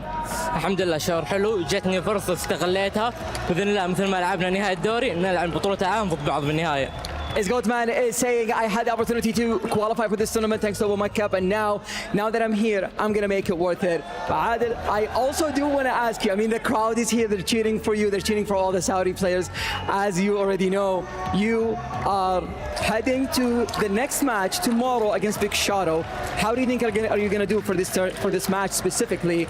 كيف تبي تجهز لمباراتك ضد Big Shadow؟ بإذن الله بتجهز لها مثل أي مباراة ثانية وبإذن الله أتأهل. I'm gonna get ready for it just like any other match, and I will be able to qualify to round of 16. But you know what this means is Goatman. He's so excited, he's looking everywhere. But you know what this means, you get to crush your opponent's key. Gunano, do you know how to do it? Are you excited? متحمس انك تكسر المفتاح؟ باذن الله متحمس. All right, let's head over there right now, you and me. As you already know, this is what EWC is all about. You win an elimination match, you get to crush your opponent's key. And this is gonna be loud. الصوت هيكون جدا عالي. هل جاهز؟ يلا جاهز باذن الله. All right, we'll let you enjoy this moment.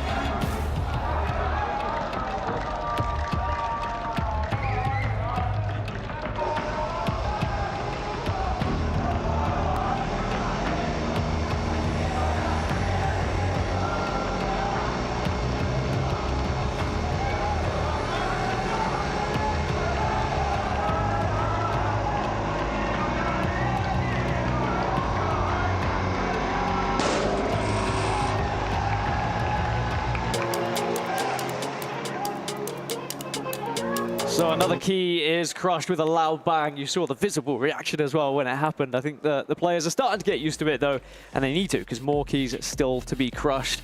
Some interesting interviews there as well. Dylan Mike, as always, being very humble in his victory. He said, you know, it's just another one, doesn't matter who I was beating.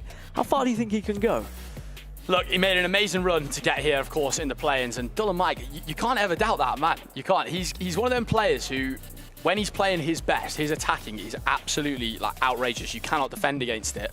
And I love seeing his interview there. I love seeing the smiles, the crowd, of course, that we have here at the Esports World Cup. Like, as a player, I can't really say I've played with too many crowds there, but seeing something like this is like, it's so amazing for the player to like feel that sort of emotion from the crowd as well. Yeah, it is really quite spectacular, as have been the games that we've watched so far on the Bravo stream. But we need to watch more games from the 4 other groups that are coming up. Before so, we're going to go for a break though. So don't go anywhere, guys. When we come back, we'll be watching the next 4 groups go at it here.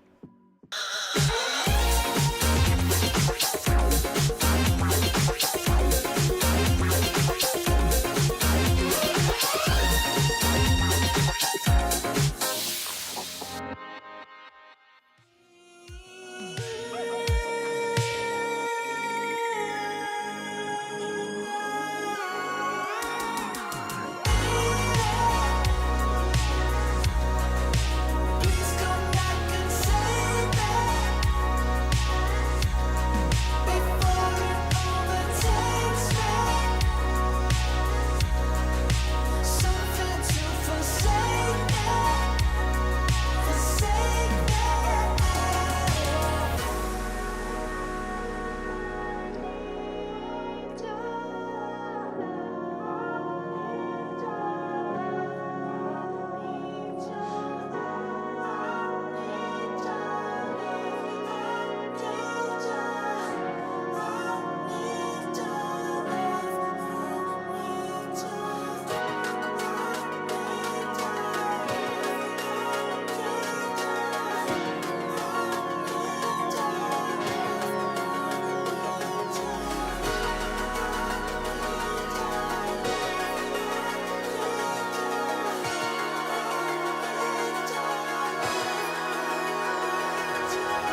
Welcome back, lovely people, to the FC Pro World Championship. And once again, we have another change on desk. We've got Tom Lees back with us, who was just informing us what was happening on the other games that we didn't necessarily get to see. What's the drama, Tom? There's a load of drama going on. I think Abu Makr and Stingray have had a few words after Abu Makr won on pens. I don't think Anders was too happy with Obram beating him either. I think we need to go over to the stage and have a look at one point. It seems like it's getting feisty over there. A little bit feisty. We'll send Shori down. He's got the guns. He can sort it all out. Right, we can look at how Group D is looking, though. And this is what you were just talking about. Abu Makr did beat Stingray 7-6 and wins that one to advance to the playoffs. Dull and Mike, of course, we already saw win against Phzin. And it's going to be Stingray versus Dull and Mike. It's happening tomorrow. Is that a surprise, do you think, Abu Makr taking down Stingray? A little bit, but I think we know at this point now, Abu Makr, he's the real deal now. I think we really do know that. He's been at so many tournaments in FC where he's performed really, really well and consistently as well. As we get a little look here at the Group E bracket, Faku Cohen against Von Seska as well. Coming in there, straight off the street, we'll see you later. Levi de Weerde as well in this. We've got 3 Dutchmen in this group here, Gaskin, which is, I mean, crazy between the 3 of them. Yeah, 3 Dutchmen and 2 teammates as well, which is also an interesting one. Can both Levi de Weerde and Manuel Shore get through for Team Liquid, or will they find themselves having to maybe compete against one another? That is going to be the real question. What are you smirking at? Your smile just makes me laugh. No, that's all right. I'm glad. I just love the passion. Glad I can make you laugh. But that means we've got new groups, we've got new games, we've got new players. And first up is going to be Johnny playing here. I mean, we've seen him win championships, we've seen him win titles, we've seen him be at the very best of FC. Do you think he can go all the way here in this tournament? How could we doubt him, Tom? Yeah, I mean, it's Johnny. It's the man. I've watched him play. With that being said, I actually don't think he's in the best form right now. And I don't think I can sit here and say he should win it. I really like him. I really hope he goes a long way. I think he's going to have to step up his game because players like this, Samu Gamer, someone that came through at E-Champions League, young Italian lad. Shame that Santu's just gone off, actually, because he is his biggest fan. It might be a good thing that Santu's gone off, to be honest. He absolutely loves it. You might have to expect him running back in a second, mate. But young man from Italy, I think he's only 17, might be turning 18, I'm not sure, but he was fearless and he was so good at E-Champions League. He had everyone talking about him, and he'll be looking to back that up at his first ever World Cup. Because I remember going into E-Champions League, Johnny, there was a lot of expectation for him to perform as well with his previous results in the E-Champions League, but didn't necessarily live up to the expectations that maybe he had set himself. But I wonder whether he can make up for that here at the FC Pro World Championship. And I do think that, you know, Tom's got something to say about, you know, is he in the best of form? That's always going to happen throughout the year, is the meta does shift, the meta does develop. But experience, for me, means everything at these biggest tournaments, right? Johnny's been here before, time and time again, and even though Samu Gamer been playing very well, but he's still quite young, do you think that maybe the stage and the whole atmosphere could get the better of him here? Potentially, but I don't know. Someone who's won a tournament in the past, as Johnny has done, how many players can say that they've done that? How many players can say you've actually gone all the way in a tournament when you've known there's a final, there's a trophy on the line, all the, you know, that's the biggest prize money swing of a game. And of course, Johnny's got that sort of experience. Something you can be looking out for in this game with Johnny is the triggered runs. You won't see it from any player anymore with the fullbacks. The way Johnny's going to trigger these fullbacks is outrageous. As we see Samu as well, we've been touching on him, of course, the E-Serie A winner. Like, it's hard to bet on this one. I don't know who's going to win this game. I'm going to go with Johnny as my prediction. I'm going to start throwing the predictions out again here, guys. I'm going to go with Johnny on this one. Oh, tough. Tom, who would you predict? I'm going to say Samu on the basis of what I just said about Samu being in form, but it's going to swing either way. I don't think... I mean, we haven't seen extra time yet, have we? Could be the game for it. We've not had the pleasure yet on the screens, no. So the hashtag house is split 50-50 on who they think is going to win. I reckon Johnny takes this one. Yes. I'm going to back the experience. I think it's hard to go against experience in moments like this, especially with it being their first match on the main stage as well in this tournament. I always think there are extra nerves that you have to play against. The crowd's going to be there, and even though the crowd probably are going to be thinking about other games that are going to be happening here because this is the Bravo stream, they're going to be very loud, and there is going to be a lot of noise in that arena. And I am noticing there's no headset on the side of Samu. I mean, as players, you both were headset wearers, if I remember correctly. Yeah. I always wore a headset, whether it was music or listening to the game sound. I mean, it shows how a player can sometimes be in an environment and just block out everything no matter what. course, very young player. He's not played at many LAN tournaments. He's played, of course, in Serie A and won the whole tournament, which is absolutely amazing. I was touching on Johnny being a winner. Of course, Samu knows how to win as well, so it's not something you can take away from him, as I believe this game should be kicking off right this second. All right, boys. Well, I'll leave you to it. Enjoy, and I'll catch up with you afterwards. He's leaving us on our own again, Shuri. What do we do? How do we behave? Listen, when Gaskin goes, it's never a nice time, but it's great to be next to you, Tom. I'll tell you that for absolutely free. I mean, Samu Gamer, first-time through balls from everywhere, if I remember correctly. He is a man that can through ball any time. He's going to go, he nearly got 1-0 up straight off the bat. That was actually Johnny. We now have Samu Gamer on the ball. My apologies if you are looking at what kit is what. That is Samu Gamer in the white and Johnny in the black kit. And Johnny loving the woodwork early doors right there, which I saw Phzin do, as Santu actually touched on in the last game, that Phzin purposely hit it off the post. As we see here, an early chance for Samu Gamer, tries the low-driven shot, but is well read from Johnny with the keeper movement. And as I mentioned, ladies and gentlemen, look out for the triggered through balls as we see an early goal here in this game. A crazy offside trap there, and Faku Cohen will just say, absolutely, thank you very much, and score a fantastic goal there with Kylian Mbappe. Tom, a different item being used here as well for Johnny. Salma, I think that's the first time we've seen her in any of the squads. Yeah, a few people using her on the left. I'm guessing her Travellas and the pace are the two reasons why she is in the team. We've all done that offside trap before, haven't we? Oh, we have. It's soul-destroying. You wonder why the pros offside trap so much. It's basically to bring up the team and allow yourself to put pressure on the ball. Sometimes your team will drop a bit deep if you allow it to. And you've got to press the offside trap to kind of make everyone step forward 5 or 10 yards, give yourself more chance of winning the ball. If you do mistime it, it can lead to conceding goals like that, though. Absolutely, and Ronaldinho, another item we've not seen used by too many players. A lot of icons coming in here with Samu. Of course, a look at all of our other matchups. Manu Bashori versus Cristobal. Levy, of course, taking on Rampazzo as well. And we've got another goal in that Faku Cohen game, I believe, just there. Faku Cohen 2-0 up. 2-0 up there, Tommy boy. 2-0 up. In 8 minutes, that is exactly how you want to start your World Cup tournament. Welcome to the biggest tournament of them all, Faku Cohen. You're 2-0 up in 8-0 minutes? 8-0 minutes, Do you know mate. 8-0 minutes? 2-0 up in 8-0 minutes, mate. God, he's not well there. It's not as bad as popcorn type, pal. And look at that Johnny run. I touched on it before the game, guys. Keep looking out for him triggering the left back and indeed the right back as well. Of course, Lucio not as attacking as a player as Davies, so it'll probably be the left back that will be triggered more often in from Johnny there. I'm not sure if Johnny cares. He'll send anyone. Yeah, he will just send anyone, He'll won't send he? anyone. But yeah, he should realistically be sending the left back a lot more than the right back here, people.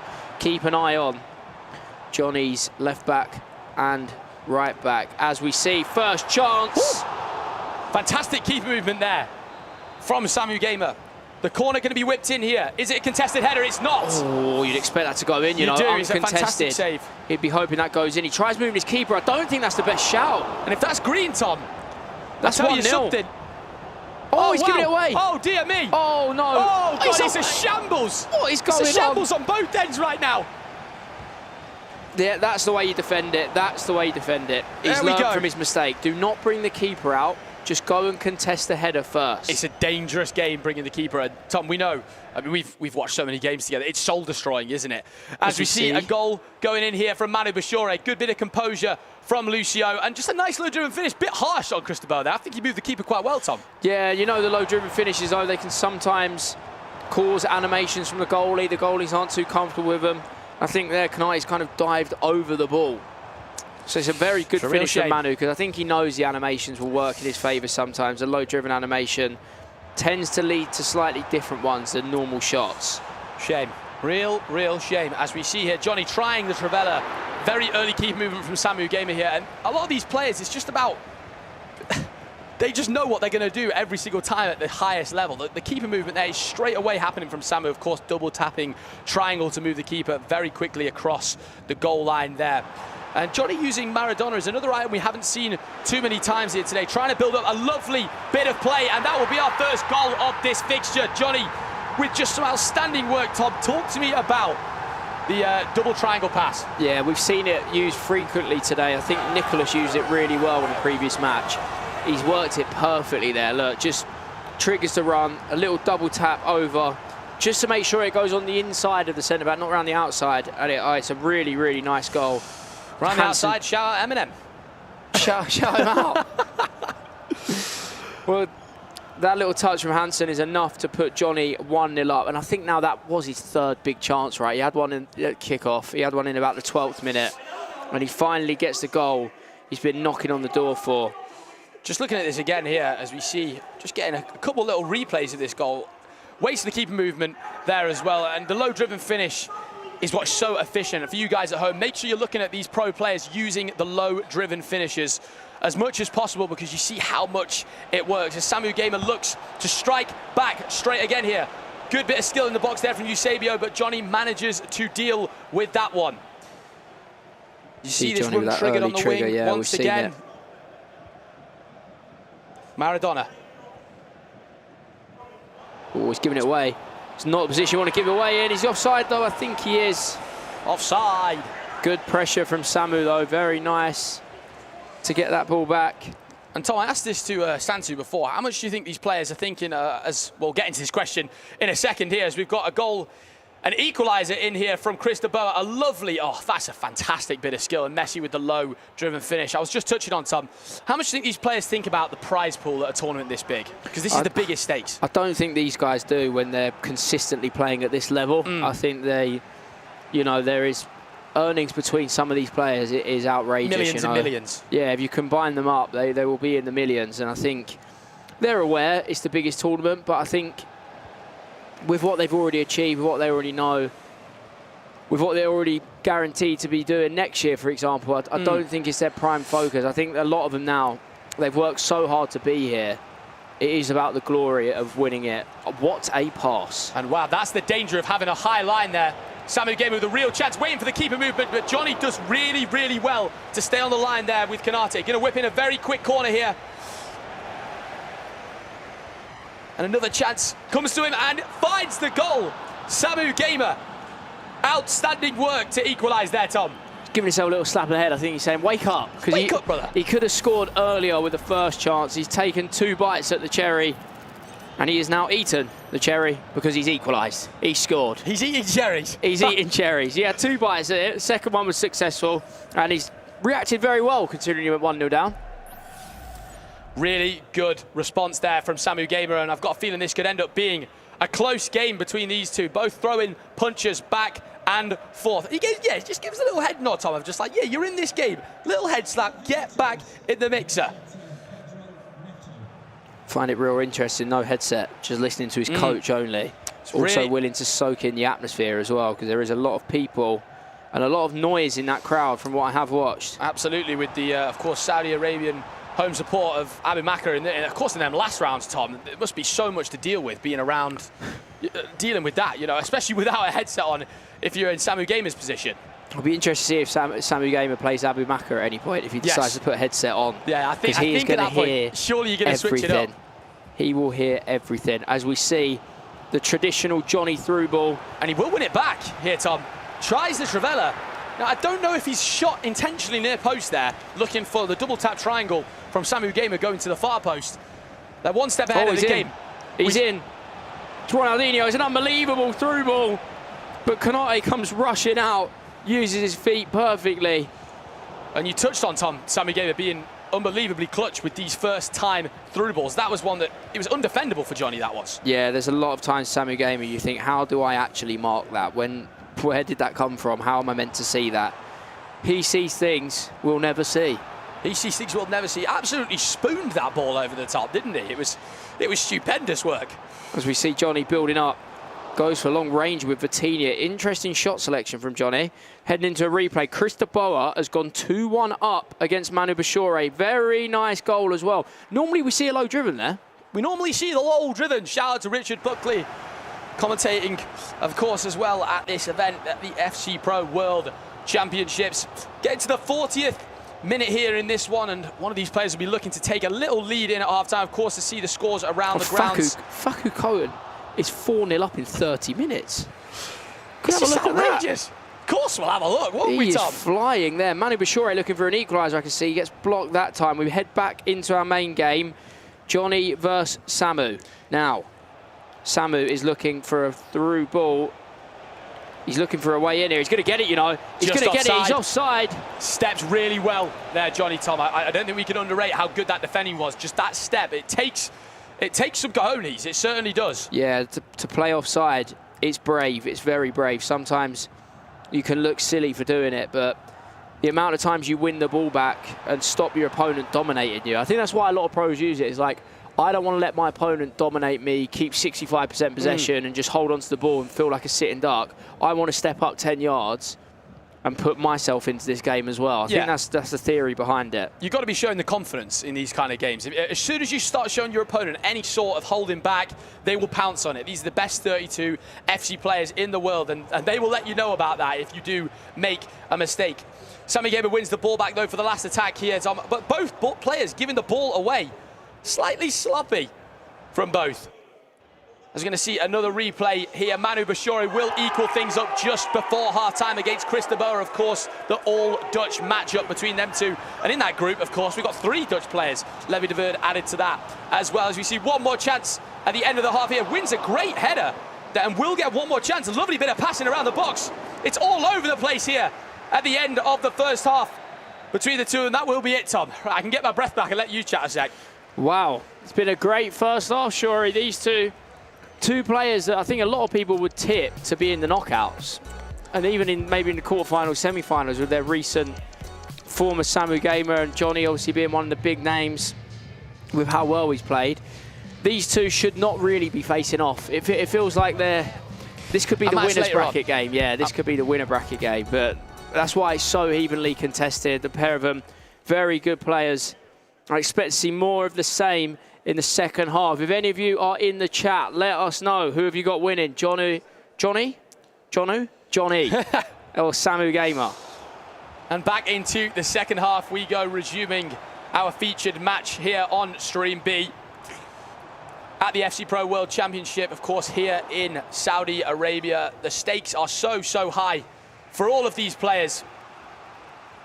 One player looking, of course, to take home that unbelievable trophy. I got a photo with it earlier. I didn't want to leave it, Tom. I didn't want to leave it, that trophy. You can see why they want to win it. It's a beautiful bit of kit. It's a beautiful trophy. Beautiful bit of kit. We're going to see who is going to take over this second half, ladies and gentlemen. It's been a close affair between the two so far. Johnny with a real chance there, tries the low-driven finish, but it's good keeper movement again, once again from Samu Gamer. Oh, here he goes. And it's end-to-end stuff here, Tom. Eusebio with a rapid playstyle pass above his head, cross it in. Not enough that time, but I think that passion play just about sums up how these two play. They are in a rush to get in as soon as they possibly can. And I think it's fair to say, Tom, they've both got quite a similar playstyle trigger in these runs. They're both trying the sort of diagonal pass across the entire pitch, as that was a real chance there on for Samu Gamer, but he's gonna go back, recycle the ball, come back in behind, in with Neto there. Looking to wiggle his way out of that situation. Gonna try a potential ball over the top here. Keep an eye on that Sesko run. Johnny Surprised does he didn't win just it. let him run. I thought he was going to let Sesko run. You see a speed boost from Johnny. Is he going to Trello that? I think he's in. He's in. He's actually in. Outstanding work from Maradona. And he's actually scored. He scored. Johnny goes 2-1 up with just a crazy speed boost from the halfway line. Just goes straight in and says, I've had enough of all this through balling. Yeah. You can track all my runs and I'll just run straight through you. And we see that happen as well in the previous match between Phzin and Dulla Mike earlier on. Sometimes just have a little sprint straight forward. See what's in front of you and just have an absolute fly at it. And you could see sort of Samu Gamer's reaction to that was kind of this sort of a bit blown away by that. He's got through on the halfway line, sprinted through there. Johnny locking back in and taking the lead in this fixture. All to play for, of course, in this first round, guys. And remember, whoever loses this game, they're not out of the tournament. They do drop into a loser's bracket, but it will be single elimination from there. If you do lose this first matchup and you lose after that, you will indeed be out of the tournament. So basically these groups, you're looking to go 2-1. You need to win 2 games and only win 1 in whatever order you end up doing that in, Tom. Yeah, win 2 games before you lose 2 games. There's your motto. Simple. That's the one. There's your motto. I don't know why Konate got booked either. Don't think it was dissent. I think it was actually just a foul from earlier. Bit of dissent. Got booked after the goal went in. Oh, that's not a terrible offside trap. Surely not. Oh, it's really bad. It is. Oh, it's really bad. It's bad all round. Oh, wow, Johnny, you cannot make mistakes like that at this level.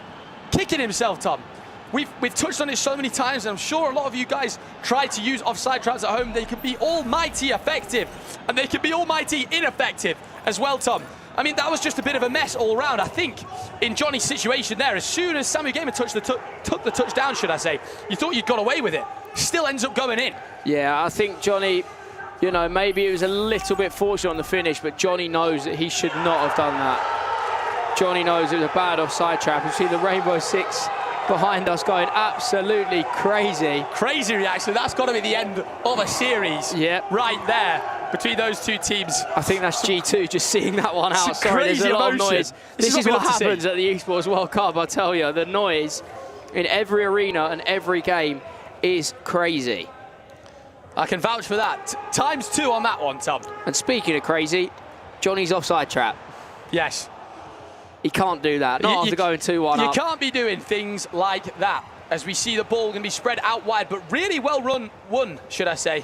Well run and well won from Johnny. Is he going to nick that? Oh, this is a bizarre. Both players, Tom, making quite a few mistakes, it feels like, at the moment. Yeah, it seems like no one's really settled into a rhythm. Maybe his first game nerves. Maybe Samu's scared of Johnny's height. Who knows, eh? Yeah, Johnny is, I believe, am I right in saying 6'7", Tom? It's taken us 61 minutes to mention that, by the way. Yes, that's normally straight on the bingo. Yeah, that is normally on the bingo card. Any Johnny game, you have to mention the fact that he is as tall as a basketball player. And my bingo card at this tournament's probably going to be something to do with popcorn, Tom. It's happened a couple of times. Both players, it does just seem quite in limbo, this game. I think you could also say a credit to both, that they're both pressing quite well, as we see Fonseca trying to get one back here. That's a red. Tom, it's a red. There's a way back into the goal, and there's a my long friend. way back. There is a long way back, but 10 men is a very good start. As we jump back into our featured game here between Johnny and Samu Gamer. Samu looking to make some progress down the line. Some really good work, and gets a corner off a faked little player lock there. Oh, he's gone for the... That's the short Italian and near special, post, you know. Yeah, I've seen Italian stallion. Yeah, Tom. I've seen that a lot of times in the East Syria. Isn't it weird? There's certain little trends that follow countries, and that is one of Italy's finest set pieces, as we see. Lovely work, but the keeper movement, Tom. The keeper movement from Johnny is outstanding. You can't give up. You have to move the keeper. You have to go wait until that ball has hit the net for that reason. Everyone's thinking that's a goal. Johnny's keeper movement says, no way, Jose. Oh, he's going to score from the free kick as well. Tom. That is a double whammy. Two small players in the wall there means one thing and one thing only. Up and over, and we'll see you later. 4-1 and a chance to get back into that one. Of course, Faku Cohen just got to try and close that out, of course, with 10 men, Tom. It's not the worst thing in the world, but if you start getting it in your head, I've got a player less. I don't know, it can get in your head. It's how you deal with it mentally. It's going to be a long 35 minutes for him, I tell you that. It's going to be very long. Now he's conceded. I think if it stayed at 4-0 after the free kick, you go, all right, I've taken 10 men, but I haven't let a goal in, so it doesn't matter. He's actually just had double trouble. And I didn't get a chance to look at Samu Gamer's shots there, Tom, but I believe I just saw on the pause menu, Johnny had 15 attempts at goal in this game. 15. Now, as a player, I think we can safely say, sometimes when you start looking at the stats in a pause menu, you think to yourself, am I being hard done by in this game? You see some early keeper movement coming in there from Samu Gamer. See there, Johnny could have potentially gone for that near post one, but he already did it in the first half. As we see here, Cristobal is 4-2 up against Manu. That is probably a bit surprising, given Manu is a previous world champion. Absolutely. I believe we had Levy in the other game, Levy de Weerd winning his match currently. Of course, the three Dutchmen in this group we've been touching on quite a few times here. It's going to be so interesting to see who makes it out of this group, especially with Manu Bashore and Levy de Weerd being teammates. As we see a chance here for Johnny, very clutch of Samu Gamer to have not moved the keeper to the far post, or that would have been a freebie, Tom. Yeah, it was very good movement or non-movement, whatever you want to call it. Yeah, sometimes it's the non-movement. But Yeah. you're thinking about it as a player, aren't you? You're thinking about it straight away. As we see a fantastic ball into the newly subbed up Vieira. That is exactly how Samu Gamer gets you. You think you're safe, you think you're fine, one first time through ball later, and you're in big trouble. As we see Johnny doing a similar move. Ronaldinho's got the pace. Dino scores! golazo for Johnny. The outside the boot finish from Johnny there. Fantastic work. And Tom, we've got to speak about that player lock from Johnny into that through ball. That was so clutch, the way he sort of manoeuvred Ronaldinho there to find the perfectly timed pass. And that is a fantastic finish from Johnny late on in this fixture. That is exactly why players love the player lock. You can decide exactly how your player is going to run. You can see there, he's made Ronaldinho tuck inside. He's got the raw pace. Wow.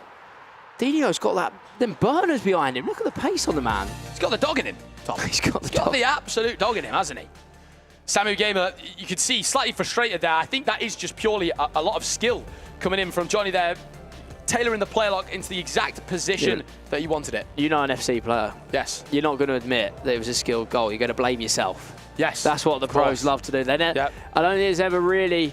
I think FC players, you see a lot of the time, no matter how much skill is involved from the opponent, you always think, I should have done something better. Yeah, there's always something I could have done. I think that's the best mentality to have. I think as soon as you start trying to blame the game or blame external factors that isn't yourself, I think it's a dangerous game to be playing. I don't think any players at this tournament will be doing things like that. It kind of feels like you don't want to accept that someone's done something out of your control. You don't want to sit there and go, oh, you know what? He's actually just played a really good player lock. You think, no, because then you start thinking that you're not capable. Didn't need to lose the ball maybe as high up the pitch as you did and things like that. Samu Gamer trying to find an equaliser, using that McTominay aerial plus. Wow. And that, ladies and gentlemen, is something you need to look out for here at the FC Pro World Championship. Subs on Scott McTominay, absolutely spoons it across to the back post and heads it down unbelievably. It's that aerial plus. You know it. We've seen it many times. He's got aerial, he gets up, and the thing is, what's really important with that is he's using it to head it down to the next player instead of shooting, because we've mentioned the contested headers. The contested headers mean less accuracy when someone's shooting. When it's a passing header like that, you still have full accuracy. Absolutely. So what a lot of these players do, will put the aerial player on the right or left back, so then they can pass it inside to the striker, and then the striker scores, because you can't just cross it in and shoot. Yeah. You can't be doing things really like that. You can't do things like that, can you, Thomas? Of course, a lot of these right backs and left backs, some of them have got some height, but if you bring on a player, you'll often back them to jump above as the attacker on a full back. So very interesting here, 3-3, a chance of our first extra time featured matchup here on the B stream at the FC Pro World Championship. We hope you guys are enjoying the action. It's been an outstanding first day so far between all of these players. And, you know, of course, by tomorrow, we're going to see, at the end of tomorrow, should I say, 16 players left in this competition, Tom. Yeah, I think going back to that aerial stuff we mentioned, as we see... Oh, wow! A goal for Johnny! Wow, did not see that coming. I was just about to talk about aerial and why Lucio has been selected at right back. Instead, I'll have another go at this, Shuri. Mamardashvili. But I can't say I've got the pronunciation perfect. Mamardashvili. Sorry, I have got that wrong 3 times on broadcast now. No. Has made it 4-3. And we were talking about how important the aerial meta is and how much it can help. Again, that is an uncontested header. That's why it's been accurate and gone in. I think you've got to ask questions of the keeper as well. I know you're not on camera here, Tom, but I love the way you're pointing the pen. It's really making you look very sophisticated. Slightly unlucky there from Samu Gamer. I mean, you look, from a corner it is unlucky, and then you've also got the hand on it. Number 94 in Mamardashvili there as well, of course. Mamardashvili. Why are you winking me when you say that? 94. 94. Inside joke between us, moving swiftly on. Sorry, I thought you were on about my pronouncing of name. Not at all. Has Manu equalised? He has indeed. Is that an equaliser? It is, an equaliser. It's not Harvey Barnes, it's Vitinha. 4-4, Manu Bashore, some comeback there. That was a good Johnny one, Tom. looking to finish the game, but he can't do it that time. Samu, what have you got in your locker here, my friend? Trying that first time through ball here, Tom, but it will be marked by your best friend, Mamardashvili. The Liverpool man, the newly Liverpool man, of course. Mamardashvili, right. I think that's the one. I'm going to be saying that in my sleep tonight. Make sure I don't mess that up tomorrow. You guys in the chat might be letting me know exactly what I'm saying wrong myself, potentially. 5 minutes left in this one. Johnny looks to close it out. One more goal you would think surely ends this fixture as we get a look round all the grounds. 4-4 in the Manu Bashore game. Faku Cohen continues to keep his lead in at 5-1. Oh, he's done well with 10 men. He scored another. Scored another seen it out, really, yeah. Absolutely. Faku Cohen, you've played very well We will have an update in the Levy de Weer game soon for you as well, guys. Manu Bashore drawing 4-4 with Cristobal. Johnny just looking to defend this last attack from Samu, really. If he can defend this and hold on to the ball, he's offside. And now, Johnny, you have to keep the ball for 4 in-game minutes. It should be +2 here. And you expect to see a pause in at this point, but no players have paused this late on in the game. And Johnny now has a real chance to hold this out, however, gives the ball away. Samu Gamer, you need to do something perfect, my friend. Can you construct the perfect attack? But we are going to jump to another game just to see a goal. Fonseca, a goal back, but it needs to be perfect from there. Of course, with the red card, jumping back into our featured matchup, +3 here, Tom. And you back Johnny surely to hold the ball. It might be these new school players, and I might be showing that I'm one of the older ones, but there's a real lack of care for keeping the ball. Yes. I've noticed a lot of people, Tom. yeah. Back in my day, yeah, it used to be the biggest talking point of them all. Like, we all used to say, you have to play for last attack. These newbies don't care. They trust themselves enough as Manu Bashore has a penalty in the 88th minute, and he's tucked it in, bottom corner. What a comeback for Manu. Unbelievable from Manu, and we see Johnny there secures his victory in the first round of the group stage. He'll be playing a game very shortly to see if he can, of course, secure his place into the knockout stages. Of course, guys, we'll see today all of the players make it through the winners bracket, and then we'll have 8 games tomorrow in the loser bracket, which are all elimination fixtures. Great work from Johnny there. And finally, one of my predictions is correct. I said Johnny would win that game, and he did. A very, very tight one, wasn't it? 2 very good players there. My prediction might be wrong, but we're going to see if Manu Bashore can hold this out. He's just gone 5-4 up after being 4-2 down in a clash of 2 very, very good Dutch players. Cristobal really had his big breakout season this year. Manu, obviously, 23 World Cup winner. Of course. And Manu Bashore just needs to be perfect from here. He hasn't been, though. I'm telling you, Shrek, they don't care about keeping the ball. They don't care. They don't care. They don't care. They don't want to keep it in attack either, apparently. Just tell me you don't care. Honestly. One more chance for Cristobal, but Manu Bashore has won the ball back once again here. And if Manu just plays this perfectly, you're going to look for the wings in these kind of positions. He hasn't. I'm telling you. It's what happened to a here. bit of game management? It doesn't matter because they're so confident that they'll win the ball back. I don't think they're really that bothered. Manu, that Surely should be not enough. again. And I'm going to leave my rant there and congratulate Manu on an amazing comeback. 4-2 down against someone that they really know each other well. They would be practicing with each other all the time. And to come and bring that back, unbelievable. Maybe showing why he was a previous world champ. Of course, and Manu made an amazing run through the play-ins. That's worth noting. Players who made it through the play-ins, of course, there was 4 spots available in that tournament between 48 players.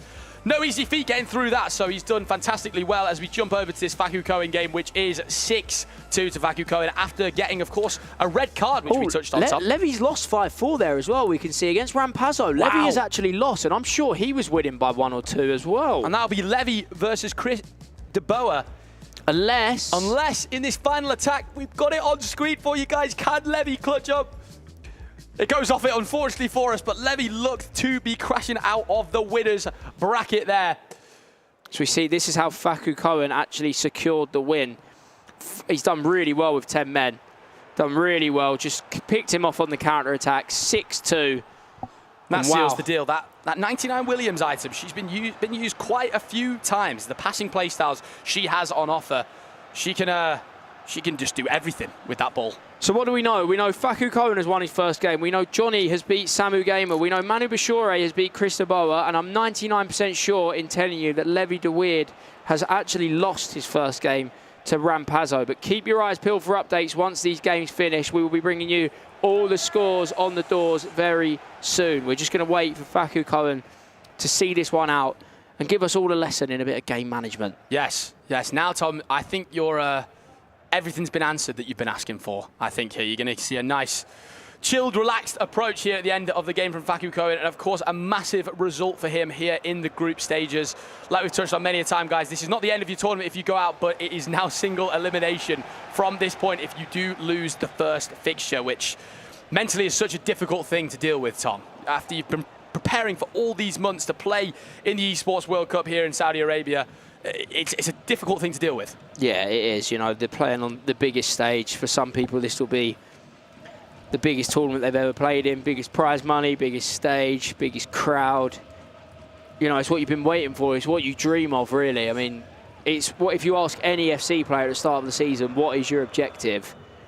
It is to make the World Cup. Yes. They want to be at the World Cup. And, you know, if you lose that first game, it can be a real knock on your confidence. But it's also a chance to show your champion mentality, you know, as we see Faku Cohen nearly making it 7. It's that woodwork again. He absolutely spooned it onto the post. We've seen a lot of that recently, haven't we? A lot of people hitting the bar and post. But yeah, winning with 10 men. I mean, I know he was already 4-0 up, but it's special. It is special work. And Faku Cohen will book his place into the winners bracket next round and have the chance, of course, to make it into the knockout stages today. Not being played today, of course, the knockout stages, just to make that clear. And that will conclude this fixture. A little pass out of play there. And he looked so locked in, Tom, throughout that game. He looked so locked in. He did. He's played really, really well. A great start. A real confidence booster. I mean, we've seen some amazing games there. We've seen a lot of tight games there as well. Manu Bashore 5-4. Johnny beating Samu Gamer 4-3. I mean, Gaskin, tell me what you think. Oh, I think that your prediction was right. My prediction was right. Tom's was wrong. So that means that we're the winners. What are they? Yes, sir. That's all that matters. It's just the predictions. But sorry, mate. Jokes aside, impressive performance from Johnny. I mean, as expected, we see the experience coming through, as you know you should from a player of his caliber as well. But the job's not done yet, right? There's a lot still to do in this tournament, not only to get through to the knockout stages, but then if you do get to knockout stages, then you've got to go one step further, see if you can get into the quarters, then the semis, and then maybe, just maybe, you can get into that final. As we look back at some of the highlights from that game, of course, Johnny opened us up, but then Samu Gamer opened up his defense and was able to break through and tie it up 1-1. I like that one, Gaskin. I was waiting to hear that from you. I'd like to say I've learned from you, but I think you would do better. Oh, there's been some shocking jokes. A very strange goal we had happen here, of course, the Johnny strange offside trap, but came back with an amazing first-time through ball outside the boot. Travella was lovely, lovely stuff there. And we saw the head down from McTominay, the aerial plus we were touching on a lot throughout this game, Tom, and then the header coming in from your best friend, Mamadashvili. It is. We've seen that corner. These people need to be aware. Anyone at home that's seen the corner, any of the pros that are watching, I'm sure they already know, but you have to contest the header in any way you can. Otherwise, you will fall victim to the near post set piece, just as Samu did there. How long have you been best mates with him? Who? Mamash Davile? Yeah. Probably about 2 months now. I think when he got his shapeshifters item, I thought, you know what, me and you, we're like that now. Yeah. I thought you were. I could see it in your eyes as well. But great cast as always, gentlemen. It was a pleasure to listen to. But it is Johnny who takes the victory in that one. But of course, we still have more matches coming your way. So go have your Shuri popcorn, whatever, a Shuri drink, a soda, anything that you can get for the next game. Because we go for a quick break. When we come back, more action coming your way.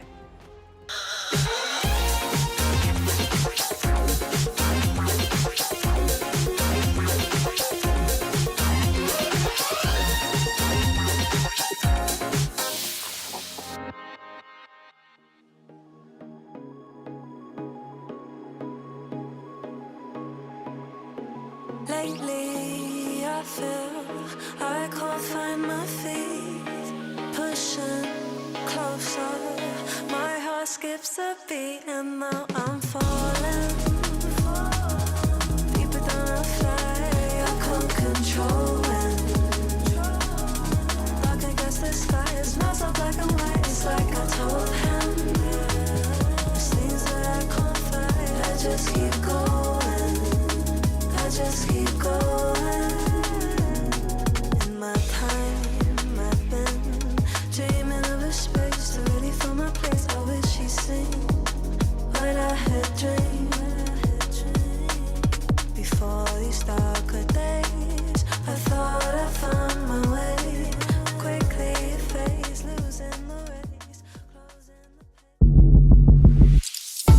To represent Brazil is a really big thing for me. I was born in the US, but my whole family is Brazilian, and I have a really big attachment to the country and feel like a true representative of the country. So for me, it's really important to just out in these tournaments, have a good vibe, have a good energy. You know, we are a footballing country. We have 5 World Cups in real football, and that type of stuff, it sort of carries over to FC and to the way we play. So just try to translate it the best I can to what I do.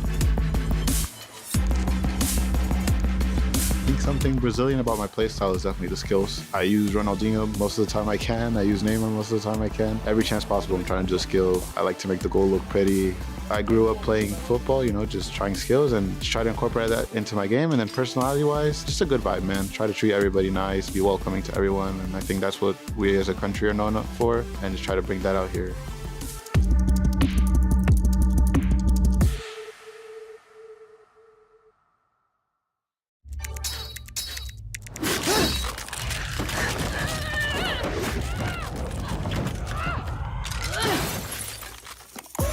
Reach your impossible, Lenovo Legion.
Welcome back everyone to the FC Pro World Championship. We are right into the thick of it now. We've had plenty of games, but we still have another group we have to see get their first games underway. So there's still players today who have yet to play a game, which might be surprising, but also might not be surprising. If you know how FC works, you've just got to get through all of these games as much as possible. I have Tom Lees also alongside me once again. I mean, a pleasure to be here. And of course, Santu's going to be here as well. Guys, I mean, an incredible matchup that we've got coming up in front of us as well. Tom, what's your initial thoughts seeing this being our matchup? I mean, Gio Bundy probably goes under the radar quite a lot because there's so much Dutch talent and they rule the FC world. When you think of Manu Bashore, Levy, and the way Cristobal is playing as well, and Emre, kind of forget Gio Bundy's there a little bit. He doesn't get enough credit. So this is the perfect platform for him to go and show himself now.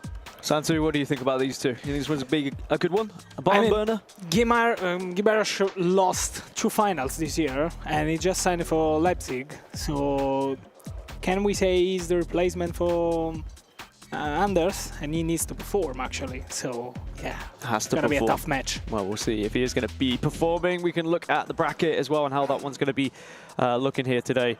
Of course, as usual, you guys have seen these brackets and how they look now. It's going to be a GSL bracket. It is going to be double elimination. This is the bracket from Group E. Of course, we saw Faku Cohen take that victory 6-2. Johnny also beating Samu Gamer 4-3. So they will play each other in that upper bracket final. The winner of them advances to the playoffs. But then you've also got the lower bracket. Samu Gamer does drop and is going to have to try and win that one to see if he can survive until day 2. Remember, those lower bracket finals won't be played until tomorrow, and we'll kick things off tomorrow with 8 lower bracket matches, which is going to be something you do not want to miss. Then we moved over to Group F, Tom. Is this what you're expecting to see these 2 players going through? No, I was expecting an all-Dutch upper bracket. I was definitely expecting Levy de Weerd to make it. He's normally Mr. Consistent. He's the man that's always there. He hasn't done enough to win something huge on the world stage yet in terms of like a World Cup or something like that.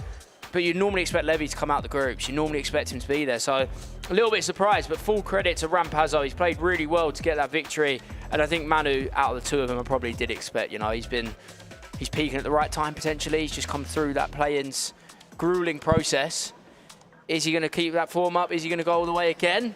very rare that we see a two-time world champion, but Manu, you've got a chance. Does have a chance, but now we move over to the last two groups then. Group G, Paolo Neto versus Brice Fuma and Danny Pitbull are going to be competing in this one. Santu, any initial favourites as you look at these four? Why are you asking me that? I don't know, I'm just curious. I'm from Naples, actually, right. and Danny Pitbull plays for Napoli, of course, the team of my city. So just a huge clap to Fuma for the win already. So you think maybe it's going to be Danny Pitbull? Yeah, I see through your lies. Elsewhere, we've got Group H. We've got Jafonzo competing, of course, the reigning Esports World Cup champion, Jafonzo. An incredible run last year, Tom. Do you think he could do it again this year? I think it's going to take a big effort from Jafonzo. I think when you're a champion like that, you're always fancied, but I'm just going off this year's form.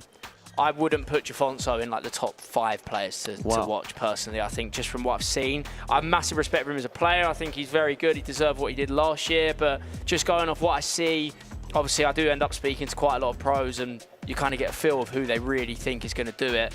I don't know if I'd put Jafonzo in there. Also interested to see how Resende plays. Doing it for the old guard, as you say. Kind of gone off and then he's come back.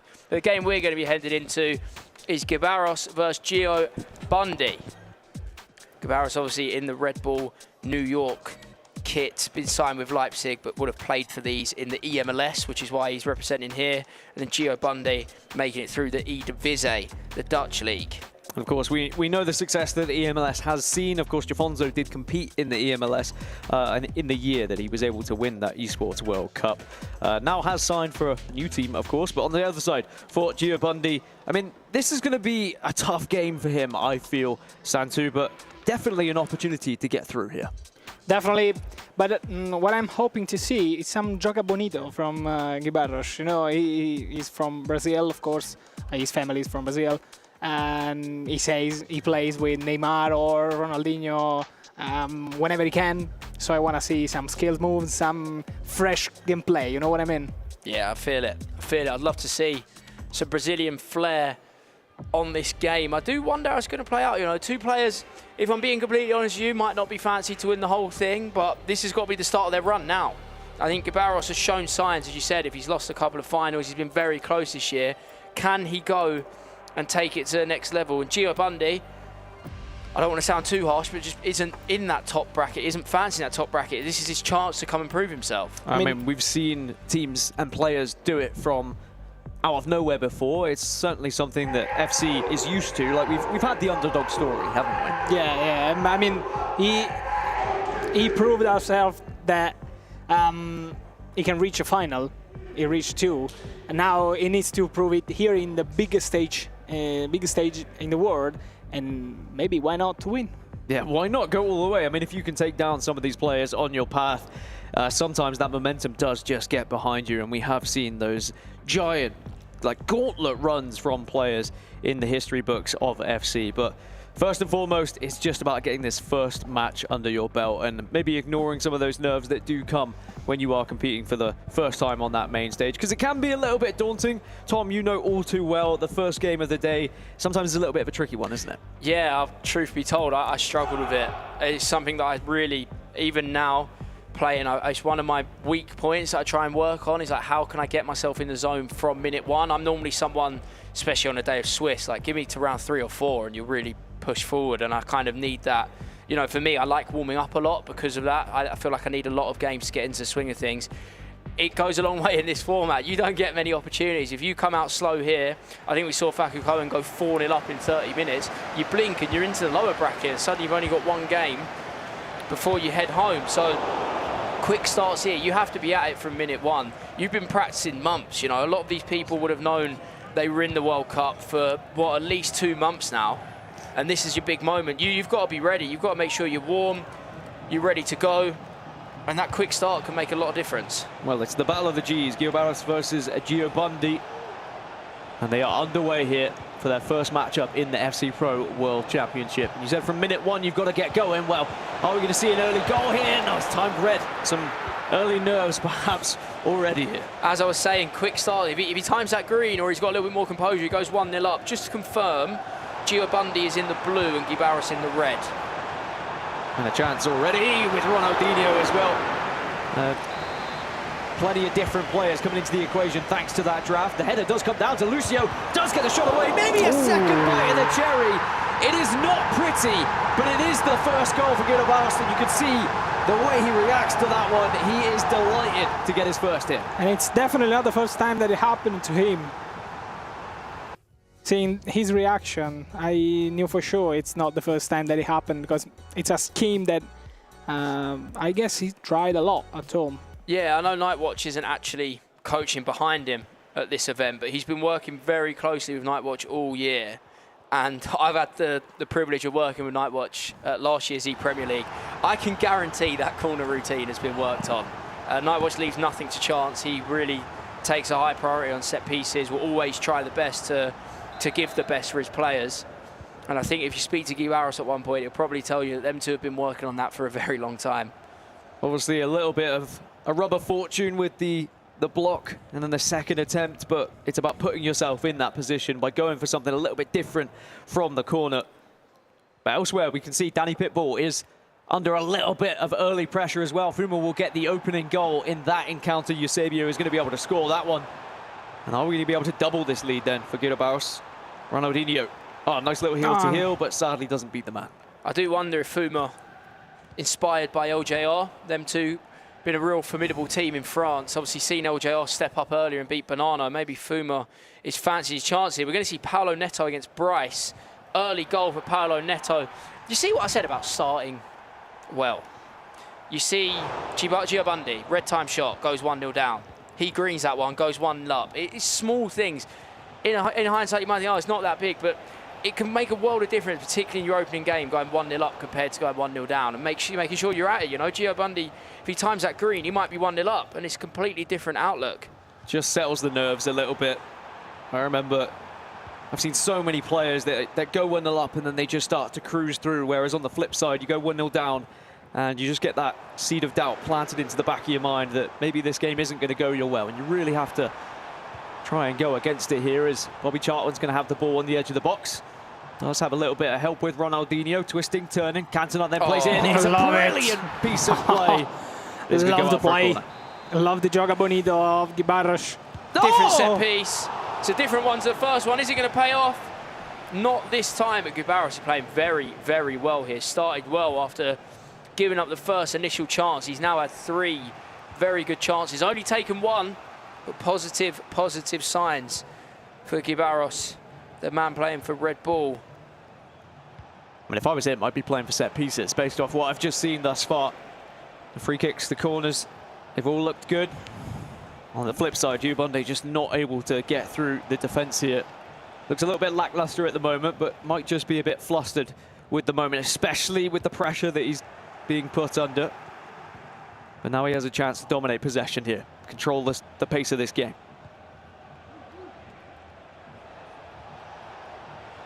Here's James now. A little bit of help in the middle. Again, this is good pressure, but you can see Guidobaros is just trying to man-mark every single player that arrives. Mendes still wins it. Maybe a chance here for Neto as he plays it inside. Oh, it's a good opportunity. Does time it green this time. Goes out for a corner. See what he's got from set pieces. It's nearly gone in. He's going to win that header, though. He's going to have a chance to recycle it. Set pieces being prominent in the first 20 minutes of this game. He can't make that one count, but I've got a feeling this game might be decided by set pieces. I was about to say the same thing. Maybe a breakaway now. Again, it's this left-hand side that's being targeted. Player lock was just a fake out, but just can't beat the 3 defenders. They were all marking the player. And it's solid defense this time from Giabundi. Slowly feeling their way into games. We see Phzin is about to go 2-0 up against Danny Pitbull with a player lock. Oh, unlucky. It's a bit unlucky shot.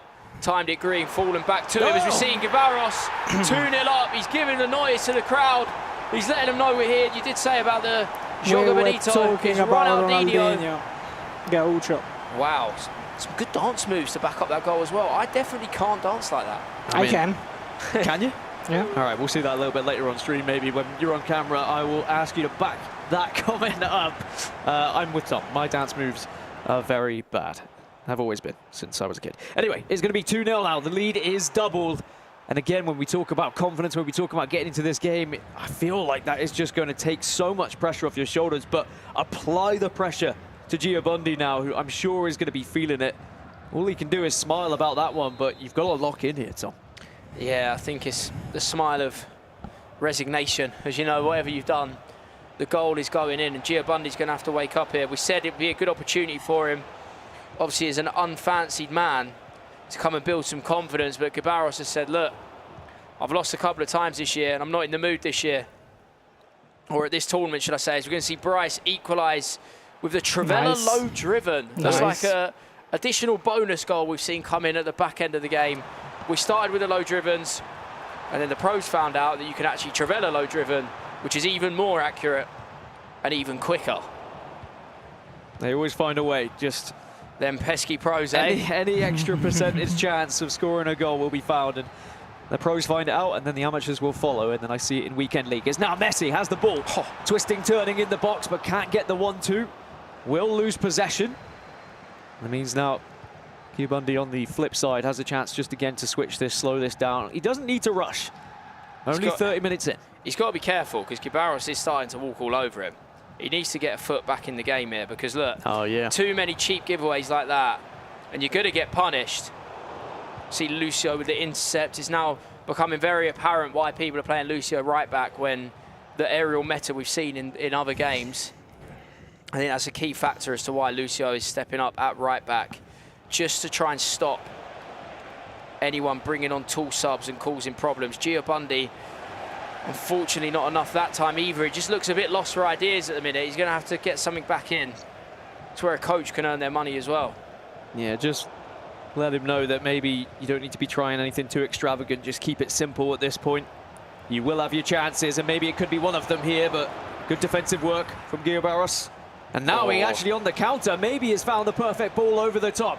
Could be a chance for 3 from Harry Kane, but a good save. Nice keeper movement here.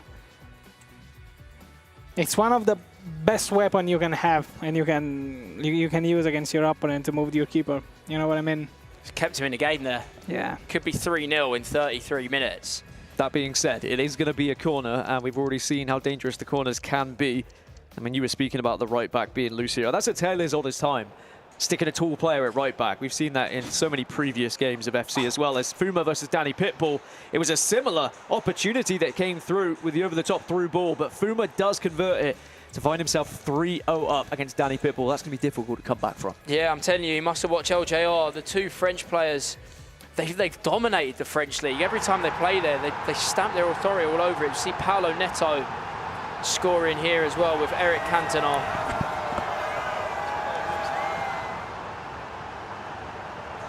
Get a replay on this one as he plays it through. Neto with a great pass to Cantona. Nice little finish. I'm sure PK Humble will be very happy with that somewhere. Gabarros now with a corner. What routine has he got in the locker this time? He goes for goal. He's hit the bar. We have seen the woodwork so much today. Yeah, definitely.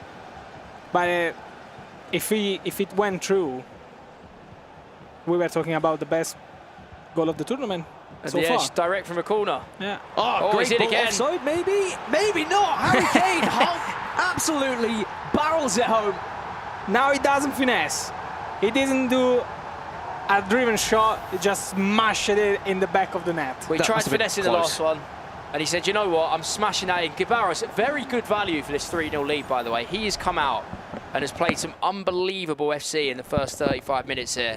Just picks the through ball. Great run from Harry Kane. Wow. Gabarros, get that crowd going. It's obviously working in his favour right now.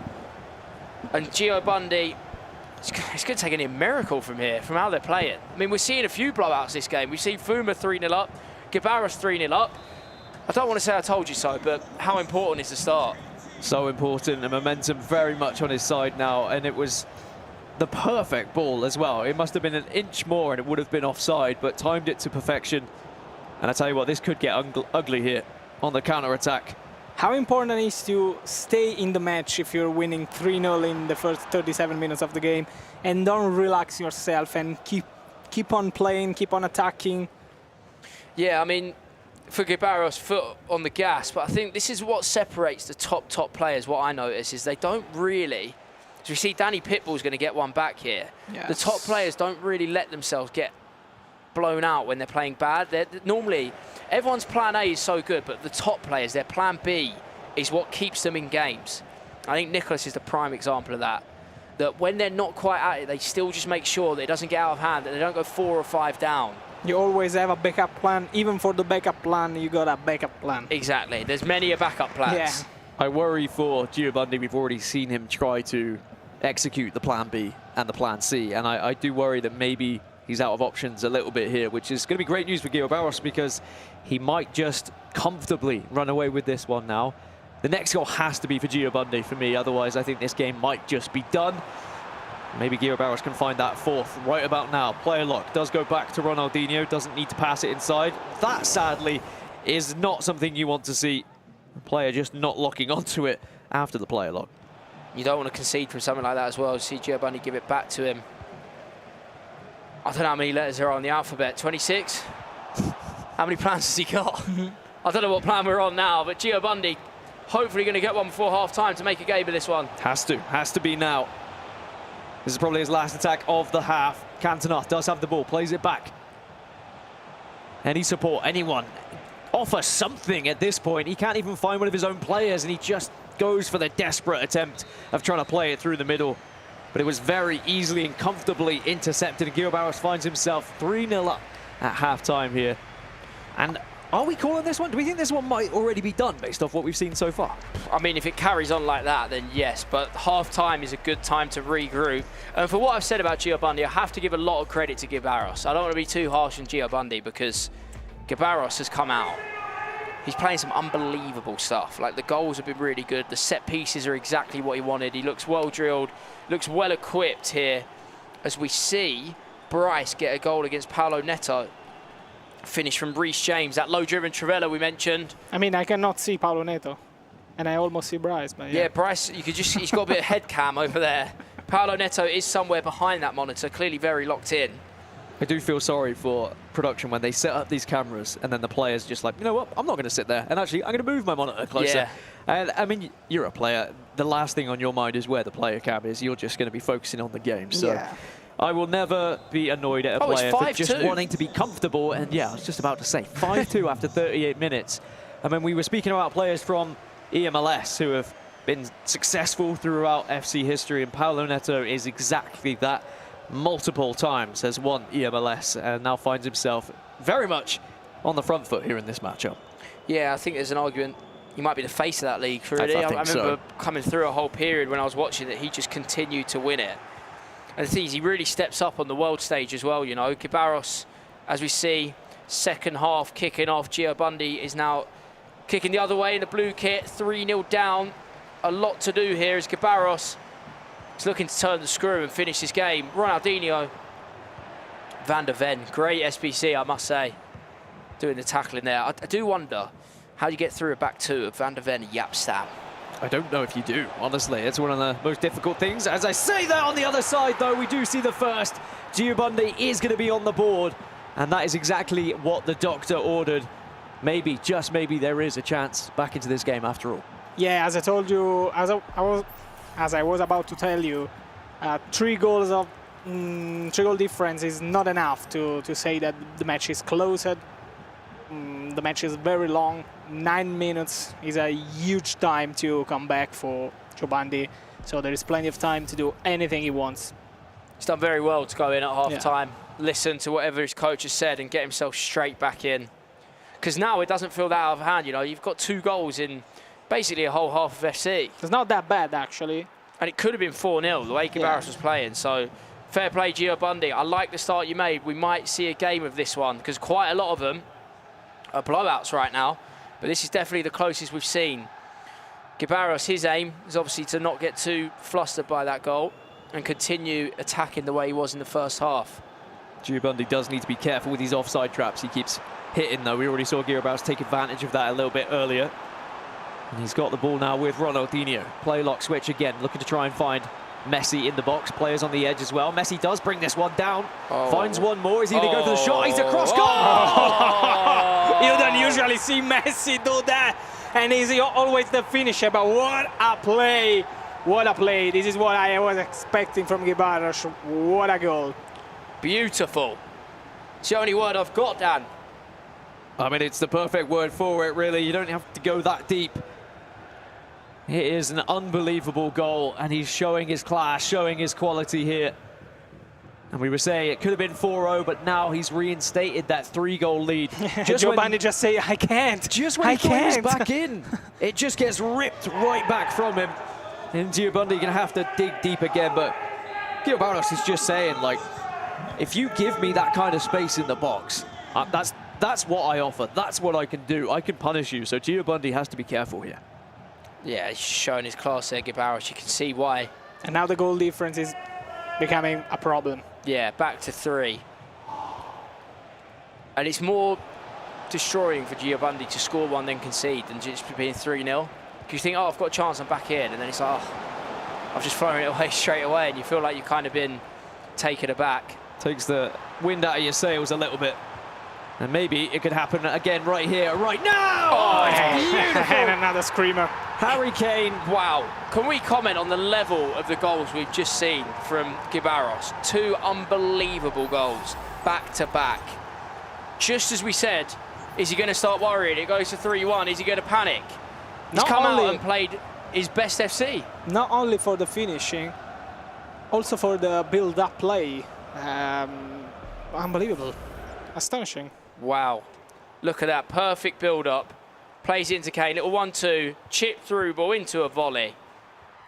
You know the saying, you know when it comes over the shoulder, it has to be hit. You have to hit it. I would have been disappointed if he hadn't hit that one. I'm going to be completely honest. But beautiful goal again. I will say Giovanni did kind of lash out with his defence, tried to win that ball back. Maybe it's going to be a bit frustrating for him. Now he finds himself 4 goals down and really needs something special here. Perhaps it could happen. Well, there's something. It is low driven into the bottom right-hand corner. He does get him back to a 3-goal deficit.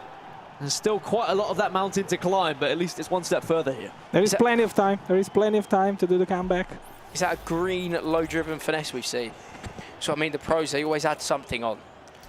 Low-driven finesse, timed green from Giovanni. I mean, it's a quality finish.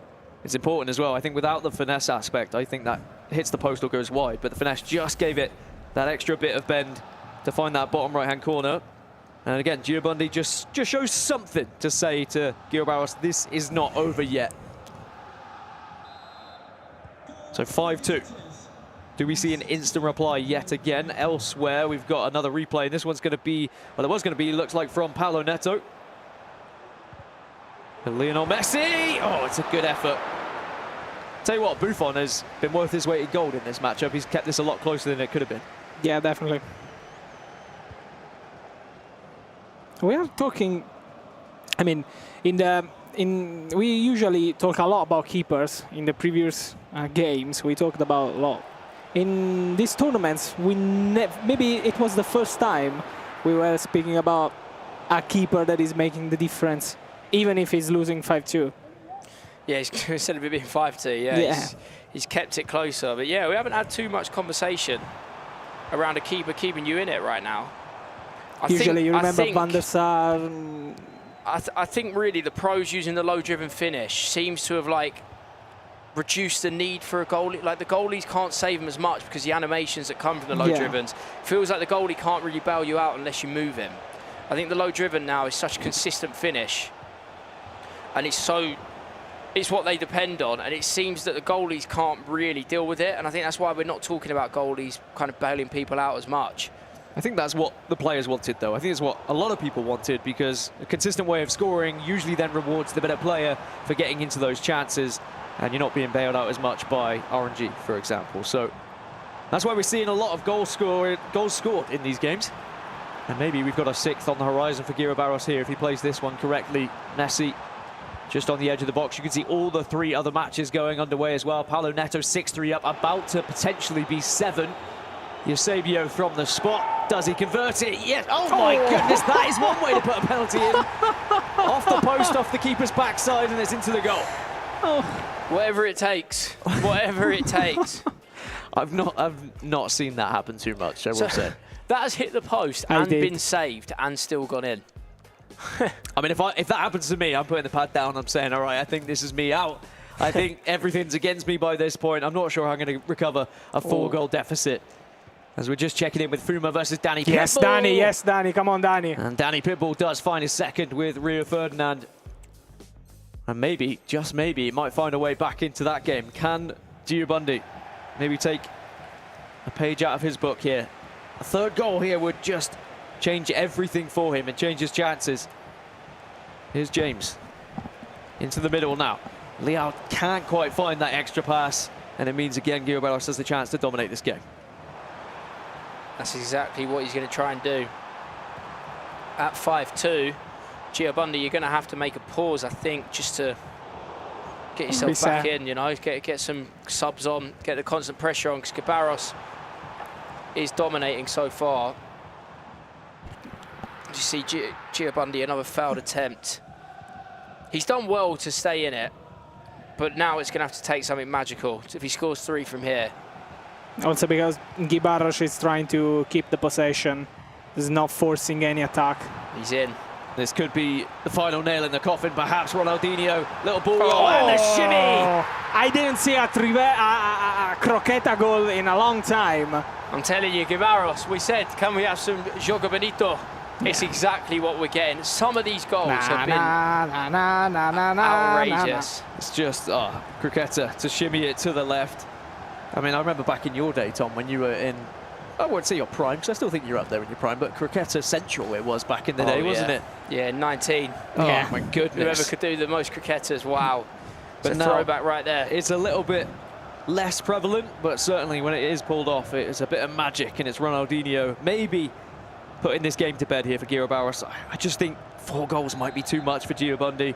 In 18 minutes, there's always that what if, there's always that miracle if he gets a goal here, but we have to call a spade here. Guillaume Barros has been the better player, has had the better chances, and looks the more likely to be progressing through to the next round. Yeah, I can't see this coming back. It's just been pure domination from about minute 2. I think Giubundi had a chance at the start, and then from the second minute, Guillaume Barros just sat forward and said, no. Yeah, just see how he keeps the ball every time. He doesn't miss any passes, doesn't make any hard choice. He just keep it simple. It's a simple game. That's what the best players are good at, the simple fundamentals. But then once you've got them locked down, you can start scoring goals the way Guy Barros has, sorry. Yeah, and then you can add croquetas and whatever you want, because you know you're good at fundamentals, and then you can add everything, even for you guys at home. Exactly that. It's Giubundi looking to cut this lead to 3. Just can't get past the defence, can he? Don't think it's going to happen, is it? Guillaume Barros has been in not only good up front, but at the back as well, and a chance now to make it 7! Cantona from distance. Game, set, match. Locked down now for Guillaume Barros, and he can start to think about that next round already. Giubundi just saying, what can I do against that? I mean, what a goal. Even to think about to shoot from that distance, even if you are 1v1 against the keeper. It's a man in flow state right there. Just every decision he makes is right. He's timing it green. Trevella's from distance. He's kind of scored every goal, hasn't he, really? He's used the aerial on one of the goals, Croqueta's shots, the passes. It's a real variety in Guy Barros' attack that's going to send him a long way if he keeps playing like this. Yeah, it just shows that he has so much in his arsenal, and perhaps there's going to be a real threat, not just in this group, but as the tournament progresses as well. Because if he's allowed to play this way, he does look like someone you do not want to go up against in this tournament. And I mean, I'm curious, Tom, if you're 7-2 up in this game, never mind, we'll talk about that later, because we are at 3-3 between Phuma and Danny Pitbull going into the final moments here. Come on, Danny. Maybe a chance to win it here, though. Oh, Eusebio loses out. And Danny Pitbull actually is going to get a chance. Is he through? Oh, it's Van der Ven. Look at the pace. Van der Ven, too strong, too quick. And that means extra time then between these two, where we will finally get Let me see that extra time for Danny. We've got it, and we've got it for Danny as well. I mean, We haven't been able to tune into this, but what we can tell you, Phuma was 3-0 up in 33 minutes, and Danny Pitbull has made an unbelievable comeback to bring it back to 3-3. This is the soul of Adani. Never, never, never give up. Elsewhere, Paolo Neto is 8-3 up against Brice, and it looks like this one is also Jova. I don't think that we're going to see any sort of comeback potential here. 5 goals is just too much in 15 minutes, in my opinion, especially against a player with the caliber of Paolo Neto, who, as you were mentioning, Tom, the face of EMLS, multiple trophy winner. He went back to back to back at one point throughout a season, I remember. And he is a formidable force when he is playing at his very best. But it does mean we get our first extra time of the day on this stream, which I'm very excited for, Tom. What I was going to ask you is, when you're in a position like this and you're 8-3 up, are you already thinking about the next game? Like, as a player, are you thinking, because you know this one's pretty much over, right? I just use this time to enjoy, I think, because obviously you're so under pressure all the time, and every goal is so big. I think you just enjoy playing these games when you know you've wrapped it up, and you can kind of just do an experiment, whatever you want. You can be as free as you want, you can practice shooting, skills, keeping the ball, like it's just completely free, and you don't get many opportunities, not many games to play here, so you just got to make the most of these and enjoy it now. Yeah, you and say keep yourself warm up. Yeah, go on.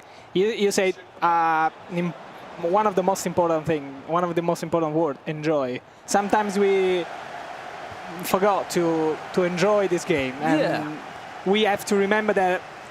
Of course, there is competition. Of course, everybody wants to win, but remember to enjoy the game, because, of course, it's still a game. I like that answer from you, Tom. I think that is says a lot about you as a person, actually. You just want to enjoy yourself when you know that the winner's there, and I think there's a lot of people that could learn from that. But less of having fun, back to serious business. It's I don't know how fun it is. Come on, Danny. And it could be.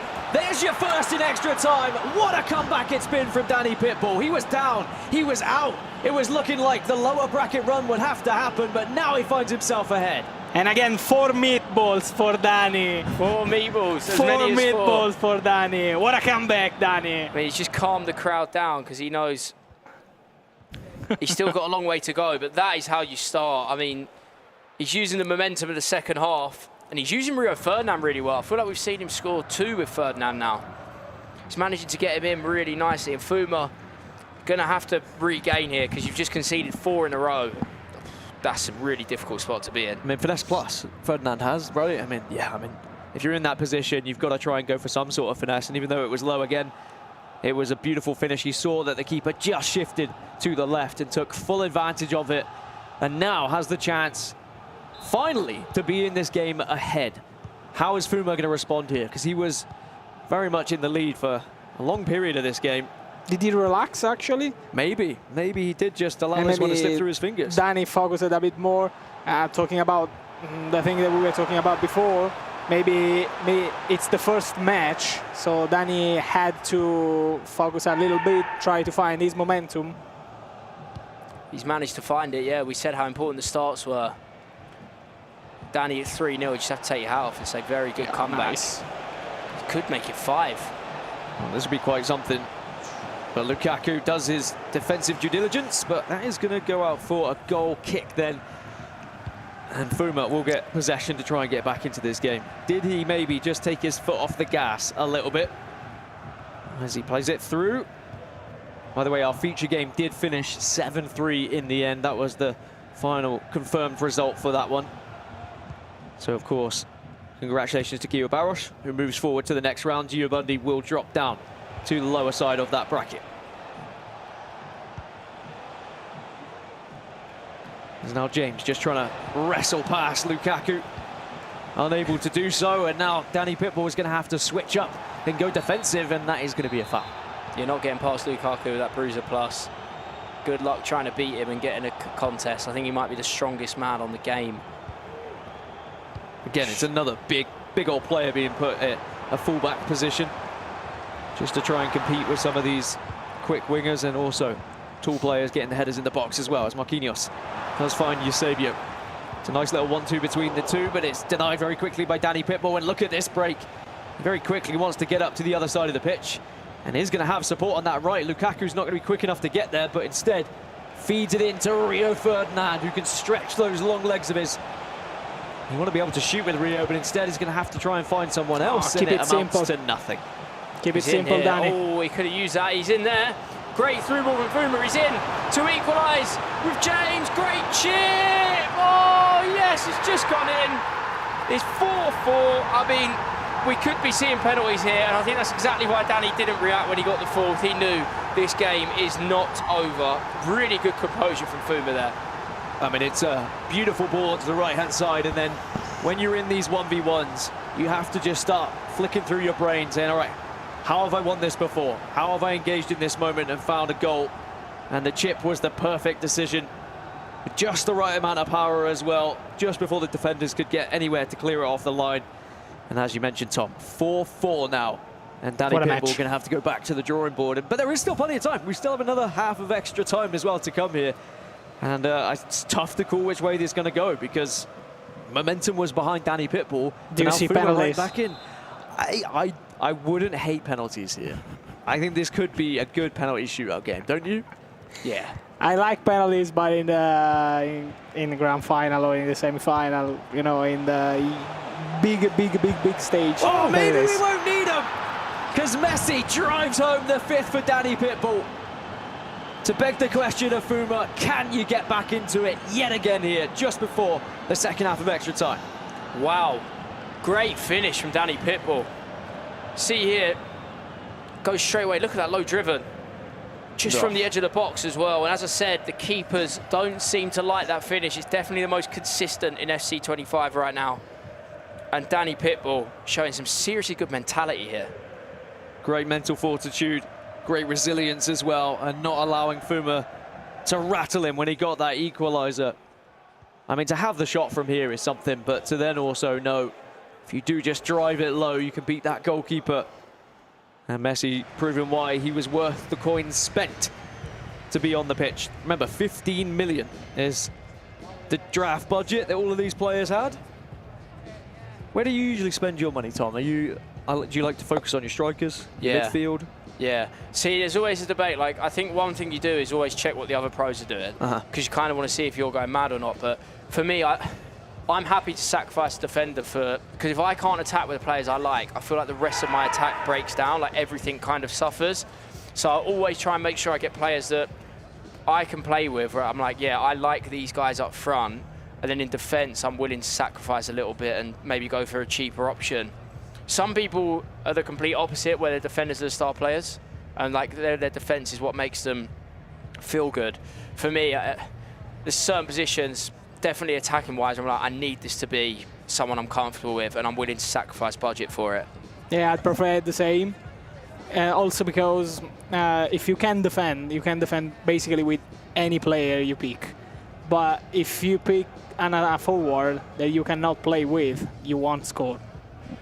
Yeah, it'll be really hard to create chances, and I think you lose confidence in games of FC. I kind of don't mind it when it's like 6-6, but if I can't score, that's when I start to lose my confidence. If I don't feel like I can create chances, it probably has a big effect on my overall game. Whereas if we're attacking and it's 6-6, I'll say, all right, well, I'm obviously playing well because I'm scoring, so I'm happy with that. I feel comfortable. I mean, it's a similar dilemma that everyone faces with their ultimate team as well. Where do you spend your coins? Are you going to focus on your big boys up top, or do you have a solid defence? Well, we're back into it then. Fuma versus Danny Pitbull, 5-4 with 15 minutes to play. Remember, Fuma going to be kicking from right to left here. Danny Pitbull from left to right in the white strip. Can he make it 6-4? Is he offside? No, he's still on. Ferdinand! Oh, no, it's missed. Danny, no. The ball rustled against the net, but from the wrong side. And what an opportunity that was to maybe take the game here. That was it. That was it. He's had his chance to win it already. Something tells me he might get another, though, because Danny is playing really well. As we see Ferdinand, he's got his second bite at it. Ooh, great tackle. That's your best mate. That Mamardashvili is unbelievable. From the man himself. But Danny's knocking on the door. He's trying to finish this game. We're here and now. Huge defensive work. And what a pass that was, actually. What a player lock that was. Unbelievable. Keeps Fuma alive then. And I was going to say, we'll give him a chance to attack and maybe find an equaliser, but Danny Pitbull wins it back very successfully. Then he gives it away. It's going to be a bit back and forth. I think the nerves are going to start to kick in for both of these players now. For different reasons. He tries to find the next, but Cantonar's doing his defensive work. 8 minutes on the clock. We're going to see a few more chances here, people. I'm sure a lot of you in the chat right now want to see pens. I definitely want to as well. No, please, not in this match. Santu can't deal with it. He says no, he wants them later. James, though, tries to dink one over. Still has possession through Lionel Messi.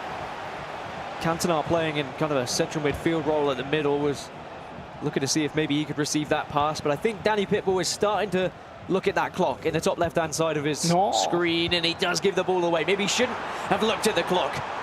Vinicius Jr. How many chances is Fuma going to get here to potentially equalise in this game? Well, it's not going to be one of them. He has got the ball straight back, though. Nervy end to this game, understandably so. Probably feels a bit strange for Danny Pitbull. He's been behind in virtually the whole game, and now he's the one that has to see it out. Has to try and hold on. Is he going to do it, or is Fuma going to look to take this game to penalties? Sesko with a massive tackle, but he gives it back again. He's going too fast. Danny is going too fast. When he recovers the ball, exactly. There you go, he's listening to you. Now remember, if you do lose this game, you are still alive in the competition. You just drop down into that lower bracket, but still you want to be progressing and have that chance to be in the winners bracket final to maybe win today, so that you can lock up the knockout stages. And then you don't have to play on day 2. You get a nice break, you can relax, you can assess, you can do your research and your prep. As that ball is being very much firmly held at the moment by Danny. And he still has it here. Fuma just has to try and win it back. Plus 1 added minute. Will he get an opportunity here, or has Danny Pitbull done enough? Looks like... Nice. Oh, it's going to be a throw-in. There's going to be one more chance for Fuma. Oh, it's just literally 1 second later and the ref would have blown his whistle. Have to go forward here, though. Although it doesn't look very well set up for Fuma, does it? That's going to be a free kick. Still going to be a chance. What an opportunity this is.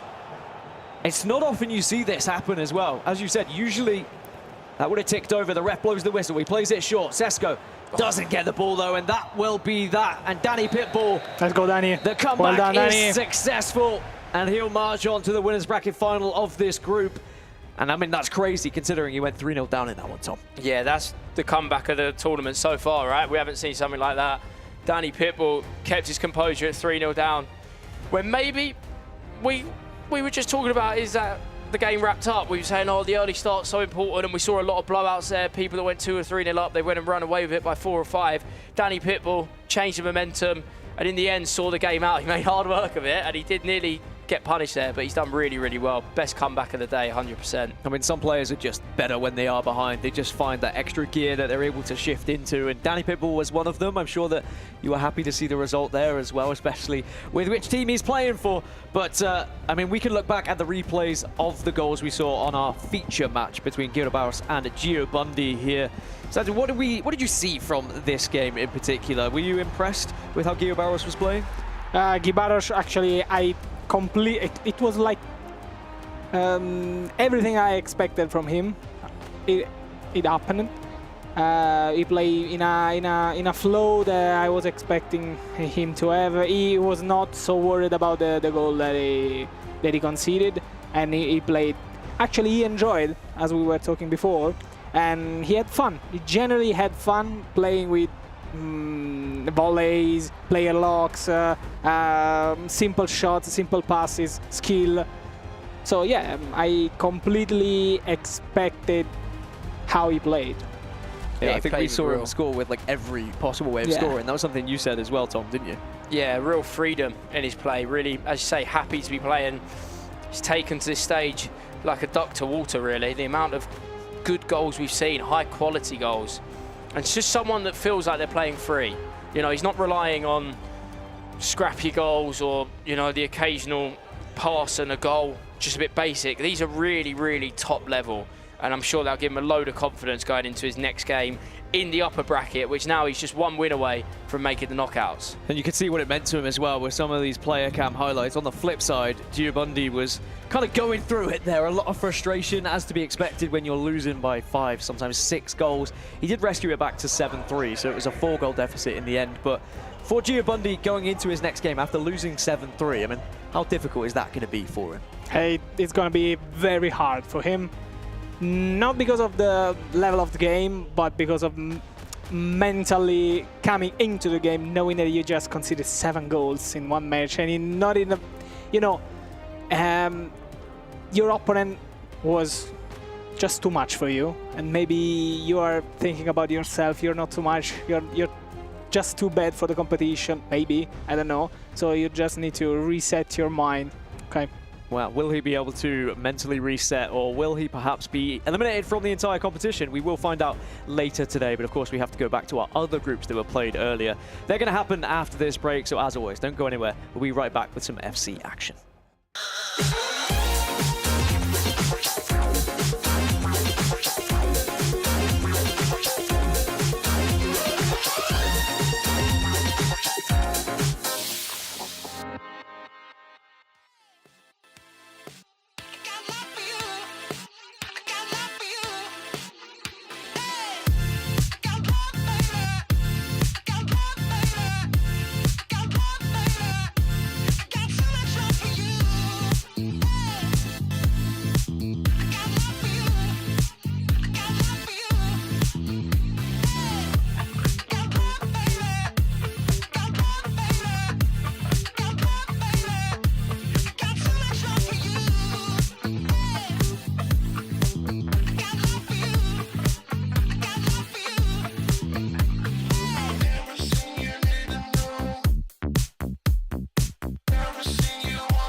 Welcome back everyone to the FC Pro World Championship at the 2025 Esports World Cup.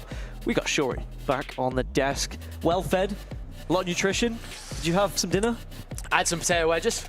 All right, so they were nothing short of sensational. But not much nutrition. Bring us any popcorn. There was no popcorn, guys. Oh, sorry. Sorry, I tried to fish for some I'm of so them. disappointed. There's popcorn for later.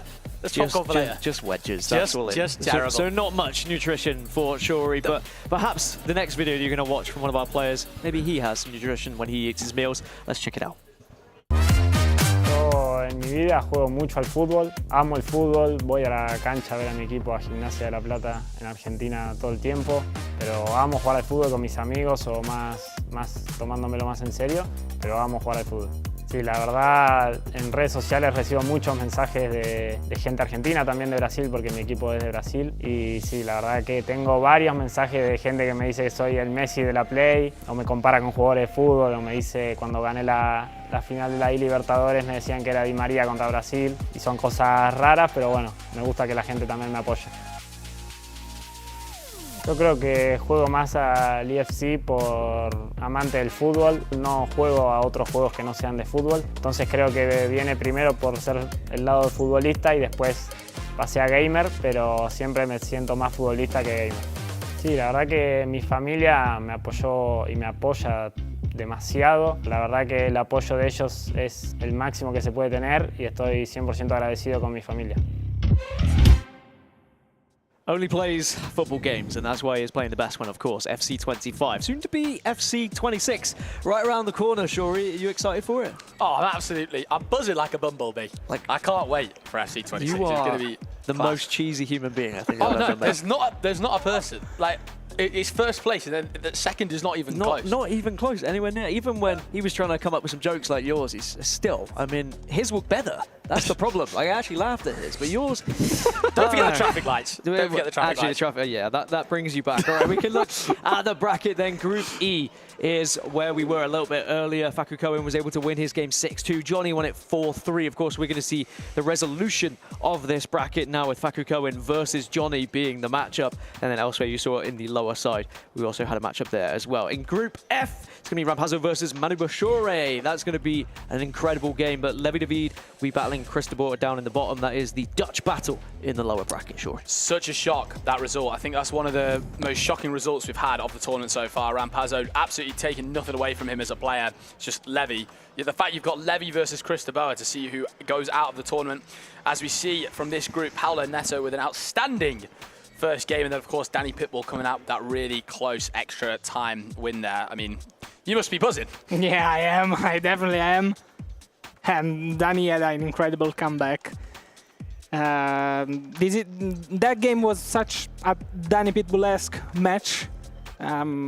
He really needed to focus in the first 2 or 3 opportunity, and then he can deliver as always. Well, elsewhere, Jafonzo was able to get his victory 3-2 over Resende. That was an amazing match, I'm sure, with 2 incredible players as Resende now drops down to the lower bracket. But it does mean that Jafonzo marches on to be in the next round there. I mean, reigning champion for the Esports World Cup. Can he go back to back? He certainly can. There's absolutely no reason why not. Of course, last year in FC 24, he made an absolutely insane run to win the entire tournament. I mean, Jafonzo, there was an award named around him in the last chance qualifier. It didn't end up coming through, but if someone was to have won the whole tournament, they got an extra $50,000 as a result. So there's an award named after him for an absolute good reason, Jafonzo.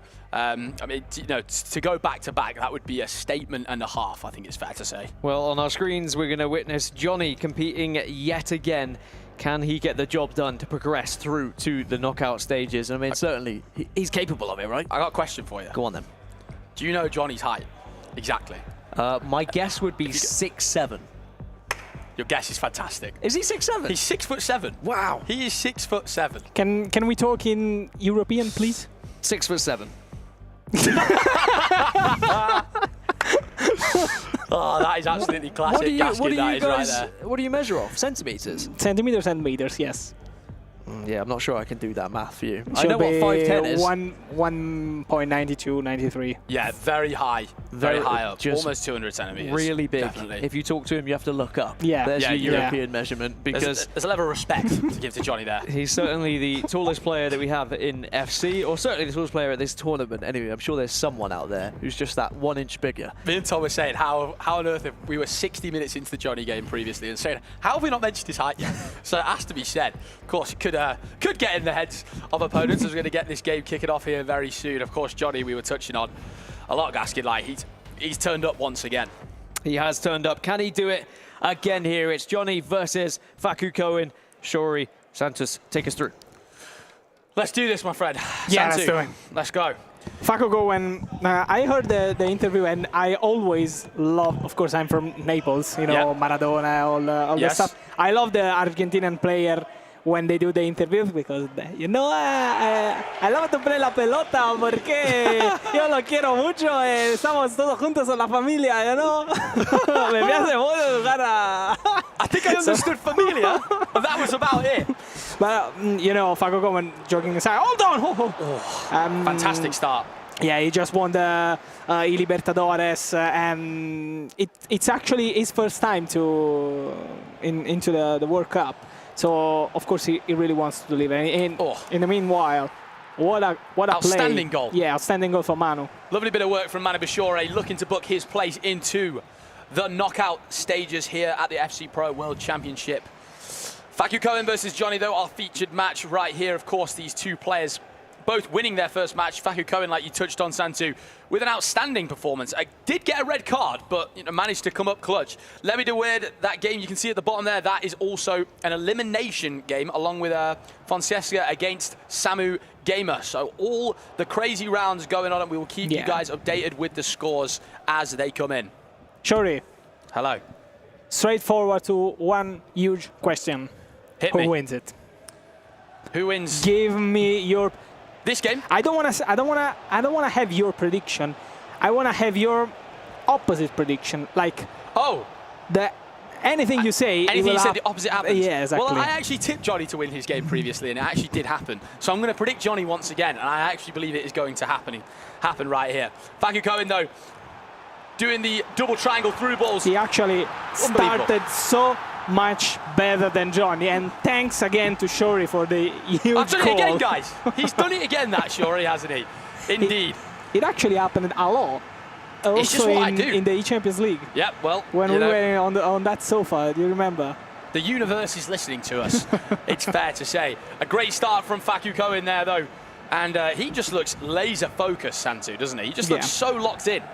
Yeah. Facu, I mean, he comes from the football world. Yep. So he needs to be. He knows how to be concentrated all the time. I come from the football world as well. So you have to learn how to be concentrated and focused all the time. Yeah. As you see, Rampazzo with a lovely oh my God, the diagonal play lock there. I love it. Into the ball roll low driven finish. I just love it. Unbelievable from Rampazzo there. Equaling that game up between him and, of course, Manu Bashore, a previous world champion. As we were mentioning during the day, how important it is to start the match in that way, with one or two goals ahead. Johnny, these diagonal through balls, they're happening all day and all night, it's fair to say. Why didn't he try? Sorry? No, yeah, sorry, I was going to your point. No. Sorry. You're all good. Don't you worry. As we've got another replay coming up here, guys. Samu Gamer looks to have got onto the score sheet. Ronaldinho, take a bow, my son. What a goal. I knew you'd like that one. I tell you what, that's not even an overreaction, Santu. That was an unbelievable goal from Samu right there. As you see Johnny looking to equal things up here. A couple of side traps coming from Facu Cohen, but looks like he's played a really composed, calm game early doors here in the game, of course, to make it into the knockout stages. As we've got another replay coming up for you guys right here. Manu Bashore with some outstanding work. Nice. The man who came through the play-ins, of course, continues his rich reign of form. It's actually, I'm looking right now at the team, and Johnny is using Maradona against Facu Cohen. So what a shame would it be if Maradona gets some goals against Facu. Absolutely. An unexpected item. I was going to say unexpected item in the bagging area, trying to make a shopping joke, but I don't think we should do that ever again. I know Gaskin will be hearing that backstage. 20 minutes into this one we go, and Johnny triggering the fullback once again. Grass is green and all that. Fonseca, a lovely player lock. And thank you for reminding us which color is the grass. Thank you so much. Yes, no worries. Of course, I thought I'd just get my Michael Owen comment in there. Facu Cohen looking to double his lead here in this game. Of course, the winner of this, guys, will advance into the knockout stages. Great work from Yaya Toure. He had the chance. He had the opportunity to shoot. Yeah. In the meanwhile, if you hear anything from any shouts, it's just Shori having so much fun looking at the Esports World Cup. Yeah, the Rainbow Six Siege absolutely going off, it's fair to say, behind us. I know you're a big player of the game, right? Oh yeah, absolutely. I can play all games for it. You know, we said I already don't play in this just to keep it fair. Let's watch a fast replay. We see Manu, a lovely ball out to Harry Kane here. He's just gonna ball roll Travella it and say see you later, Santu. Yeah, this is looking so much my 50-0 weekend league match. Yeah. And again. Oh. Cohen tries that Travella at the far post, but it's very good keeper movement from Johnny. That double triangle straight away to the far post. Very well read. Almost 30 minutes gone in this one, and definitely one of our lowest scoring matches so far. Just both players figuring each other out. Of course, there's a lot rides on this game, getting into the knockout stages, confirming your spot. In the same way, if you lose this game, Santu, you've got to wait until tomorrow to play. As we see a lovely ball from Johnny. That is exemplary, FC. Wow, there was some passion in those words. Exemplary. I'm just astonished from that diagonal passes and the ball roll and Trivela driven. It's something. You know what it is? It's bellissimo. It's bellissimo. Bellissimo. With 7B. Bellissimo. Absolutely world class there from Johnny. Equals things up in this game. I've got a feeling we're going to be seeing a lot of goals in this one. Now that both players have got a goal on the score sheet, Salma, an item that not many players are using here at the Esports World Cup. Of course, guys, remember, there's a 15 million coin budget for these players, so people are using different items all around the pitch. There's a couple players that are way more likely to be used and some that are a little bit more rogue, it's fair to say. As we see Samu Gamer, I'll let you take this one away. Let's go, Ronaldinho, Ronaldinho, Ronaldinho!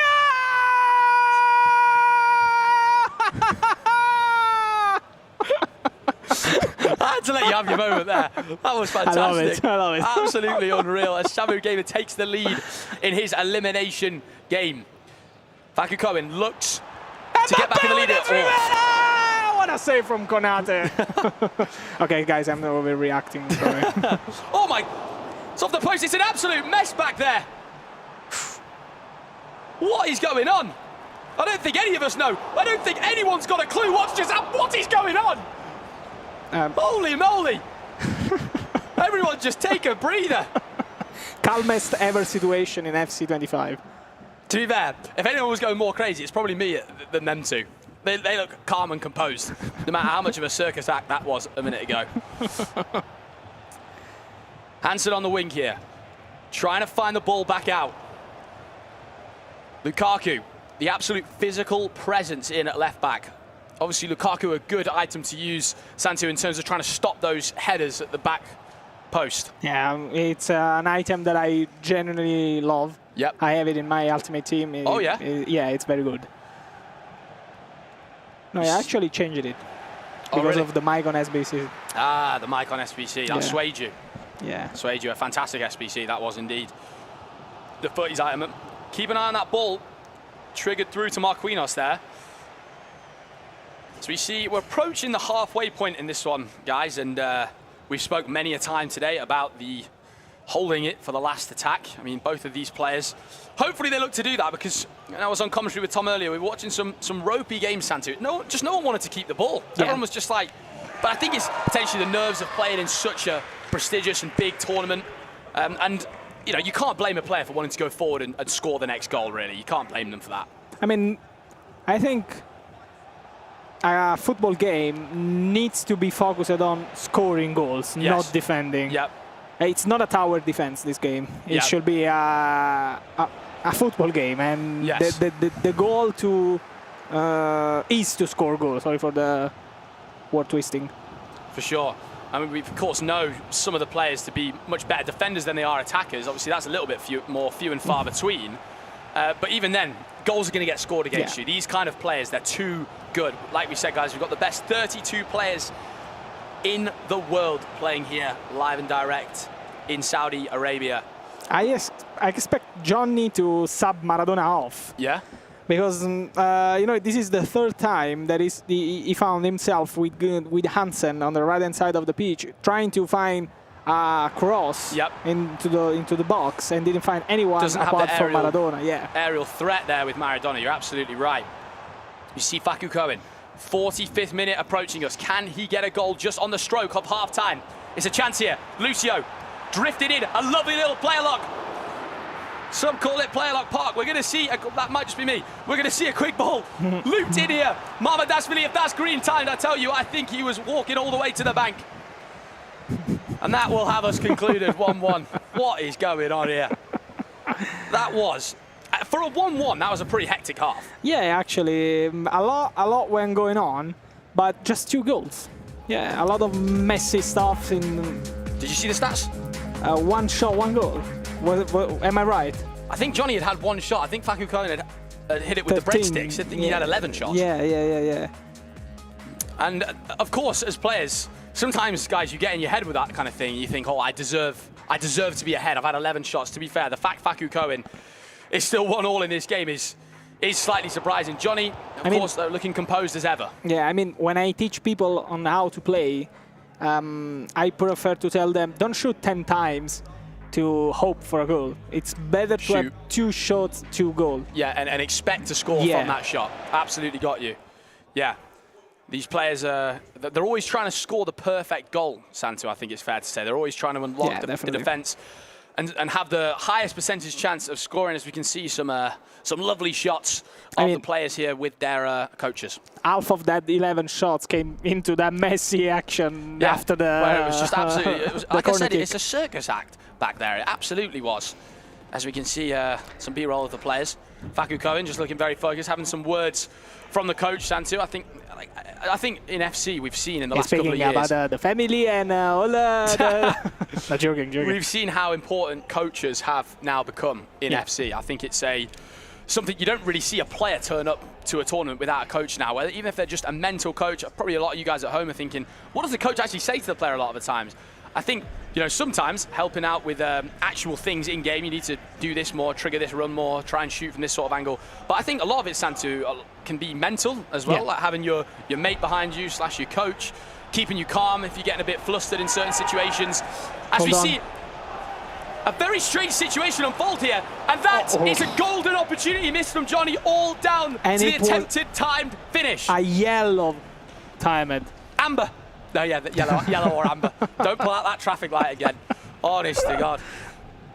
That was a crucial chance, though. And that's one of them, Santu. You don't even need to time finish that. Yeah. After they've moved the keeper, I mean, who am I to tell Johnny, but maybe that's why they're removing it in FC 26. Yeah, but it's the risk versus reward with time finishing, because, of course, guys, if you do green it, and I'm sure a lot of you amazing players watching this will know, it's flying into the back of the net, and you're giving yourself more chance of scoring. Speaking about coaches, as you were touching the argument, what was the best thing that your coach said ever to you, and what was the worst? Oh, okay. Say something that you can say in the stream. Best coach.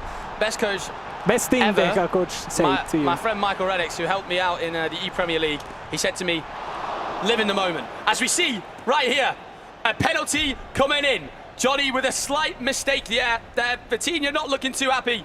And Facu Cohen with the chance to take the lead once again in this game. Boom. Top right, bish, bash, bosh. See you later. Bish, bash, bosh. That's a new one. This is top level commentary. Well, I do try. Am I expecting you in FC 26 saying bish, bash, bosh? Facu Cohen, an outstanding penalty there from Messi. Johnny, of course, guesses the wrong way. We'll be disappointed to give away that penalty, Santu. I think that it was slightly unnecessary, but Facu Cohen worked the ball down the line extremely well there. And a fantastic penalty into the top corner. Johnny will be kicking himself, Santu, as well. I think that chance that he missed, the near post one where he tried to time it and timed it yellow, it could be extremely costly. It is extremely costly for the current circumstances in this game. Yeah, I see he's not happy at all. At all. Maybe because he doesn't fit on the chair.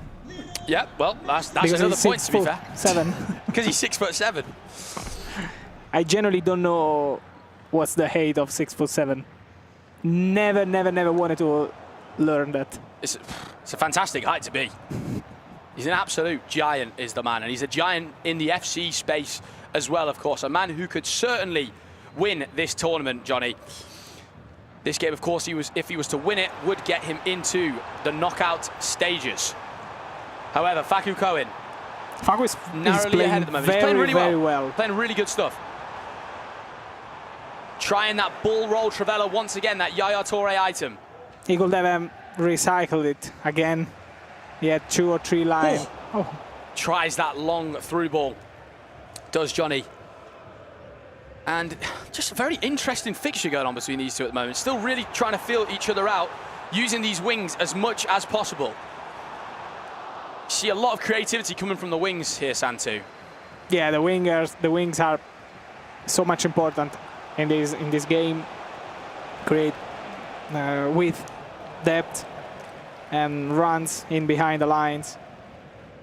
And Davies with the absolute afterburners on there for Johnny, but some good defending from Faku Cohen, and sort of just relaxing right now is Faku Cohen. You're just taking it step by step in this game. He's not attacking too forcefully, and neither player is really. There's not been too many chances here in the second half, of course, other than that penalty from Faku Cohen himself. Now, Johnny, down the line, he's going to try and work some magic. I love the way you say his name. Oh, yeah, it's just fantastic, isn't it? Pronunciation on point. Yeah, afterwards I'll say what it sounds like to me. Oh, I might understand. Fonseca comes in and gets himself a goal back against Samu Gamer. Samu Gamer, of course, looking to get into the next part of the tournament. The man who, of course, won the E-Serie A, a fantastic young talent here in the FC space. As you see, Faku Cohen trying his best to unlock Johnny's defence. Salma absolutely dying, of course, messed up that shot previously, had another chance there, but again, it's really good defending. Advancing forward now. Let's see. I think I'm expecting some sort of pause here, Santu, at some from point Johnny. soon. Yeah, just some sort of change up in what's going on, because it just feels very, very back and forth at the moment. Neither players really having a lot of success. When do you press pause? 65th? 70, yeah, 65th, 70th, that's always kind of the debate you have in your own mind. However, Johnny, he can't miss this one, surely. And he does. And he green times it. And listens to you. He press pause. He did listen to me. Yeah. That curse of the commentator is back. Going to be getting some fresh legs on here, of course. There's a bit of a stamina drain from these players using some pressing, of course, in these games. 4-4-1-1. 95 was the number we had in there, of course, going to be that 95 depth, trying to push your team as high up the pitch as possible. How much does it change your play style while you change your players? I mean, if you have, I don't know, Cantona in the middle of the pitch, and then now you have Williams. For sure, I think, well, one thing to touch on earlier with that is just in terms of height between the two players. I think, you know, you couldn't be chipping it up, or especially if you were subbing off someone like Yaya Toure on the wing, for example, you've got to switch it up. But of course, these players, they've had some practice time here at the Esports World Cup where they've picked their budget wisely and then been able to use the substitutes many times. Yeah. 13 shots against 3. Deserved. It's a deserved lead definitely. at the moment. It's fair to say. It's just the fact that Johnny, the chances he has had, the 3 shots he's had, and it's like what you were touching on before, to be fair, Santu, they've been cleaned through chances. This easily could be 3-2 to Johnny. The goal, the post in just the kickoff, and this one right now against the keeper. A real chance. Halfway through the second half here, guys. And a header coming in from Johnny was almost lethal, that header. Faku Cohen trying to find the space here on the wing. Look at that triggered run into Bobby Charlton. Of course, that shapeshifter Bobby Charlton item, a fantastic player to use in the game. I don't think that pass was for Charlton, actually. No, it might have been for the man at the back. As we see Sesko trying the near post finish, Johnny is doing everything he possibly can here, playing really well. Can we say that there is a bit of unluckiness here? Potentially, slightly, yeah. When he shot the green near post in the previous chance as well, there was definitely a case to be said that he could have scored that. As we see Williams darting out wide here. A chance for another goal here. Mbappe near post. It's a fantastic save from Kanate. The ball's going to get whipped in. Mr. Whippy. Absolutely nothing coming from it, though. Messi. Dancing on the edge into Mbappe. Some lovely, intricate passing here. And Sesko will just reset this play. And I love this from Facuko, and I love this. Yeah. Santu, just saying, you know what? The chance was kind of on up top, but then I'm going to take the ball back, just relax and keep the ball for a second. Okay, I don't exactly love that. I'm the biggest curse of the commentator of all time. But actually, you were right in that moment. It's a good reset. Yeah, exactly. It was not worth to go through the attack. No. So he just went for the reset. As we go to this Fonseca game, and I believe we have got ourselves the equaliser. Yaya Touré out wide. I don't think it's a replay, actually. I think it's live. That was just some live footage. Potentially there was a goal there, potentially not. We'll get that back to you guys as soon as we possibly can here live on the B stream. We hope you guys are really enjoying the action here at the first day of the FC Pro World Championship, live and direct here in Saudi Arabia. It's been a blast so far. And these games are almighty important for these players making it through to the knockout stages. Baiting the first time through ball there. That was absolutely lovely stuff. And now there's a bit of a 3-on-3. It's a great ball inside. Neto. Lovely intricate work. Why don't you pass? Just could not unlock the door though.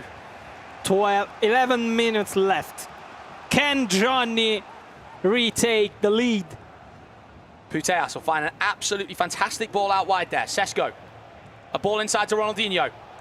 Oh, the passive play from Johnny. He can't miss again. Surely, yes, he can. Konate is the MVP of the match. He's like a spider in that net, isn't he? Just Mamardashvili, surely it goes in. And the relief from Johnny, you can see it there. You just say that. Konate is a spider. He's a spider. He still saved the first shot, though. Broke his web. Honestly, he broke the web indeed. Yeah. Oh, guys, we can only apologise.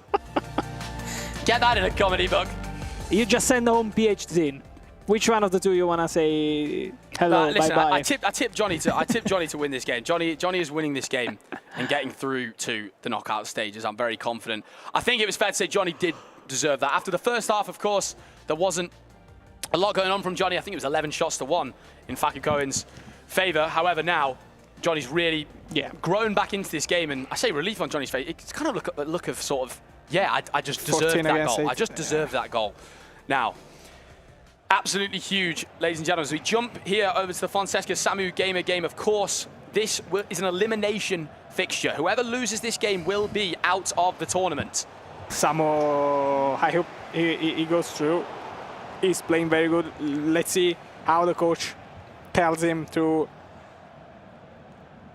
do not miss any simple chance, any simple passes. Yep. Just keep it simple. Try and keep the ball as much as possible in these late stages. Of course, these players playing for a massive prize pool here.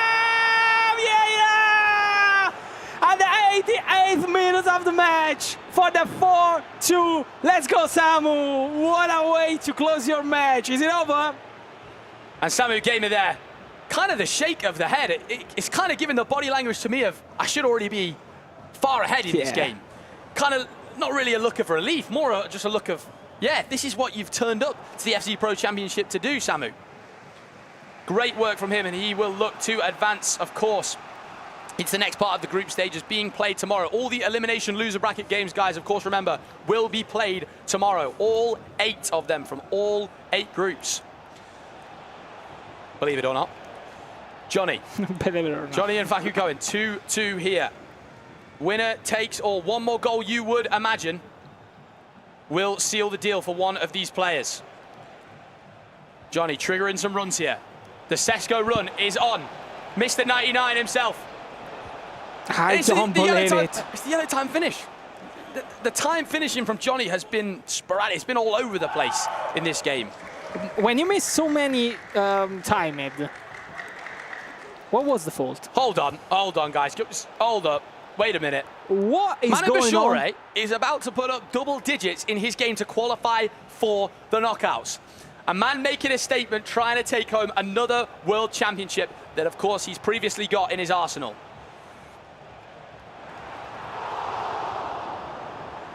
Are we going to see another match to the extra time? I think we very well could be, Santu. Unless there's more drama to unfold here. My popcorn's certainly out now. He didn't capitalize that opportunity. Playing for the last attack here, Santu. 2 minutes of additional time. And Samu Gamer maybe just consider the third goal of the match. So it's going to be that double tap triangle is an unbelievable. infocated end of the match. Down the line here with Alawaran. One chance. There's a real chance here for Johnny. Maradona on the finesse was unbelievable. Great defending though from Faku Cohen. One more chance here for Johnny to secure his spot into the knockouts of the FC Pro World Championship. I don't believe it. Great defending. I don't believe it. No way. No way, Jose Mourinho, I was about to say. And that was Maradona. That was Maradona. That would be heartbroken for... If my heart's going like that, what's happening to the players? Ice cold work from both. Wow. We just need a breather, and so do the players. So have a little breather, take a sip of some water. That's right, Sanchez. Have a little sip of some water. Have a little reset mode because we're going into extra time here, ladies and gentlemen. A chance, of course, at some penalty shootouts, which, you know, who doesn't love a penalty shootout? I love doing them in the real life. Okay, it's 10-2. It's 10-2. And I'm not talking about the time. Sorry, everyone. 10-2, Manu Bashore. This is more than a statement, Santi. Yeah, this is more than a statement win. This is... I mean everybody wow. knows how capable Manu is. The fact that Rampazzo has managed to beat Levi de Weer. Levi de Weer, I mean, one of the most surprising things that we've seen, 100%. I mean, I probably even Rampazzo knew that it was going to be one of the toughest match ever. So yeah, 10-2 is one of a hell of a result. But yeah, compliments to Rampazzo to have come here, beaten for sure Levi de Weer. Yeah, but of course, Manu Bashore is just something else. Just something else, and of course, Rampazzo will be waiting for the winner between Levi de Weer and, of course, Chris de Boer in that loser bracket, which that game will, of course, be played tomorrow. As we jump back into our featured game here, ladies and gentlemen, 2-2 between Faku Cohen and Johnny, of course. Been a tremendous game. Missed chances, probably the main highlight of this all for both players, in all honesty. Faku Cohen working his chance the best he possibly can. Some good offside traps from Johnny, but it's such great, intricate FC being played.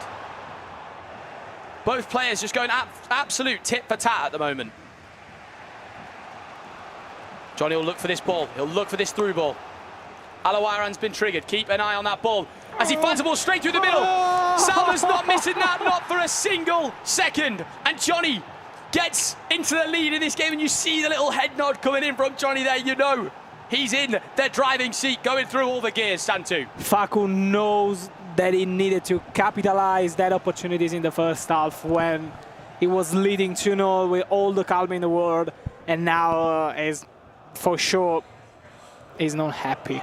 And we've touched on, Santu, of course, the fact that Johnny has been, you know, a previous E-Champions League winner. He's had so many amazing achievements in the FC space. Something that I've touched on at the start of the day, which is finally not jinxed from me, is his mentality.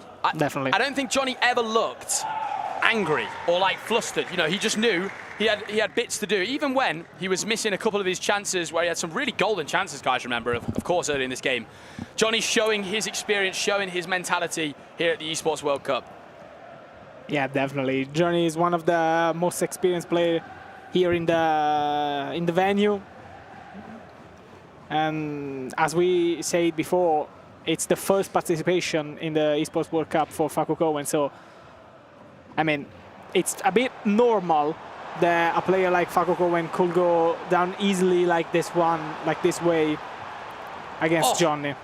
He's got desperately unlucky there from Faku Cohen. A real chance to bring that back to 3-3, but it rolls straight past Davies' legs. You know, the fact that a lot of passes don't lock on the receiver, it never happens to me. Yeah. Well, I think you're just too good. I think you might just be too good, Santi. No, I mean, no. I mean, it's something in the settings that could trigger this stuff.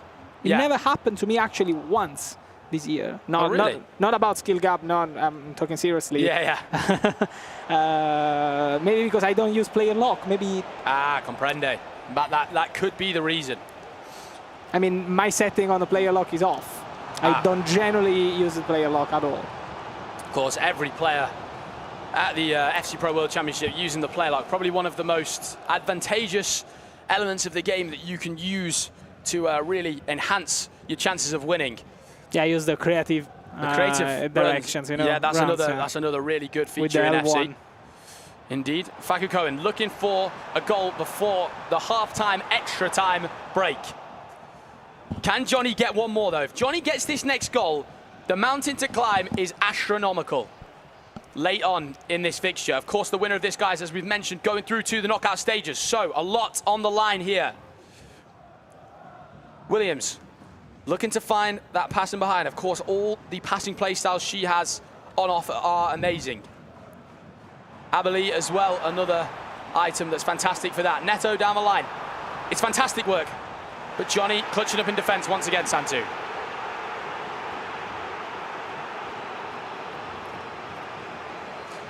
Mamadashvili looking to make it through. Vitinha. Look at that ball into Ronaldinho. Fantastic work though. And let's go into the second half of the This has been an entertaining game. For a 3-2, Santu, this has been very entertaining. Yeah. Johnny looking locked in as ever. We've got an extremely close-up shot there of Faku Cohen. Seeing if he can pull this one back here at the Esports World Cup. Of course, guys, these players playing for a massive prize pool of $1 million. So much at stake. We've been talking today about the ability to try and not think about the fact of the money that's on the line during these games. Of course, these extremely experienced pros who are probably just thinking about the tax at hand, but... $1 million question. Yes. What would you do with $1 million? Oh, what would I do with $1 million? I'd spend it on family, I think. I mean, you will... Yeah, just help everyone out in the family. I think that's how I'd have to use $1 million. What about you? Yeah, probably the same, but I'm pretty sure I will buy myself a really nice car. Oh, a nice car. I'm a car guy, yeah. Oh, we like that. We like that indeed. Of course, kicking off the second half of extra time here. Faku Cohen versus Johnny, 3-2. Johnny leads with 15 in-game minutes left. Of course, remember, guys, we're on 9-minute halves here, so slightly longer, a little bit more time for Faku Cohen to pull this back than you guys might think or be used to from playing your champs or rivals games at home. Let's see it all unfold here, Santu. Davies. Down the line, it's fantastic work. Is he onside? No, he's not. He's not onside. Not for a single second, and that was a real good chance there. Just mistimed it ever so slightly. Yeah, now Faku Cohen needs to give everything he has. Everything he has, because he played actually very well in the first, the first 90 minutes. Really good. Been amazing. Johnny will look for that low-driven finish with Sesko. Sesko out of position. Keep that in mind if Faku Cohen can counter-attack quickly here, but no, very quickly back into position. Sesko slots in. Johnny trying to work it down the line, a little bit predictable in the end there. That Sesko item, it's unbelievable good. He is. Even though he's lacking some defensive play styles, he plays so well. One of the players who sort of feels like he plays a little bit above his stats. His body type is huge, so and player, of course, can defend manually. So he's one of the most manual player here, as long as they can defend, of course, and we know they can. Absolutely. Johnny darting through with Sesko, as you just touched on. There, Santu. Plays the ball inside. Johnny just relaxing a little bit here, realizing he doesn't have to go forward. Yeah, definitely. So quickly. And as you can see, Faku Cohen putting this press on, trying to get Johnny here. Johnny with a chance. Oh, it's a lovely ball inside. Saba! And there it is. And now Johnny with his reaction, the first one of the match. Johnny gives it the absolute limbs.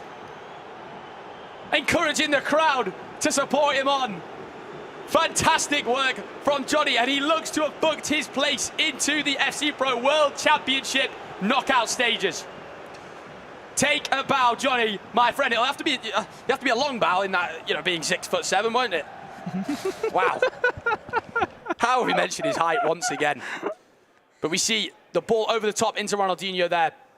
Great bit of patience and just misses that tackle, Faku Cohen, and that is so crucial. You can just see the little shake of the head there. Has the Parallelo item have the first touch playstyle plus? I'm not sure about playstyle plus. I'm unsure. Oh, we could see it potentially on the screen there. She's got it? She has. Well, there you go. It's the magnet. The reason. It's the magnet to the foot there, into the low-driven finish. And Johnny looks to have squeezed out a victory right here. Unless Faku Cohen can come out with something perfect. It has to be perfect from here.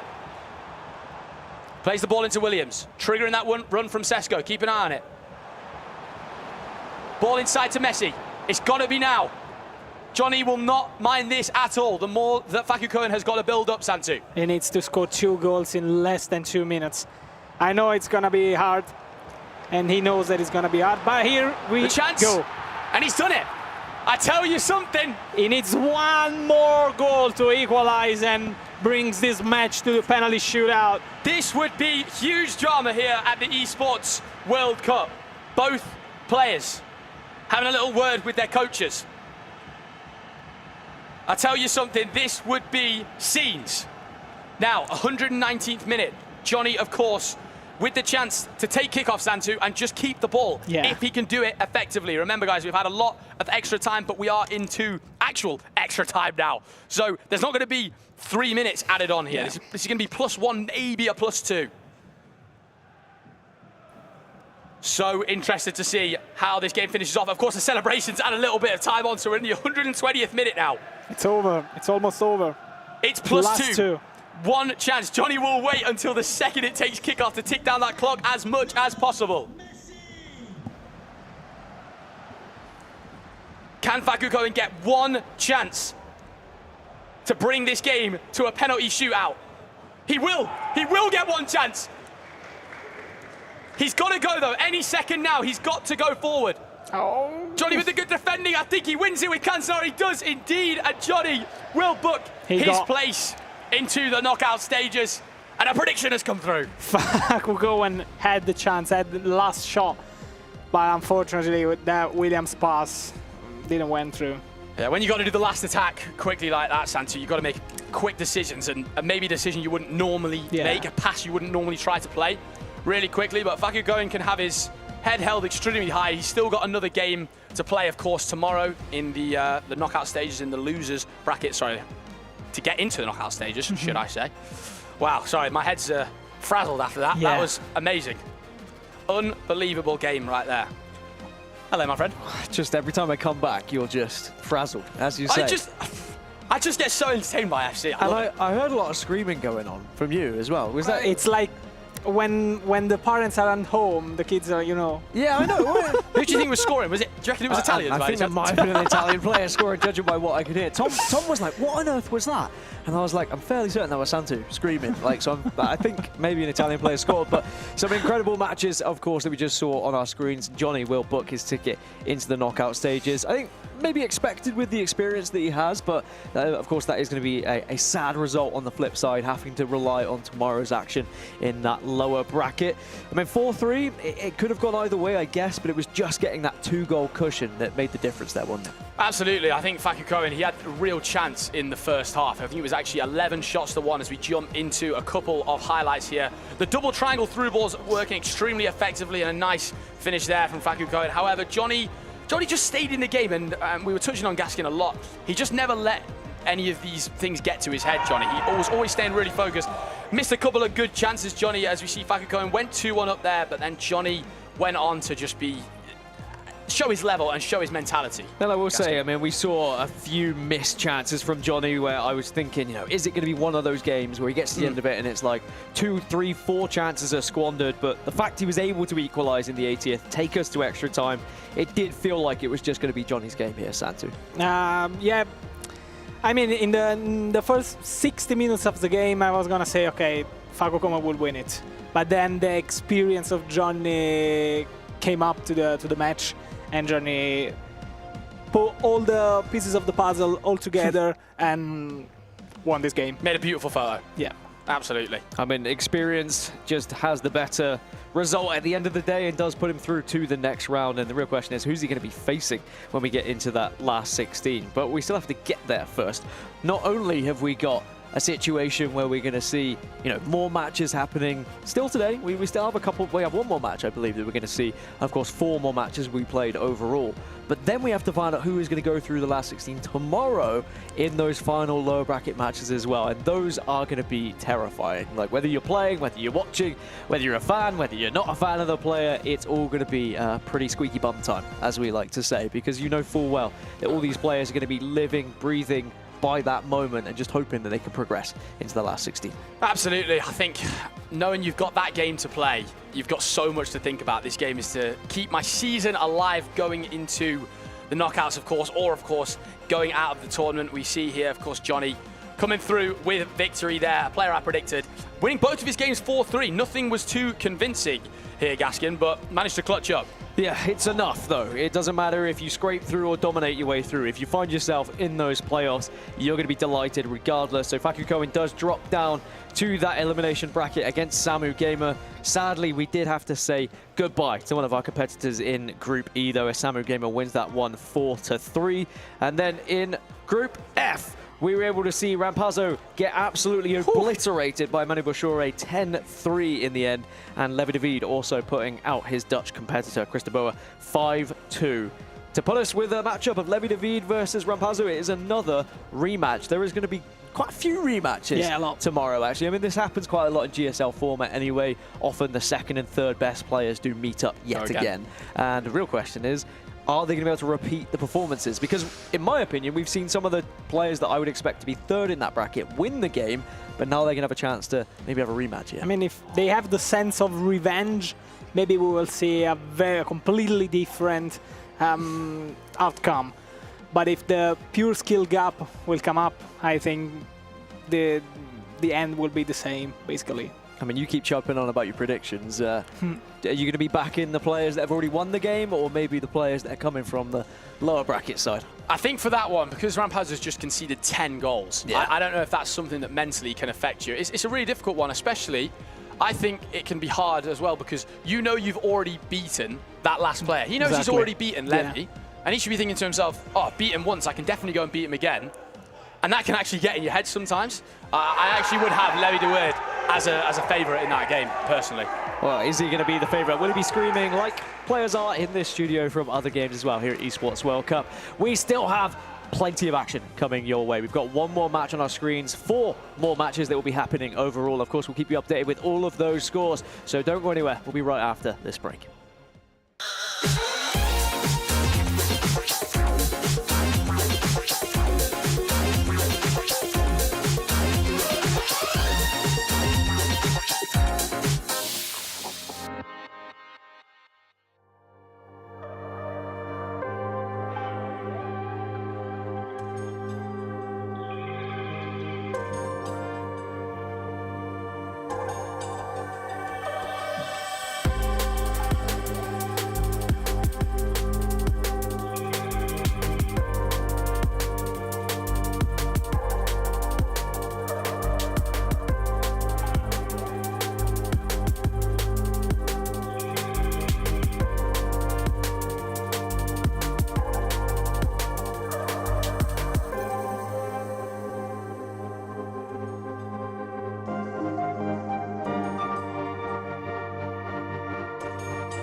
Welcome back, everyone, to the FC Pro World Championship. We are close to wrapping up day one here at FC Pro World Championship at 2025 Esports World Cup. That one's a mouthful when you do say it. It is a mouthful. But it is certainly an incredible competition. I have two incredible players, casters, you do it all. Content creators. Hybrids. Just two hybrids. Wonderful men. Handshakes all round, but not for me. You two are great, and I'm glad to be alongside you for this one. And we do have one more match to resolve here. Two more groups, really, to resolve as well, or at least to get someone through, but then we'll find out which 8 of those players will be competing tomorrow to be in the situation where they can maybe move through to the next round. It's as easy as that. You guys know it. If you've been watching the stream the whole day, you know how this works now with the GSL bracket. If you're in the upper bracket, you drop down. If you're in the lower bracket, if you lose, you're out. Easy as that, Shuri. It is easy as that. It's not easy as that to play. That's for sure. The stress you can imagine for these players with the stakes we have here at the Esports World Cup is just absolutely immense. As we look at our Group G here, of course, we've got Paolo Neto coming up against Danny Pitbull. And then, of course, Bryce versus Fuma in that lower bracket fixture.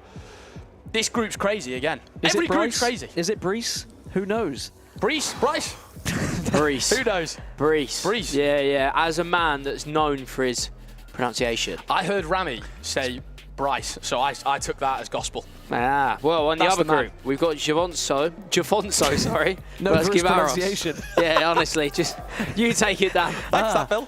Jafonso and Gio Barros are going to be playing, and then you've got Resende and Gio Bundy down in that lower bracket as well. So some big games here, whether it's survival on the lower bracket or whether it's trying to progress into the playoffs on the upper bracket. Plenty still to play for here at the FC Pro World Championship. And the real question is, who is going to be progressing? Can Jafonso find himself in the playoffs and maybe repeat his success last year at the Esports World Cup? But of course, with it being the FC Pro World Championship at the Esports World Cup, it's slightly different things on the line, I'd say. I think there's a little bit of extra pressure from some of these players because the two have been put into one, and now Jafonso would mean even more. Of course, it was an amazing achievement to get the Esports World Cup title under his belt, but if he could be the Esports World Cup champion and the FC Pro World Champion, I mean, then you start to go down in the history books. Absolutely, as it gets joined together, and then surely you've got to be in the conversation of being one of the best ever.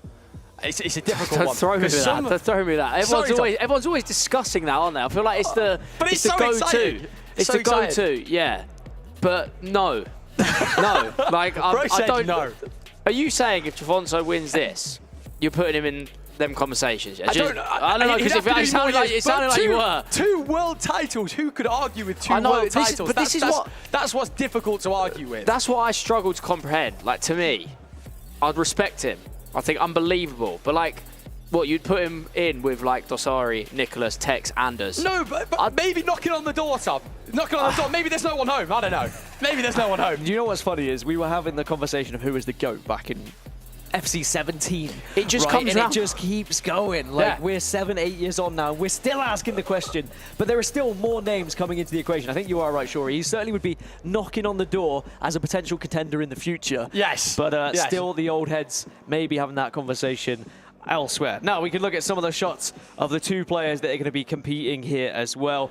And a lot on the line, as I've already alluded to, Shuri. This is when you really have to knuckle down. You can't afford to make any mistakes. No, absolutely not. And we've got some fantastic players, of course, Brees, should we say, and Fuma going up against each other. Of course, this being an elimination game. The practice you've put in all year to get to this tournament, you've got to go so big and play and turn up. Of course, Tom, Fuma, someone you played earlier in the year, I believe. Yep, I did. Lost him 2-1. Sorry to remind you of that. Wow. Lost him 2-1 at the FC Pro Open qualifier. He was the reason I didn't make it to the knockout. So yeah, thanks Fuma, if you're watching. I mean, I don't know if he is. He's probably getting ready for his game, isn't he? He might watch it back, though. Can someone go down and tell him I'm still angry about that 9 months later? What I can say, he will definitely watch it back. I know what you pros are like. When you look back at your games, you want to go and see what the commentators said. They but love now it. you get to do the same thing. Yeah. But yes, Fuma will be competing here, and of course it is going to be loser goes home, and not really where you want to be after you've travelled all the way here as well to Riyadh.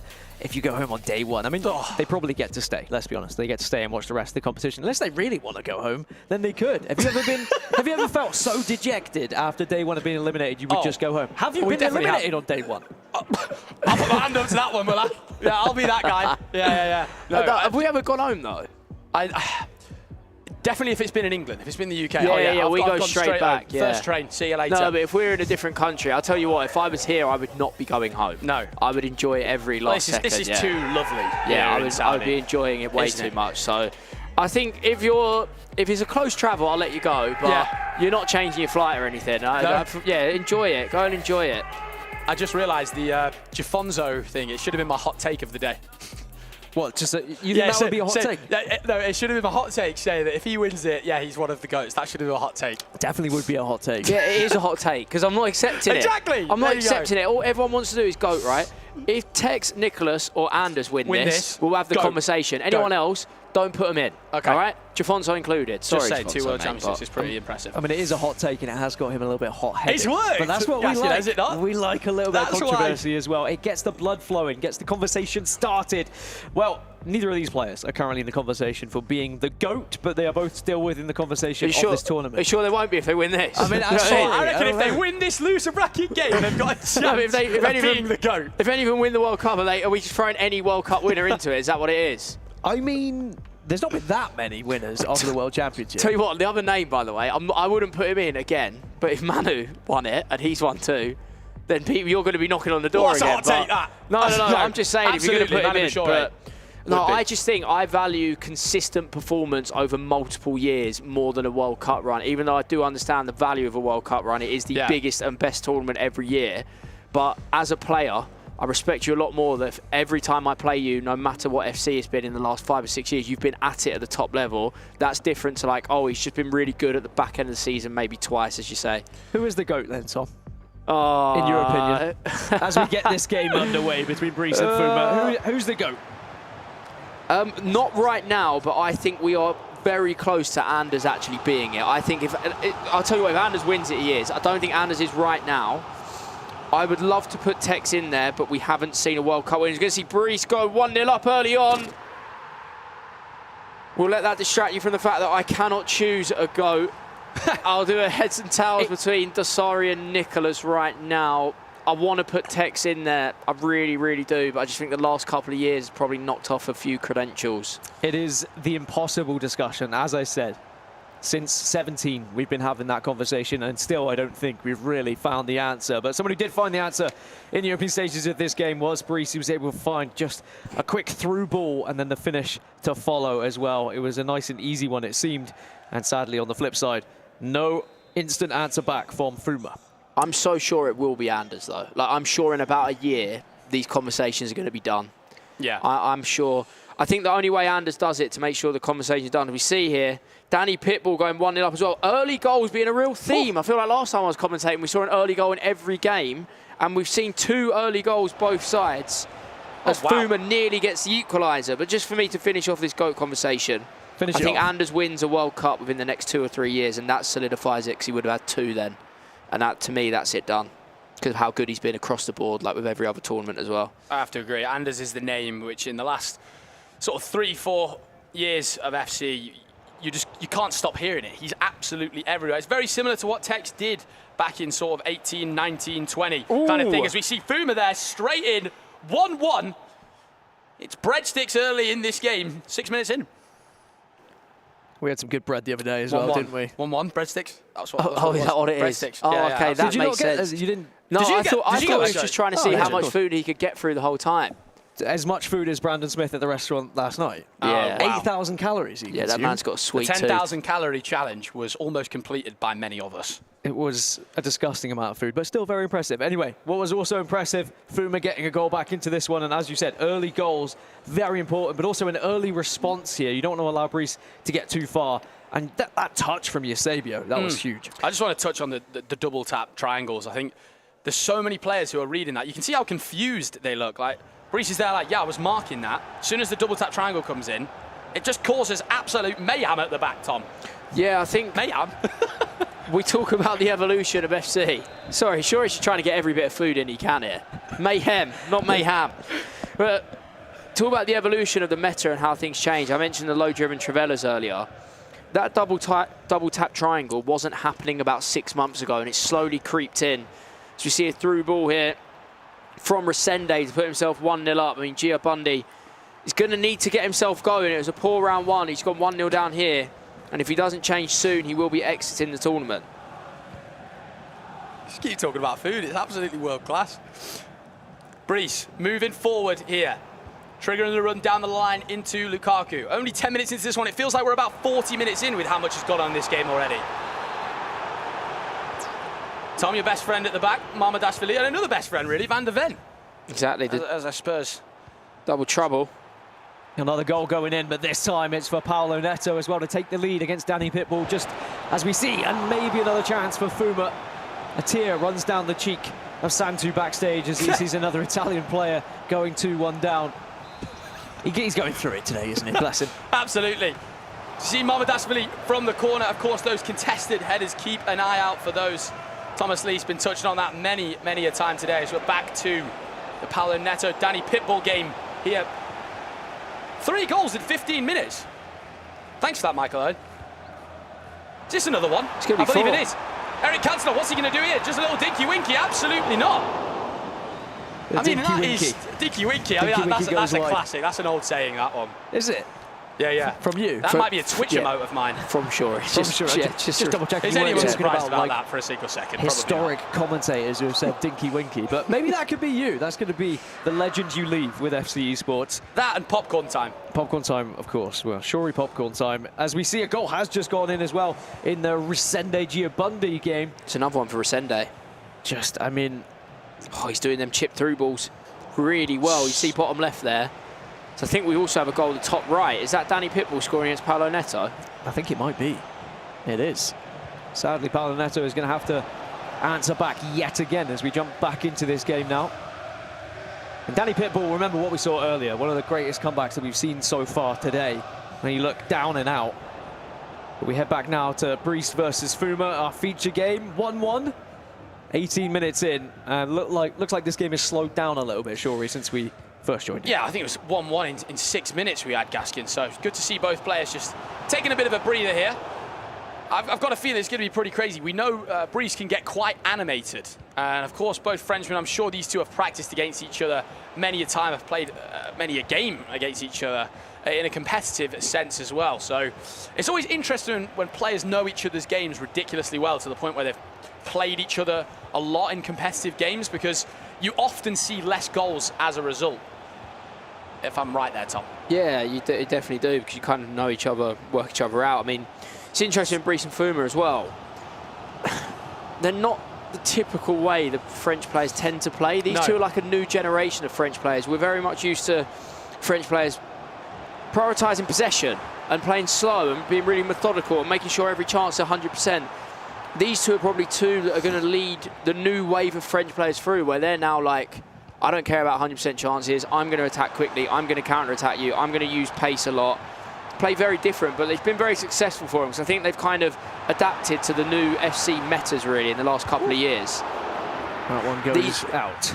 These two are the two that have adapted. I think if you play too slow now, it doesn't work. You see the best players, they play at a real high tempo. They put a press on very high up the pitch. So do you think players like Tekkz, Maestro, Rafsu, the old gen French players, Rocky, more possession based, you would say, back then? Definitely. Yeah, definitely. I was going to say pleasure of playing Tekkz, but it wasn't a pleasure a lot in 19, because it was horrible. Yeah. In fact, I absolutely hated playing against Tekkz, one of the best players back in 19. As we see, Brees here waits for the keeper movement.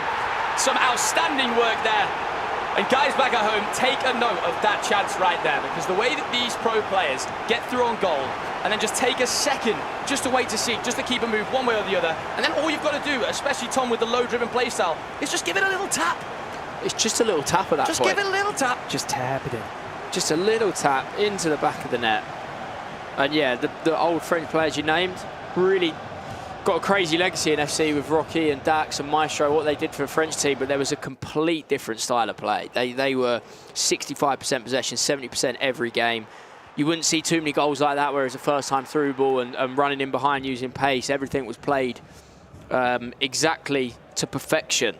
But I do believe now the way FC has changed, you can't really do that. It's not these kind of games anymore. It's all about how many chances you can create, how quickly you can get to the other person's box, and really not overthinking things. Absolutely, and behind Brice there, we of course see Manika, another old French player, of course, as we got a cheeky replay coming in once again. Is this going to be Resende 3-0 up with another not over the top this time? Vitinha just drifting around the keeper, not sure where Buffon was off to there. It wasn't on the pitch, I'll tell you that. It was a different galaxy altogether. Tough day for Gio Bundy, very tough day. I was thinking that.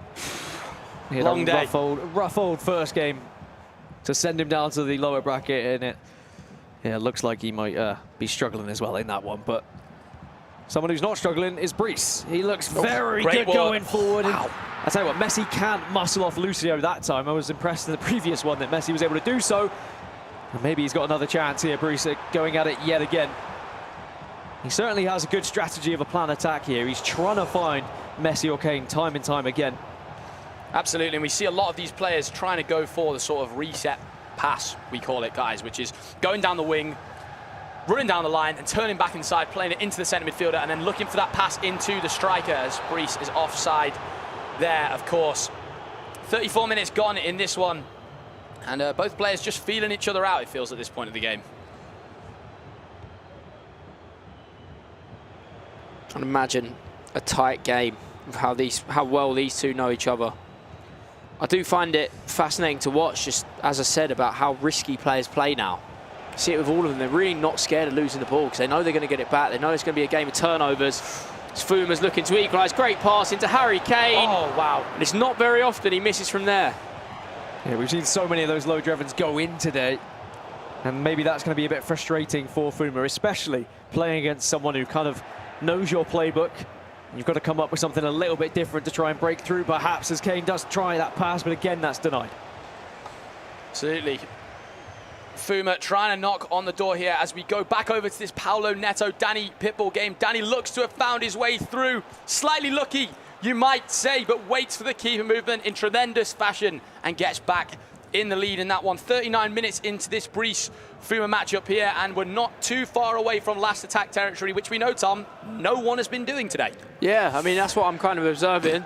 If anything, I might be observing for next year's FC for myself, the way I'm watching these players. But yeah, they're really not interested in it. And all the typical manners or fashion that you're used to in the game, they're kind of ripping it all up the way these guys play. And maybe it's to their detriment, maybe it's because it's just part of what they do now. This is how they play, this is what they want to do. And, you know, I wouldn't expect them to play for last tackle at all here. There'll probably be another 3 turnovers before the whistle blows.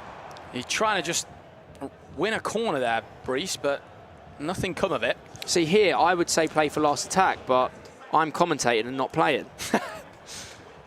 Is there something to be said as we take a look at another replay? Looks like Paulo Neto has found an equaliser through Samuel Eto'o. Makes it 3-3 just before halftime. Is there something to be said about the length of halves now compared to back when it was 6-minute halves? It was very obvious when you were going to play for the last attack in halftime. But now, I mean, with it being so long, suddenly if it's two added minutes, you can be punished for trying to hold on to it, right? It's a complete readjustment for these players that they really have to get used to. It's a fantastic point made there, Gaskin, as we see Brice trying to play the last attack here. Can we get a perfect last attack? Messi into Kane, but nothing comes of it. Mamardashvili wins the ball back there for a half-time between these two. Half-time, 2-1. Tom, initial thoughts? Did we learn anything new from that one, or is it fairly straightforward? Fairly what we expect, but I think Fuma, the one thing I'm worried about here is loss of confidence. He lost to Danny Pitbull after being 3-0 up. He's now losing in this, and is there going to be a moment he stops believing in himself? You know, if the next goal goes in, it's 3-1, especially against someone he knows so well. Is that moment going to happen where he thinks, oh. The self-doubt maybe starts coming in. As we saw, of course, Mino behind Fuma in his camp there as well. Oh, Mino. Another French-based possession player, by the way. No! Wait, what? Have you two just... You don't understand what's just happened. What have we just seen on our screen? That quite categorically is the worst thing to have happened so far here at the FC Pro World Championship. I mean, whose idea was this? See ya. Oh, dear. I mean, that is a ticket back into the game for Gio Bundy. I tell you what, Resende has just pulled up to Stinker Street. Resende, I have to know what button you've pressed. I think he's actually just passed it. The goalkeeper said, no, not today. But wow. I think it said, you're just having this a little bit too easy right now, my friend. I wonder how that's going to affect the mentals of both players. Can Resende just hold on and make sure he doesn't start to bottle it now after that, because that was, I mean, that's quite something. I haven't seen anything like that in quite some time. That could get in your head, Gaskin. It definitely could. Well, back into our feature game then. Bryce versus Phuma. Or Brees. You've got me again. You know, I was saying Brees all day, then Tom said Bryce, and since then. Joe, for me, this might sound a bit weird. I'll let this attack happen. Might sound a bit strange to me, but that goal really wouldn't annoy me on the basis that you actually did nothing. Yeah, like I would get more frustrated if my opponent did a really nice goal, because I'd think, oh wow, I'm in trouble. Like it's 3-1 and he's cooked me. Yeah. Whereas now, like, I know that is a really silly goal to concede. I mean, we can see it again. I'm genuinely speechless watching that. I can't figure out what's possibly happened, because there's no way that Resende has lost concentration in that moment. I'm just not having it. But and what is it to dummies? L1, R1, right? I think just R1. Just R1. Yeah, just R1 Has he done R1X and maybe it hasn't registered the X part? Like that's the only thing. There'd be no reason. I mean, to it is kick silly. First Let's time. be honest. Who knows, ladies and gentlemen? We'll have to ask Resende, but from face value, that shouldn't be happening. But what I would also say is, if I was 3-0 up against someone and that's the only way they could score against me, I would probably have it as a confidence booster in a sense where I'm like, well, look, that's the only way you can actually score, so I'm not stressed. Gubaras 2-1 up there, of course, against Jafonso. Palinetto 3-0. Resende's in. Resende's in. Oh, he's gone for a half drag back. Oh, he's gone for a chip. Kane. Oh, Resende just keeps pulling out. There you go. I mean, he's one for one now. He's got it back, hasn't he? The centre-back's decided he doesn't fancy playing. I mean, as I said for Resende, there's no reason to lose confidence. He didn't really do anything wrong for that goal we've seen. And then Giabundi's centre-back said, you know what? We'll be fair. We'll do a goal each. They're almost being too nice to each other, these two, Gaskin. Yeah, well, Resende did have a little pop-off there, though. I will say, I think that's a lot of that's relief. I think you can see just by body language. When you give a goal away like he did previous, you probably start to worry a little bit and start to squirm in your chair. But to answer back almost immediately and show that you are still a dominant force, regain that 3-goal lead, Resende now looks like he is one step closer to moving on to the next round. And you've got to think for Resende, now it's like, well, there's no problem. Like, it's back to the 3-goal deficit, so I'm not going to even think about that chance again. And I'm sure in about 5 minutes he'll be coming off stage laughing. Brees won't be laughing. He's just conceded to Phuma off the first time through ball. We've seen many a time that Phuma, he's very good at getting in behind. And he's looking to get in behind again here. I'll tell you something. Phuma down the line, going to try that ball inside to Harry Kane. Bates the pass, and Konate makes a great save. I think if that's on Harry Kane's right foot, we see Phuma taking the lead there. Even a little finesse. A potential maybe a Kane finesse. if it's on his left foot. For sure. I tell you what, this game's been an absolute barn burner as well. Danny Pitbull, well, we've seen him down and out a few times and now finds himself 4-3 up. Not just against anyone, by the way, against Paolo Neto. We know what he's capable of. Can I get that one again, Gaskin? Did you say that this game's barn burner? A barn burner? Yeah. I love that one. I knew you I'm would. going to have to add that to the arsenal. Please do. That was just for you. Lucio plays one into James, but nothing happens. Spoons it wide. It's corner. I was going to say, I thought Brees forgot that he had to do precision shooting. Tell you what, it's timed green. And he is under a bit of pressure here, is Phuma. Did he move the keeper there? Because if so, that was ridiculous. I saw Konate take a little step over. Surely not. 2-2 in this one, of course, between the two Frenchmen. Two players, of course, who know each other's game extremely well. The stakes are so high here at the FC Pro World Championship, live here in Saudi Arabia. Players looking locked in as ever. Chance on the edge of the box for Brees here. James trying to work an angle, but it's just really good defending from Phuma. Aggressive is what we like to see. Just a little bit of aggression at the right time to take your opponent out of that moment, and now you've got a chance on the counter-attack here. Phuma with James looking to try and drive it in, but it's hit the post. And the woodwork seems to be his biggest enemy right now. Interesting shot selection. Yeah, I thought he was going to sometimes drive they it just across think, goal. screw it, go for it. Well, you said that these two are so well-versed against each other. What's the best way at trying to catch your opponent off guard? Go for something a little bit different. Something unexpected. Absolutely. Keep an eye on that run. Trigger there from Phuma. Both these players starting to attack a lot better. Matuidi working a bit of an angle. Going to go for a speed boost, but the centre-backs are often very fast in this situation. And Van der Ven will have him for breakfast, lunch and dinner there. See Phzin, we talk about the directness of the pair of them. You can see. Oh, a little bit unlucky there not to get that ball into Harry Kane. And Brice with a real good counter-attacking opportunity here. Baiting the player locks. Good patience. That ball over the top, keep an eye on it. Cantona with the Trivela. And Tom, if that was some keeper movement there, that was amazing. I think it was. I think Phzin anticipated that, you know. I think he might have just slightly moved him. As you say, they know each other so well. They know what they're going to be looking for from them areas. Some people would mark a through ball there, but Phzin knows Brice is likely to shoot. It's all in the mind. I will say it's a very one-sided game in terms of possession. Brice with 63% possession right now. It's not easy for Phzin to kind of have his chances and get a shot away at goal when Brice is dominating that much. But it is going to go out for a corner, so perhaps off the restart there could be a goal found as we just check in with Paulo Neto versus Danny Pitbull. Still 4-3 in that one.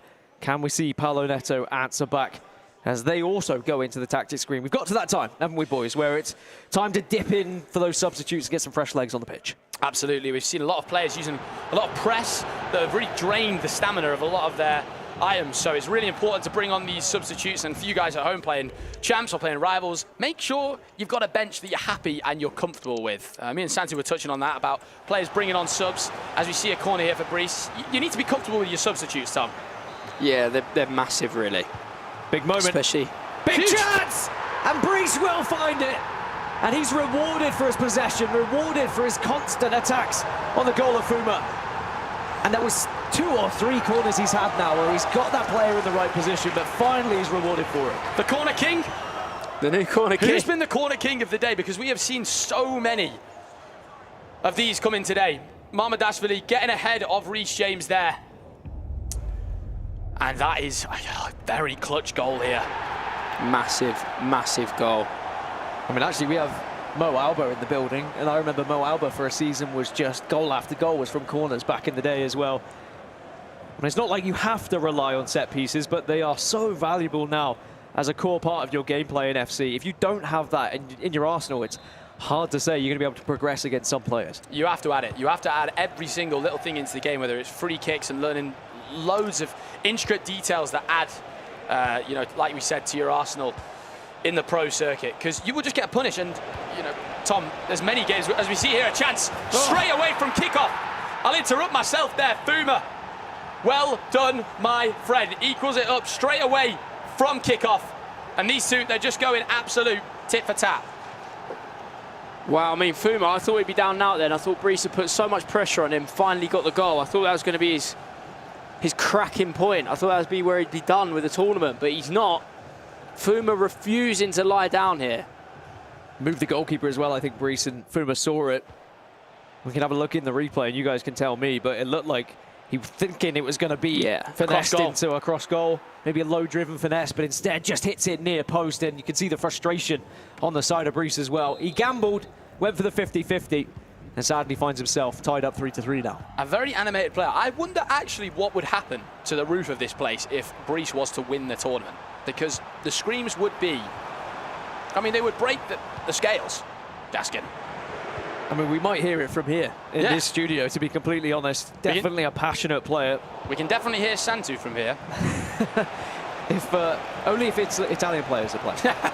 That's the rules. But now Phzin has regained possession. Sadly, though, dispossessed by Brice. And it is very difficult to break down the defense of Brice when he is locked in. He's very good at tracking those runs, and I do wonder whether that is because they know each other so well, as you guys have already previously mentioned. He seems to have Phuma's playbook down to a T. Absolutely, and you see a lot of these pros trying these speed boosts where they're holding L1, waiting to sprint, and then trying to pounce. But it's so hard to get through at this stage of FC, of the game cycle, just with how strong the defensive players are. They've got so many of those defensive play styles that are extremely difficult to break through against. Sesko down the line here, tries that ball pass inside, but to no avail. It's very back and forth at the moment, almost like basketball rather than football. Neither player prepared to slow it down. Both may be recognizing that the opportunity is here or now.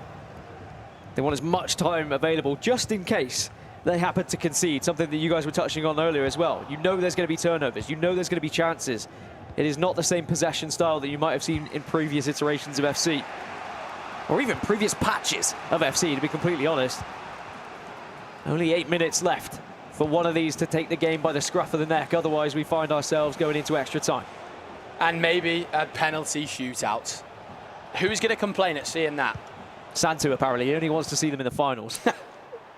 I'll tell you what, there's drama happening over here as well. Oh, the first chance blocked. The second chance headed over to Harry Kane, and Paulo Neto evens us up at 4-4 in that game as well. So we have 2 games potentially going into extra time here. Just for the viewers at home, Brice and Phuma, obviously whoever loses goes home here. Whereas Danny Pitbull and Paulo Neto are playing to qualify for knockouts. As Phuma puts us 4-3 up in the 85th minute. Sesko, the shapeshifter item that's coming from right back, I'm pretty sure. I mean, Phuma, he sneaked in the back door here. Brice looked dominant. Brice was playing really, really well. And we thought Phuma was done. Two goals, 10 minutes, and he's staying in this tournament. It's another unorthodox shot, though, I'd say. I mean, it's not unlike any other shot we've ever seen before. It's definitely the angle was on. You can score it. But I think as a player, you almost want to offer up that angle at times, and you would prefer them to shoot than pass it across goal. For sure. I want to touch on something from Phuma there, a really intricate piece of play. Had the ball with Sesko, faked a player lock inside, to which Brice went and marked, and then he opened up the angle for himself to, of course, walk down the line there. Of course, still at that really tight angle, Gaskin, but then just managed to find the shot. That was all about the green timing, though. If that's not green, that does not go in. I'm almost 100% sure of that. So that means 5 more minutes for Phuma to try and hold on and eliminate his French counterpart, Brice here. As we look back at another replay, Paulo Neto versus Danny Pitbull, and Eusebio through and just slots it home. And Danny Pitbull finds himself ahead yet again here. We said we're going to get extra time. We're not going to get any extra time. I'm nearly done. They the commentator curse once again. I mean, you never know. Guys. You never know, Scholes. You might see a 90th minute equaliser. I want to see some more limbs here, guys. We really hope you're enjoying the action, and this has been an absolute blast for us to cast. I didn't even mean the rhyme there, but it's fine. You just rhymed again as well. I did mean that one. The back-to-back is crazy, but very proud of you, mate. Thanks, Gaskin. 3 more minutes on the clock. Can Brice find a way back in?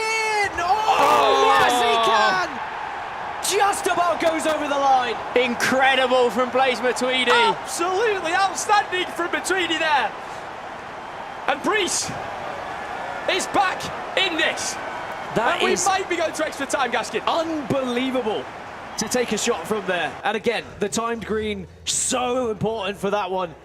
Barely crossed the line, may I add, but it was pin perfect. I think that has hit. Let's double check this, ladies and gentlemen. I think that has hit the crossbar onto the post, onto the line, out of the goal. Wow. Wow. That's as perfect as it can be. Like, and exactly what Brice needed. It definitely wasn't onto the line, or that wouldn't have been classed as a goal. Over the line and out of the goal. Unbelievable. And Tom, we said we were expecting the keeper movement from these players. You can't expect it from that sort of distance, can you? No, I think... And the thing is, by the time Phuma recognises it, the shot's already off. It's too late, isn't it? You start to see it, but if your reaction is just 0.1 of a second too slow and you haven't moved him before he's made that green time animation, it's over. Your keeper's not getting near it. We're jumping into Danny Pitbull, who has just won this game against Paulo Neto. Danny Pitbull will be into the knockouts of the World Cup. I mean, what a run it's been from Danny Pitbull as well. Remember, he was 3-0 down in his first match. And in this game against Paulo Neto, it wasn't easy either. But he does now find himself through to those knockout stages, as Tom is alluding to, as we get another replay of that one. Oh, my goodness. It's worth watching again, isn't it? It's a beautiful one. It is one that Brice maybe remember for the rest of his life if he goes on to win this game. And equally, Phuma will remember it for the rest of his life if Brice goes on to win this as well. Could see some late drama, people. We could see it. Remain. As we see, how much extra time are we going to get? Pressing up it's a goal the pitch kick. very high there, Phuma. It's about to be the 90th minute. We'll see how many minutes added on. There's a chance for one of these players to make some history for themselves here and stay in the FC Pro World Championships. Brice is just trying to long out this goal kick so he can see how long's left. He's going to get a +3. Brice, you are going to get an attack here. +3, Brice, what have you got for me? Trying to work a chance down the line. The rapid plus coming in there from Hansen. You saw the play style get activated above the head. And now he really is, Tom. He's playing just as you'd like him to. Holding out for last attack. I mean, he's not really going forward. I think he's going for a late it now? Has he timed it well? Good defending, no, from Phuma. Really good defending, aggressive. And that will close that one out 4-all. I mean, these two, they just keep cancelling each other out, Gaskin. I mean, he did play for quite literally the last attack, but there was no room for error, right? You make one bad pass and that's the attack over. I guess that's the benefit or the downside of playing for the last attack. Had he gone a little bit earlier, if you do make the mistake, maybe you win the ball back. It's the ongoing discussion, I think. Do you hold it? Do you not? Either way, we find ourselves in extra time between these two Frenchmen, and it has been a back and forth encounter full of drama, full of goals, and certainly has been a pleasure to watch unfold in front of our very screens. Quick prediction, who's winning this one? I was about to ask, I actually don't know what is going to happen here. I'm going to go with Phuma because I feel like Brice's head is a little bit more mentally all over the place, going back and forth. Phuma just looks a bit more laser focused. Fair. Tom? Phuma just runs France. I'm pretty sure he's won the E-Liga like just as we 4 say years in a row. Oh my. That is a generational miss. It didn't look it because you get tackled by the keeper, but any sort of shot choice there, and I believe you find yourself 5-4 up. Brice, though, with another great chance there. A lovely little ball roll, but it's good defending. And Brice sort of tapping himself on the headset there, saying, what are you doing, fella? What was he doing? I mean, Phuma brings his keeper out, I will say. It does add to the pressure of it, but I think you're right, Sheree. I think there was a chance to put that one away for Brice, and it wouldn't have put this game to bed, but certainly you have 1 foot in the door of the next round if you do so. And now Phuma can maybe punish him here as he gets an attack of his own, but again, he's happy to play this one a little bit slower. Eusebio has support, but instead just going straight for goal here. Tries to sprint past the defenders, and he's actually doing very well to hold on to the ball. Gets one back. Carpenter twisting, turning, needs help though, needs some assistance. Anyone to offer, doesn't matter, goes it alone, but eventually Brice does win the ball back. Getting us all animated here, these two players. Go on, Tom. I think, as I was saying, there's something sticking out to me here that Phuma, he just has that edge, especially against French players, where he's like the king of France, realistically. Yeah. He's the man that they all need to beat. It'd be a massive statement from Brice if he can get it over the line in these tight moments. It's getting close, guys. We might be seeing penalties. Oh, he said it now. He said it now. Oh, right. Yes. Expect a goal in the next 1 minute and 30 seconds. Brice trying to find his way here. Building up slowly. A nice ball into Vieira here. Brought on as a sub. Hansen again using that rapid. Plays out. Fantastic work. This is tremendous. Gonna find the pass inside. Messi. Gonna dribble inside. Oh, wow. The woodwork's his best friend once again. Telling you, this is lined up for Phuma. Speaking of carpenters, sorry. That's terrible, that is shocking. That is terrible, that. It's up there with top 3 worst of the day, but don't worry. Don't worry, there's a long list. There's a long list. I can't wait to go back and clip every single one and send it over to you boys so you can put it into a video, to be honest. Shocking, that. Shocking. Maybe a chance, though. Vieira, Matuidi, just back and forth between the two central midfielders to try and find that gap, try and find that penetration through the defence. Graham again has help this time from Cantona. It's certainly looking more likely like Brice will find a goal right now, but denied by the woodwork. This time will he be denied by the defence? Yes, he will, but it goes out for a corner, boys. Look out for the flashbang.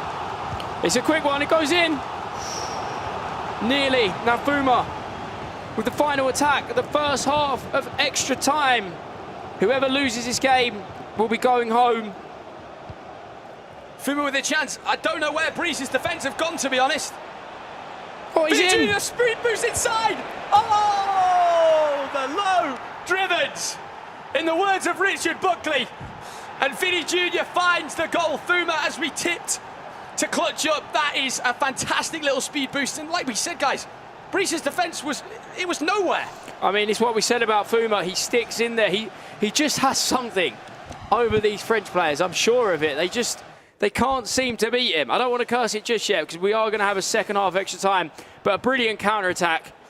And I don't know a better relationship than Phuma and Speed Boost. Yes. Honestly, he has been so good at them for years now. If it's a step over Speed Boost or a straight Speed Boost, it is some duo. He's one of them players where it feels like they've got faster players than you, somehow. Yeah. And you're using the exact same items. Wow. What a half. And what a game. This has been action-packed, a back and forth.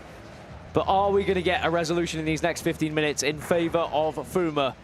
Or is it going to be a situation where we see yet again another equalizer found? I mean, Brees denied by the woodwork, and then Phuma goes down the other end and does that. Again, we talk about mental fortitude. We talk about the difficult situation you find yourself in with this game, and sometimes it feels like you're playing against yourself after moments like that. Do you think Brees has what it takes to find an equalizer here? It's the mental battle that you have against yourself. I think Brees' goal was a little bit lucky in some way. Very skilled to make it 4-all, but some would say lucky. I feel like Fuma's going to close this one out. I think one more goal here. It's just Brees' head that I keep seeing. It's going a little bit west here, but I can't doubt him. He's a fantastic player, Tom. Yeah, I think even if he scores, I think if he goes pens, Fuma's just got the edge right now. Yeah. I'm hoping that Brees can show me something and prove why I could be wrong. But just from watching Phuma, I've just seen this script many a times in E-League where he just feels unbeatable in his country.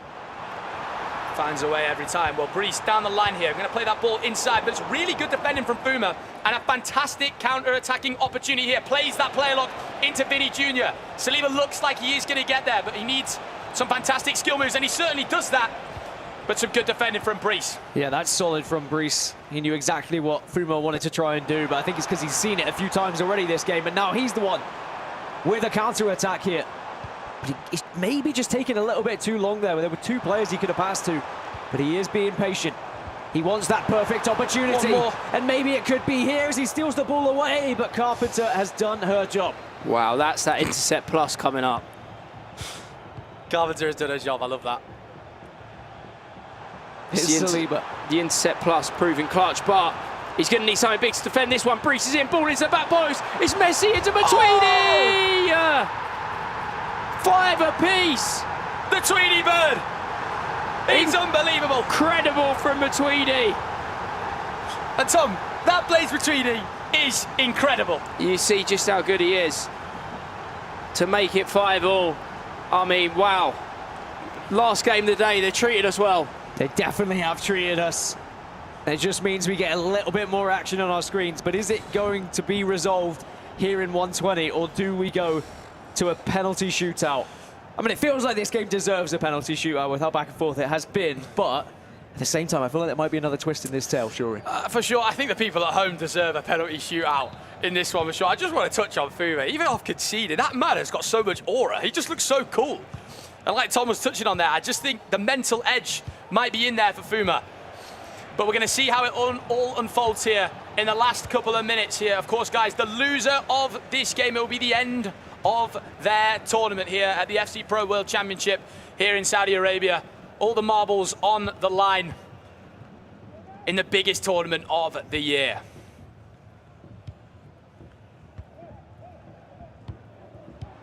Look for that run down the line here. Baiting a couple of through balls and coming back inside. Loses the ball a little bit carelessly there, Brees, and this is where Phuma can look to really go and counter-attack. Oh, wow. I tell you what, that was a real chance to intercept there. Free kick for Phuma, just working it around. See, this is the awkward territory we spoke about with the new halves. This isn't really last attack territory at this point. It will be very soon. I think Phuma is just slowly building here, and if a spot opens up, he'll use it. It hasn't opened up this time, and I'd say in the 118th, we are in last-minute territory, or last attack territory, should I say. I mean, Bryce doesn't want it. He's giving it to Phuma, and he's giving away a free kick on the edge of the box. Oh, this is a golden opportunity. Oh, wow. If you know how to take free kicks, you should be finishing your dinner. This to keep Phuma in it. He's going to try and send Brees home. Just past the wall.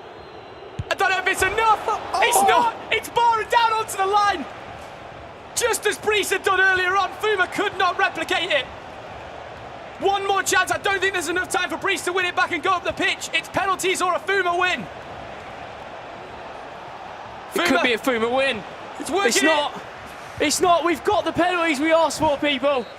A penalty shootout to wrap up the day here then. And I think this game deserved it.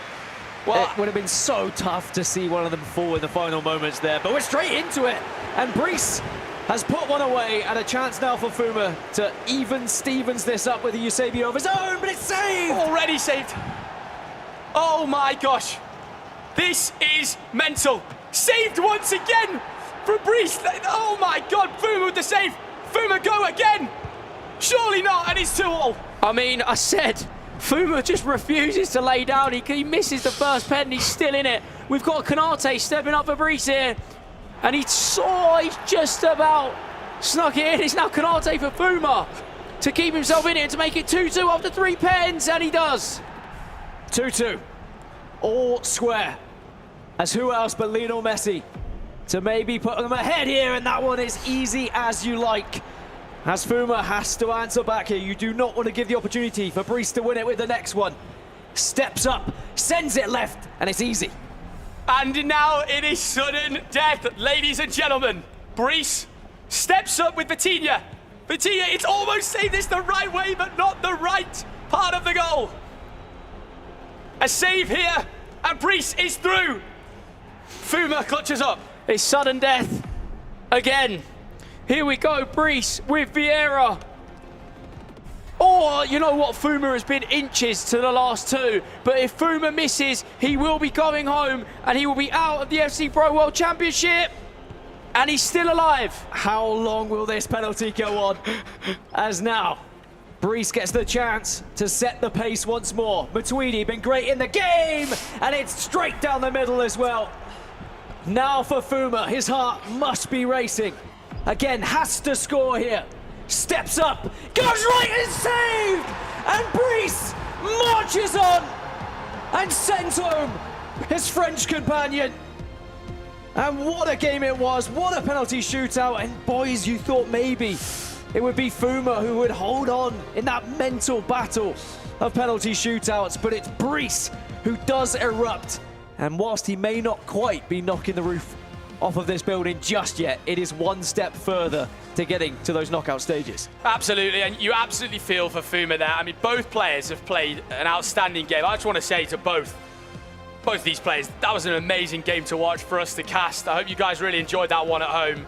It's so harsh to go out on penalties with such high stakes, and of course, like you mentioned, Tom, it felt like Phuma had the mental edge over everything, but maybe that is just in E-Liga, maybe not here at the FC Pro World Championship.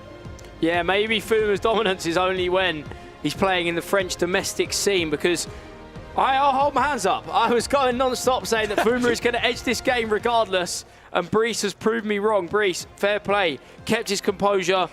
The pens, you know, back and forth. It starts getting to that point where it's like, it's getting a bit silly at 6-5, and it's like the 7th or 8th pen.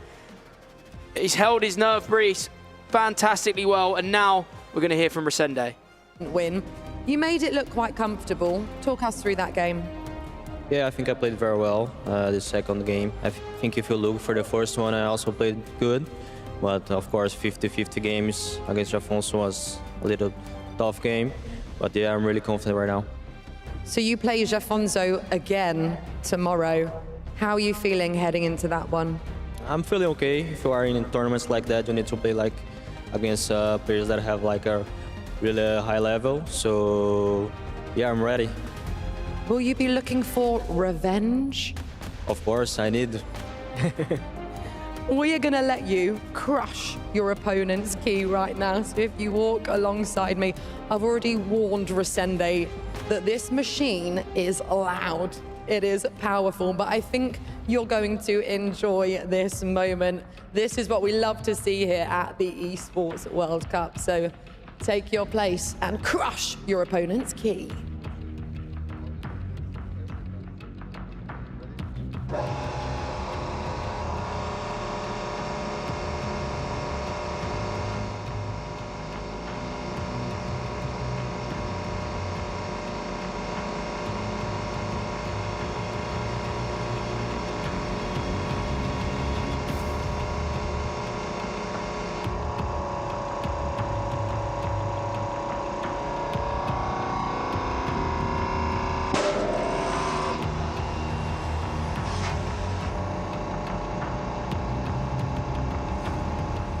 there you have it. So many keys are being crushed across the stage, and one more will get crushed in a few minutes. But before that happens, I have Bryce with me after a win against Foma. So my first question to you, Bryce, you were able to beat Foma in a very, like, let's say close match. But before that happened, in the E-League final, you were able to face the opponent again. So how did that game influence your preparation for this match? I think against Fuma it was a hard game, but of course at the end I win it. Right. Today I played bad, so really bad, but I am still in life. Then I will give everything for tomorrow. I play Polo Neto. Right. He beat me today, like with a lot of goal. Yeah. And yeah, I will give everything against him. Yeah, absolutely. It was an A3 in favor of Polo Neto, but when you face him again tomorrow, how do you think you'll prepare for that match? I will change a lot of things, of course, because I don't want the same. But yeah, it will be a great game. And yeah, I think I will be, of course, better because I was not at my level today. Absolutely, yeah. I mean, you still have a shot to get to the playoffs. You still have one more match to play tomorrow. But before that happens, you get to crush your opponent's key now that you won another elimination match. Would you like to go and do that right now? I don't know. All right, please join me to the key crusher as we crush Foma's key. As you already know, this is what EWC is all about. Crushing keys the second you win an elimination match. And this is a big moment for Bryce as it's his first key that's able to be crushed in this tournament. We'll let him enjoy this moment.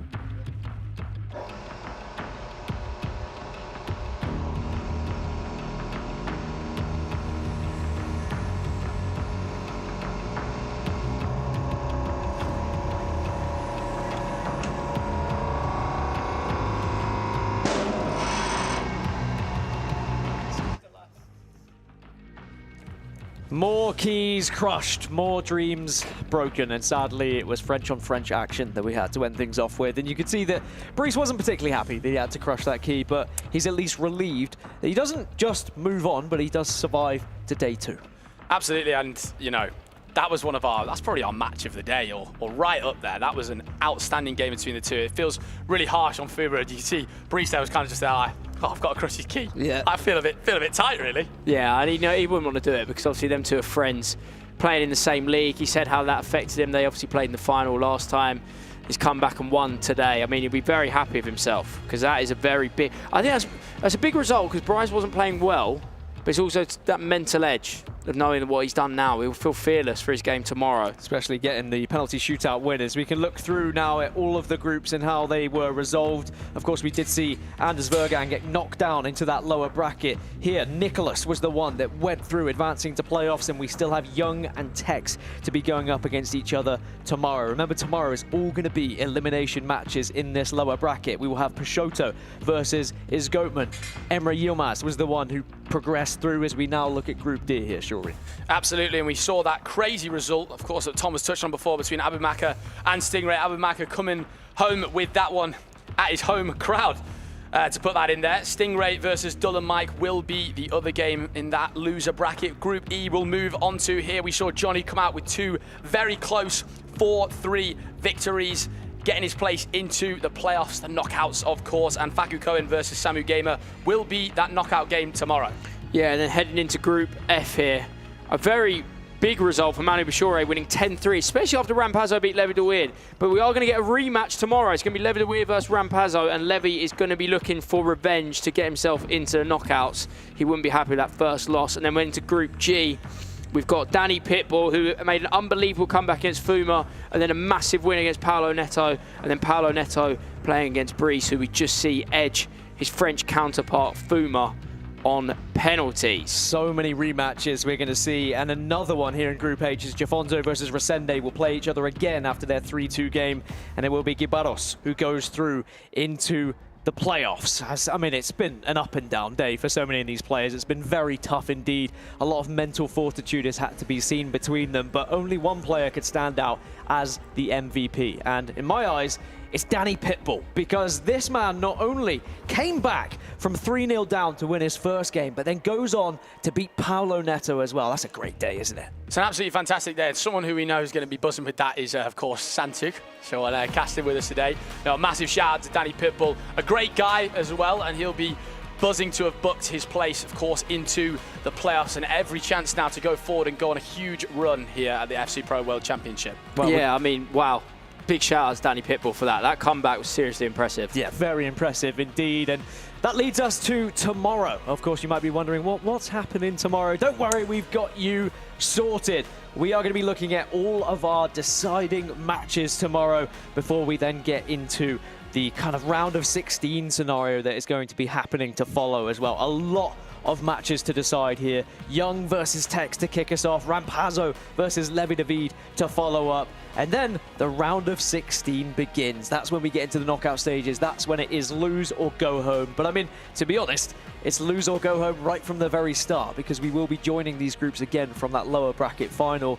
I mean, they get a chance to sleep. That's the good thing, I think, here, Shuri. A chance to rest and maybe revise a little bit about what's happened here. Yeah, 100%. It's one of them times where you've got to go back and you've got to just be mentally strong, because you could have so many thoughts about that game and you could get in your own head a little bit. So it'll be about them players keeping that kind of composure. Well, the day's pretty much wrapped up, Tom, but what about some final thoughts from you? What's your favourite moment of the day? Favourite moment for me, watching Nicholas throw it back. I mean, is it a throwback? He's here every year. He's consistent every year. But just seeing that Nicholas performance, I've always been a massive fan of him. And to see him have that control over the game, win his last game. And yeah, I think I'm scared now, because Nico said he's going to retire, or he might retire. So every time we see him play, it feels like it could be the last chance. I want to cherish that and give Nicholas a big shout out for his performance. Here's hoping that he doesn't retire, but you never know. As these players, sometimes they do catch us off guard and they do surprise us. There was plenty of surprises today, lots of upsets, some expected results, but ultimately some incredible FC action. That will wrap us up for the FC Pro World Championship for today. It's only day one. We still have 3 more days of action to come forward. And of course, day 2 is right around the corner. So we will see you tomorrow, bright and early, for some more FC Pro World Championship action.